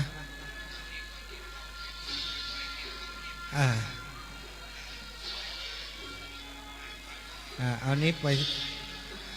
กับข้าวในนี่ก็มีกินแล้วยังกินแล้วอันนี้ก็เดี๋ยวเอาไปใส่รถไว้นะใส่รถหมดตั้งหลังก็ได้เดี๋ยวก็เอาก็ได้เอาไปไว้หลังก่อนก็ได้วางบนเก้าอี้ตั้งหลังศรัทธาญาติโยมเด้อไผ่ที่ยังบ่ได้กินข้าวกำเตือวันนี้โรงทานมีหลายอย่างนะโรงทานมีตึงไอติมมีตึงน้ำบะเป้าเนาะน้ำบะเป้ามาเพศสักแก้วเหรอจิ้มน้ำบะเป้าจ้อยมาน้ำบะเป้าถวายมาแล้วน้ำบะเป้าจากวัดอย่างก็วัดร่องกูท่านอาจารย์ครูบาเจ้าอาจารย์พระมหาเสาแก้วเนาะป่าคณะศรัทธาไปที่ไหนกุฏิกูแห่งเพื่อนจะเอาน้ำบะเป้าไปออกโครงการเนอะสำหรับบันร่องกูของเขาศรัทธาญาติโยมเคลื่อนสีขาวของเฮาวันที่17ที่จะถึงนี้เนอะมีกิจกรรมสำคัญอีกกิจกรรมหนึ่งที่ครูบาอาจารย์ในเครือข่ายคลื่นสีขาวได้ทำร่วมกันก็คือการกรวะรดน้ำดำหัวบ่ใช่การถวายเตียนพรรษาถวายเตียนพรรษาให้ครูบาอาจารย์คลื่นสีขาวที่จัดในการในคลื่นสีขาวศรัทธาญาติโยมบ่ต้องปากันไปที่วัดนะเพราะวัดของครูบาอาจารย์โอ้เรียบร้อยแล้วจบแล้วอาจารย์ฉันเข้ามาแล้วด้วยกัน จบพอดีเสียงปรบมือมาจากท่านสภาวัฒนธรรมเวียงป่าเป่าต่อจากนี้ก็จะเป็นลูกหลานเนอะลูกหลานจากตัง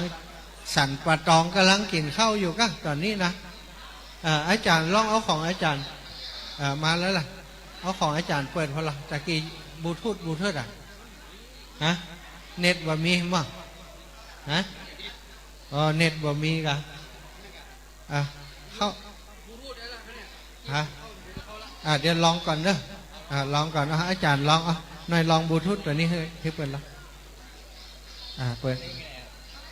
เดี๋ยวกันนะศรัทธาญาติโยมนะตอนนี้เพลงอยู่ใน YouTube ตอนนี้จะเป็นเพลงนี้เพลงของเปิดบลูทูธได้หรอครับเปิดได้นี่เพลงพระธาตุ42นี่เพลงน้องเขาบลูทูธเลยบลูทูธตอนนี้จะเป็นการฟ้อนรำเนาะในชุด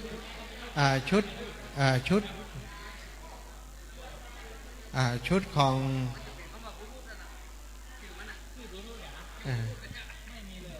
มันบลูทูธมันจะอยู่ตั้งบนแต่ว่าเครื่องของเปิ้นมันเครื่องของอย่างบ่ฮู้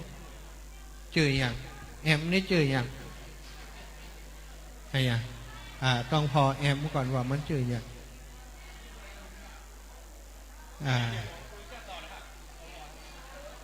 ตอนนี้ก็จะพอก่อนเนอะศรัทธาญาติโยมตอนนี้รอกรรมจังฟ้อนของ แม่แต่งเนอะพรของแม่แต่ง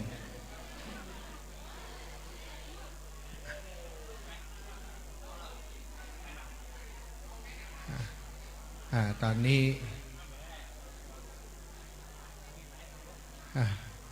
บลูทูธมันมีหลายตัวอันเครื่องมันจะต้องมีจื่อของมันนะจื่อของเครื่องมันจะต้องมีเขาแล้วเปิดได้โอ้บอกหูจักเครื่องหาว่าบลูทูธบ่ได้อีกศรัทธาญาติโยมชุดต่อไปเป็นการ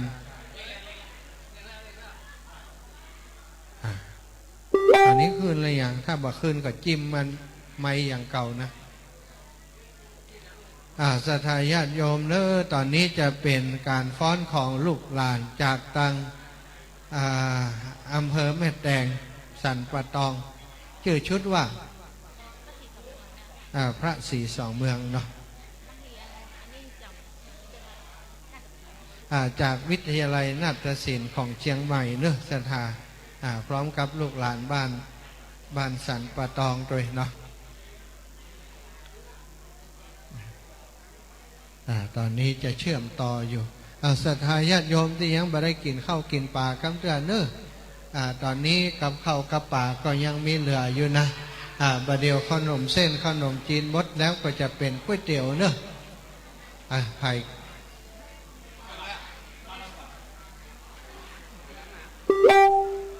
ตอนนี้ก็ต่างเพศก็รอสัญญาณเนาะสัญญาณบลูทูธที่เปิดต่อกันอยู่ศรัทธาญาติโยมก็ขอบคุณเนอะทุกวัดทุกวาทุกหัววัดตังเวียงปะเปาก็ดีพี่น้องตังเชียงใหม่ตังดอยสะเก็ดก็มีที่ได้เดินทางมาร่วมกิจกรรมที่ม่อนพระศรีสองเมืองในวันนี้อากาศวันนี้ฝนก็กำลังจะปล่อยลงมานะแต่ว่าก็คงบรรนักบรรณาต่อใดฝนวันนี้มาแล้วเข้าแล้ว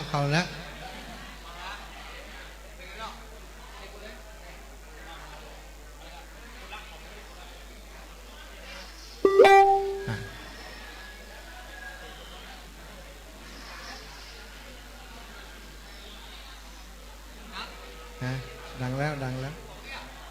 ชุดแล้วไม่กันนี้เลย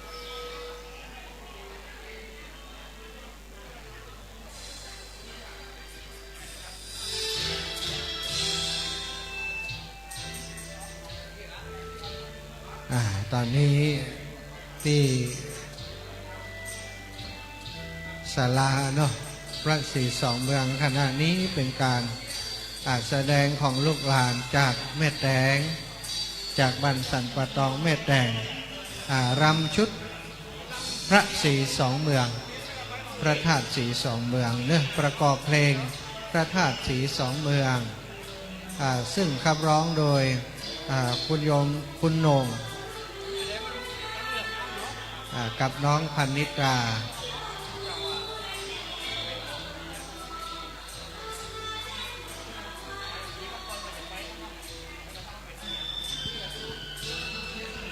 สำหรับศรัทธาญาติโยมเคลื่อนสีข่าวของเฮางานวันที่17ที่จะถึงนี้เป็นงานถวายเทียนพรรษาแด่ครูบาอาจารย์ในเคลื่อนสีข่าวของเฮาจะจัดที่วัดกองฝ่ายหรือว่าวัดอินทปัญญารามตำบลบันปินอำเภอรองจังหวัดแพร่เนอะ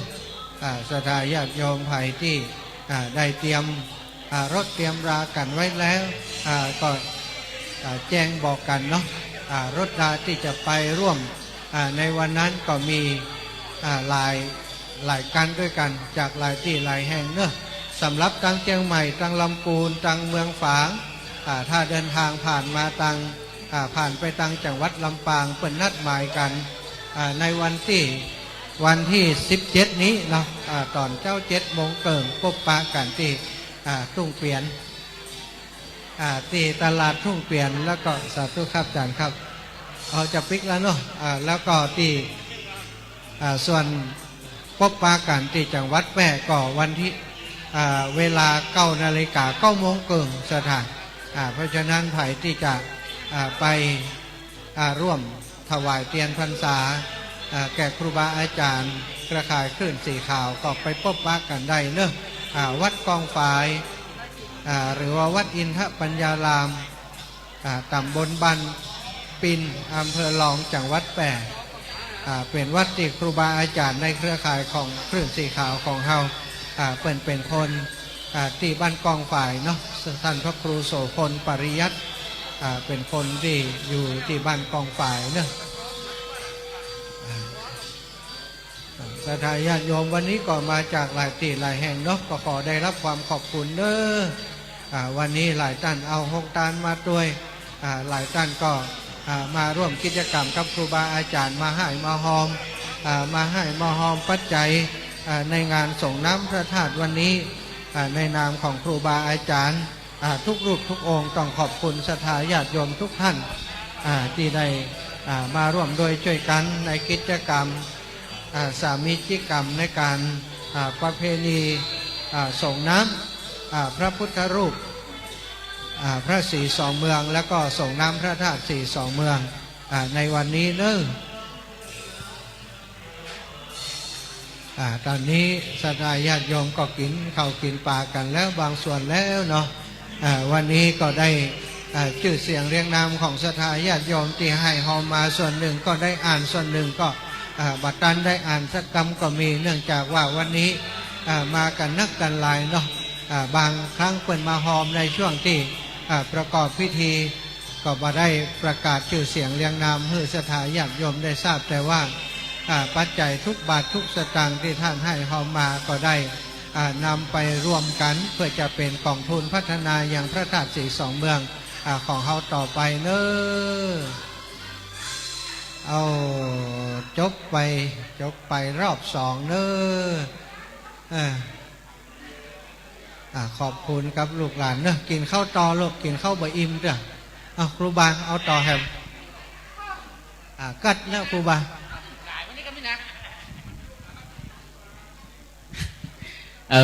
ฟอนเสร็จแล้วคือฟอนพวกเขาบอกฟอนพระธาตุดอยสุเทพพระธาตุศรีสองเมืองสับสนนะบัจจัยอย่างศรัทธาญาติโยมอาตมาเมาโคโฮพอก๊อกใดถ้วยใดก็เป็นโคโฮไปโต๊ะเสียงปฐธรรมโมสังโฆวิเนาะลำบดเนอแล้วก็ขออวดอย่างเนอนี่อวดออกปากเลยขนมเส้นน้ำยางลำเนอแต่มาหารทุนเอาในหูครับ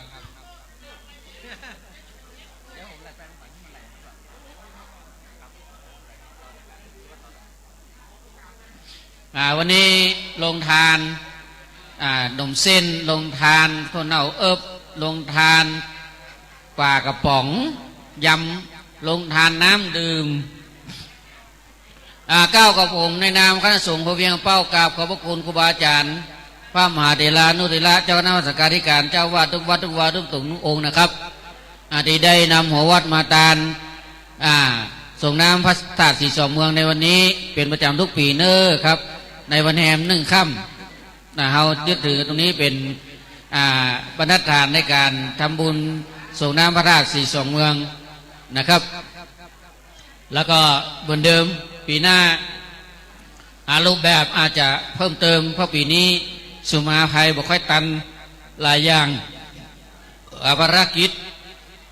การจัดงานก็จะครุกคระก็ขอสุมาภัยในส่วนของครูบาอาจารย์พระสงฆ์เขาเจ้าที่ได้มาร่วมบุญก็ขอคือเป็นบุญเป็นกุศลร่วมกันอย่างที่ท่านพระครูเลขาได้ประกาศไปแต่ละวัดวันพรุ่งนี้ก็จะได้ไปร่วมกันทำสามิจิกรรมคือกันร่วมใจกันไปที่วัดจิไซมูลวัดอดีตรองเจ้าคณะจังหวัดนะครับอันนั้นส้มปล่อยให้จะเอาก็เอาเนอะแต่ห้ามอุ้มบาทันหล่นเนอะอุ้มบาทเขาหล่นนี่โคตรแน่นะอนุโมทนาสาธุขอบคุณกับลูกวัดลุงเนนแล้วก็ญาติโยมที่นำลงทานอาหารมาถวายเป็นตาลวันนี้หลายที่หลายอย่างบ่ได้อู้บ่ได้ถามหาบ่ได้อู้จาก็ขอสุมาภัยเนอะเสร็จแล้วในการที่ทำบุญวันนี้ พี่น้องศรัทธาเขาจะสังเกตว่าจะมาหันตุลุงดอยตุลุงปนบ่ค่อยสบายเนื้อปวดเมื่อยเนื้อกล้ามเนื้อก็ท่านทำงานตลอดเนาะทำงานตลอดจนบางครั้งร่างกายก็ต้องพักผ่อนพ่องขอบคุณโมทนากับทุกวัดทุกวาตีลงทานมาก็ดีโมทนากับวัดอะไรอย่างเงี้ย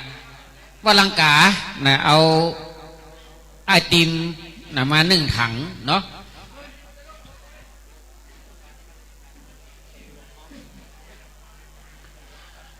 อันนี้ป่อครูอ้วนเนอะป่อครูอาจารย์นิพนธ์ยุคุณทรป่อครูอ้วนร่วมทำบุญกับพระศรีสองเมืองมา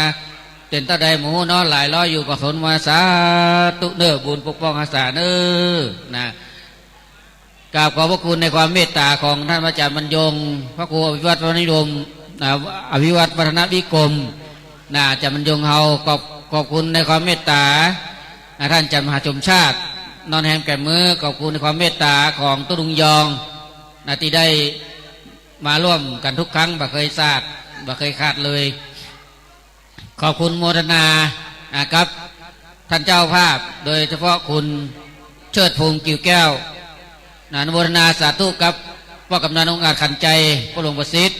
และทุกท่านเจ้าคณะผู้ปกครองดูแลในส่วนตำบลแม่เจดีย์ใหม่พระเดชพระคุณท่านพระครูบวรธรรมวิรามพระเดชพระคุณท่านพระครูพิพิธสุตธรรมรองเจ้าคณะอำเภอเมียงเป้ารูปที่1ตลอดจนถึงพระมหาเถระทุกรูปตนที่ข้าพได้ประธานสงฆ์พระเดชพระคุณหลวงพ่อพระคุณนิมิตศรีสังวรผู้ปกครองสงฆ์อำเภอเมียงเป้าได้มาเป็นเก้าเป็นกิมเนาะนำคณะสงฆ์มาร่วมทำสามีจิตกรรมที่ม่อนพระศรีสองเมืองปีหน้าแฮม1 ค่ำเหมือนเดิมไปเลี้ยงเอาอย่างมาหนูยังใส่บวย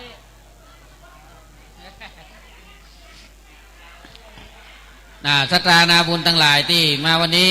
ก่อนจะปิกศรัทธาญาติโยมของแห้งด้วยกันเก็บเก้าอี้เนอะสุ่มมาตึกไข่ก้นไผ่นั่งที่ไหนก็เก็บที่หั่นกำเนอะเก้าอี้สีน้ำตาลนี่เก็บไปตอมไว้ตั้งหลังเนอะไม่ยิงก็ได้พอใจก็ดีเนอะโต๊ะก็ดีที่เอาไปตั้งไปอย่างก็ขอเก็บหน่อยสุขาสังคสะสามัคคีความสามัคคีในหมู่คณะนำสุขมาเฮอก็ของทุกท่านนั้นได้ช่วยกันเก็บกันเนอะเอาคนตัว2 ตัว 3 ตัวเก้าอี้สีน้ำตาลก็เก็บซ้อนๆเก้าอี้นี้เฮาร่วมกันเป็นเจ้าภาพหมดทั้งโต๊ะทั้งเก้าอี้เฮาก็จงร่วมกันรักษาเนาะเก็บมาทั้งหลังเนอะเมตตาลูกพระลูกเนนตัวเนอะเน้นเก็บเก้าอี้ในศาลาที่ตัวนะครับญาติโยมที่ยังว่าปิกเกอร์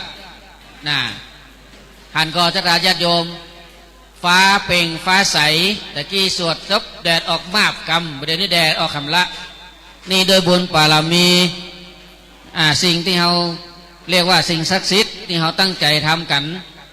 บารมีองค์พระเจ้าสี่สองเมืองบารมีองค์พระราชเจ้าโดยตุงบารมีองค์พระราชเจ้าโดยสุเทพที่เราเคารพนับถือกันเป็นวัดพระราชกูบ้านกูเมืองซึ่งพญามังลายได้ไปสร้างเมืองเชียงไฮ้เสร็จแล้วก็ไปสร้างเมืองเชียงใหม่ลงสัตยาบันกันที่อนุสาวรีย์3 กษัตริย์บางคนก็ว่าอนุสาวรีย์โอวาแปะดีว่า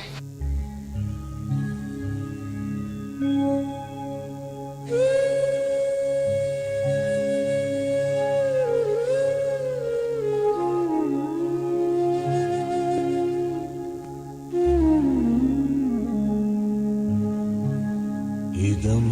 खोपन भिक्खवे दुःखं मरिय सत्यं जातिपि दुःखं जरा